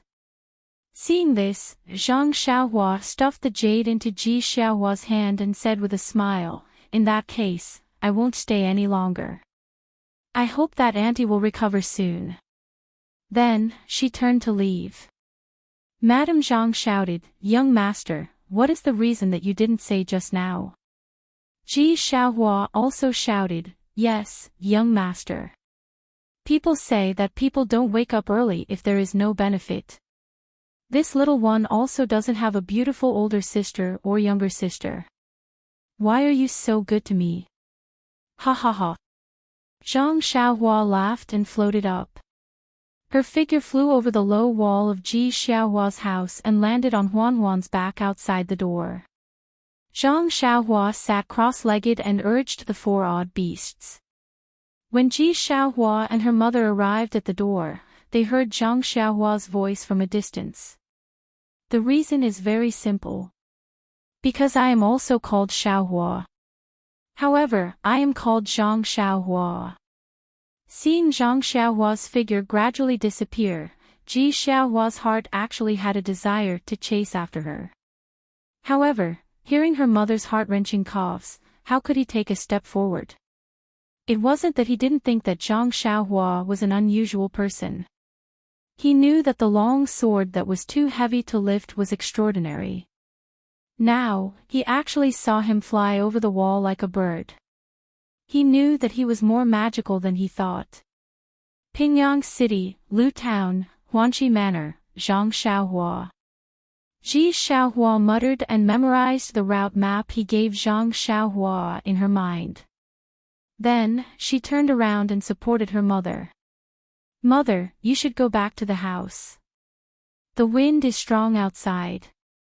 After entering the courtyard, she took out the jade and handed it to her mother. "Mother, you should go back to the house and find a string to string it with you." "Young master, yes, young master." Zhang said that it is useful, so it must be useful. Madame Zhang had seen Zhang Xiaohua's qigong before, so she naturally believed in Zhang Xiaohua's words. She reached out to take the money, but their gazes immediately fell on the large pile of copper coins in the courtyard. With Ji Xiaohua, a 9-year-old child, and Madame Zhang's body that had been ill for a long time, it was extremely tiring to move these 10,000 coins into the house and hide them in a secret place. However, doing this kind of work was tiring but happy. Zhang Xiaohua sat cross-legged on Huan's back. Huan was so happy that it could jump up and walk quickly along the main street of Songning Town, heading out of the city. Huan walked very steadily. Zhang Xiaohua didn't feel any bumps at all on its back. Huan walked very quickly, not much slower than an ordinary horse. However, the people on the street were all pointing fingers at Zhang Xiaohua. That was because Huan, which didn't look like anything, carried a large pile of firewood back from outside the city every day. Many people had seen it with their own eyes. Huan's stinky body and strange appearance were obvious to all. Now, there was a young person sitting on it, and Huan was running quite happily. How could people not be surprised? There were even people who covered their mouths and sneered. However, this is also good. So many people saw me ride Huan Huan out of the city. When old man Hao or Xiaohua go to buy a mule or a cow, it'll be a good excuse. At this time, Zhang Xiaohua was still thinking about the safety of Ji Xiaohua and the others. It had to be said that Zhang Xiaohua had indeed matured and grown up. She was worthy of his tall and thin stature. Zhang Xiaohua had already memorized the route on the white cloth that Ji Xiaohua gave him. When they arrived at the city gate, he got off the odd duck. After asking the passers-by carefully, he sat on the odd duck again and patted Huan Huan's head. The odd duck immediately galloped away, leaving behind many people at the city gate who were pointing and gesticulating. On the spacious road, there were few pedestrians, but Huan Huan ran very happily. Its eyes were full of excitement, and its 4 hoof-like feet kept exerting force. It seemed that this kind of galloping days was the life it wanted. However, after a long while, Huan Huan's speed didn't slow down, but there were some slight beads of sweat on its neck. Zhang Xiaohua was very considerate and noticed it. He patted its head slowly with his hand. Huan Huan really understood his meaning and slowed down its pace, moving forward leisurely. This Huan Huan is really a strange creature. No, what kind of animal is this odd duck? Not only can it carry thousands of kilograms of things, but its speed is also not much slower than a horse. The most rare thing is that Huan Huan seems to understand my intentions. I don't need to speak. As long as I pat its head, it immediately knows my thoughts. Can such an animal still be called an animal? Even if it's called a spiritual beast, it's still worthy. It's just that this spiritual beast has been spoiled by old man Hao. It only knows how to carry firewood all day long. What it eats is even worse than a pig's. God has pity on it. It's really a pearl covered in dust. If I didn't happen to meet it, wouldn't Huan Huan die of old age in the pigsty? Thinking of this, Zhang Xiaohua couldn't help but stroke the back of Huan Huan's neck. Huan Huan seemed to understand Zhang Xiaohua's meaning. It let out a long howl that split the sky, full of joy. Zhang Xiaohua smiled and said, "Let's go, Huan Huan. I'll call you Huan Huan in the future. If you follow me, I won't treat you unfairly. Oh, I forgot to ask Xiaohua what to feed you. You haven't eaten properly for many years, so I have to take good care of you. Otherwise, you'll collapse from exhaustion before we reach the Guozhuang house. That would be very bad." Huan Huan was also happy to hear this. It growled in a low voice, but it didn't know what it wanted to express. Its feet didn't stop and it worked even harder. Presumably, it was also looking forward to the delicious fodder in a while. Although Huan Huan hadn't run for a long time and its physical strength was limited, they reached the western outskirts of Songning town by the time the sky turned dark. There were very few people. The forest by the roadside and the distant hills all revealed a kind of silence. The time for all living things to rest was coming. At this time, Zhang Xiaohua was somewhat regretful. It didn't matter to her. She had already abstained from eating, so it didn't matter whether she ate or not. However, she didn't know if Huan Huan could persist. She wanted to be free and unrestrained, so she just patted her butt and left, leaving behind the admiring stars of others. But now, she was in the middle of nowhere, so it wouldn't be too late to stay in town and leave tomorrow morning. However, at the thought of her mother who was far away, Zhang Xiaohua's heart was burning. How could she be willing to stay in this unfamiliar place for a moment longer? Just as she was thinking, she heard the crisp sound of a bell from the turning mountain on the quiet main road. Then, there was the noisy sound of horse hooves and a few people talking loudly. "Old man Su, don't tell me you've made a mistake. We've been waiting at the intersection for a whole day. If that kid didn't leave earlier than us or stayed in town, it's also possible that he didn't fall for your trick and left by the side road. A voice that Zhang Xiaohua was familiar with sounded, "That's impossible. That kid walked when he was young. If he went to Pingyang City, he would definitely buy a horse. I came straight to you after coming out of the tea shed. I've been waiting here since early morning. How could I let him leave in advance? It's also impossible to leave by the side road. When I passed by the pub, I asked the bystanders and they said that this is the way to Pingyang City. It's almost the same as what I said. However, the road that I gave him in the end was to head north and the correct route was to head south. But this fork in the road is still the same. From what old man Su said, he must still be resting in one of the inns in town. Xiao Jing, when we reach the town, go and find out where this young master is hiding. We'll go and get him out tonight. First, we'll take the banknotes from him, then we'll chop him clean and throw him into the sea. Oh yes, old man Su, are your eyes playing tricks on you? Is this really a rich young master? Of course. Don't you trust my judgment? Just based on the retro robe that he's wearing, it's estimated that it's worth dozens of silver taels. Those few people spoke very loudly and didn't have any intention to care about others. The few horses turned and rushed towards Zhang Xiaohua. Those few people were also stunned when they saw Zhang Xiaohua. They didn't expect that there would still be people walking on this road at this time. Unknowingly, they stopped talking and only the clack clack clack of the horses' hooves could be heard. From their words, Zhang Xiaohua already knew their intentions. She even used her divine perception to clearly see that it was old man Su from the tea stall. But it was dusk at this time. With the alternating light and dark, ordinary people wouldn't be able to see clearly. Moreover, Zhang Xiaohua had already changed her clothes.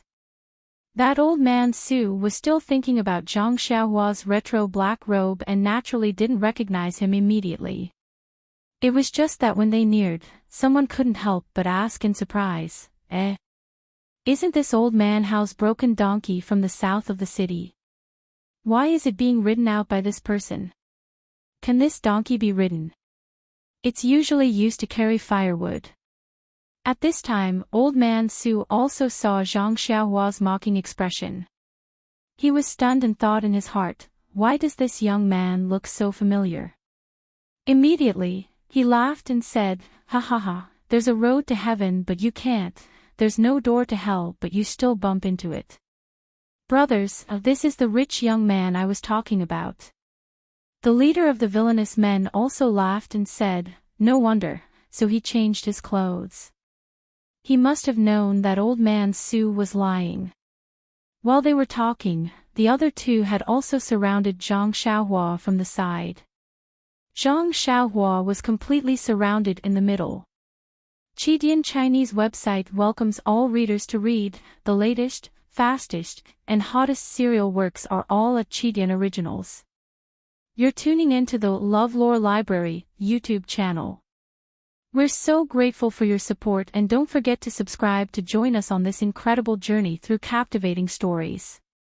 Your generosity through donations truly makes a world of difference, as it's the primary source of revenue that allows me to expand and enhance this channel for you. Thank you from the bottom of my heart for being a part of this adventure.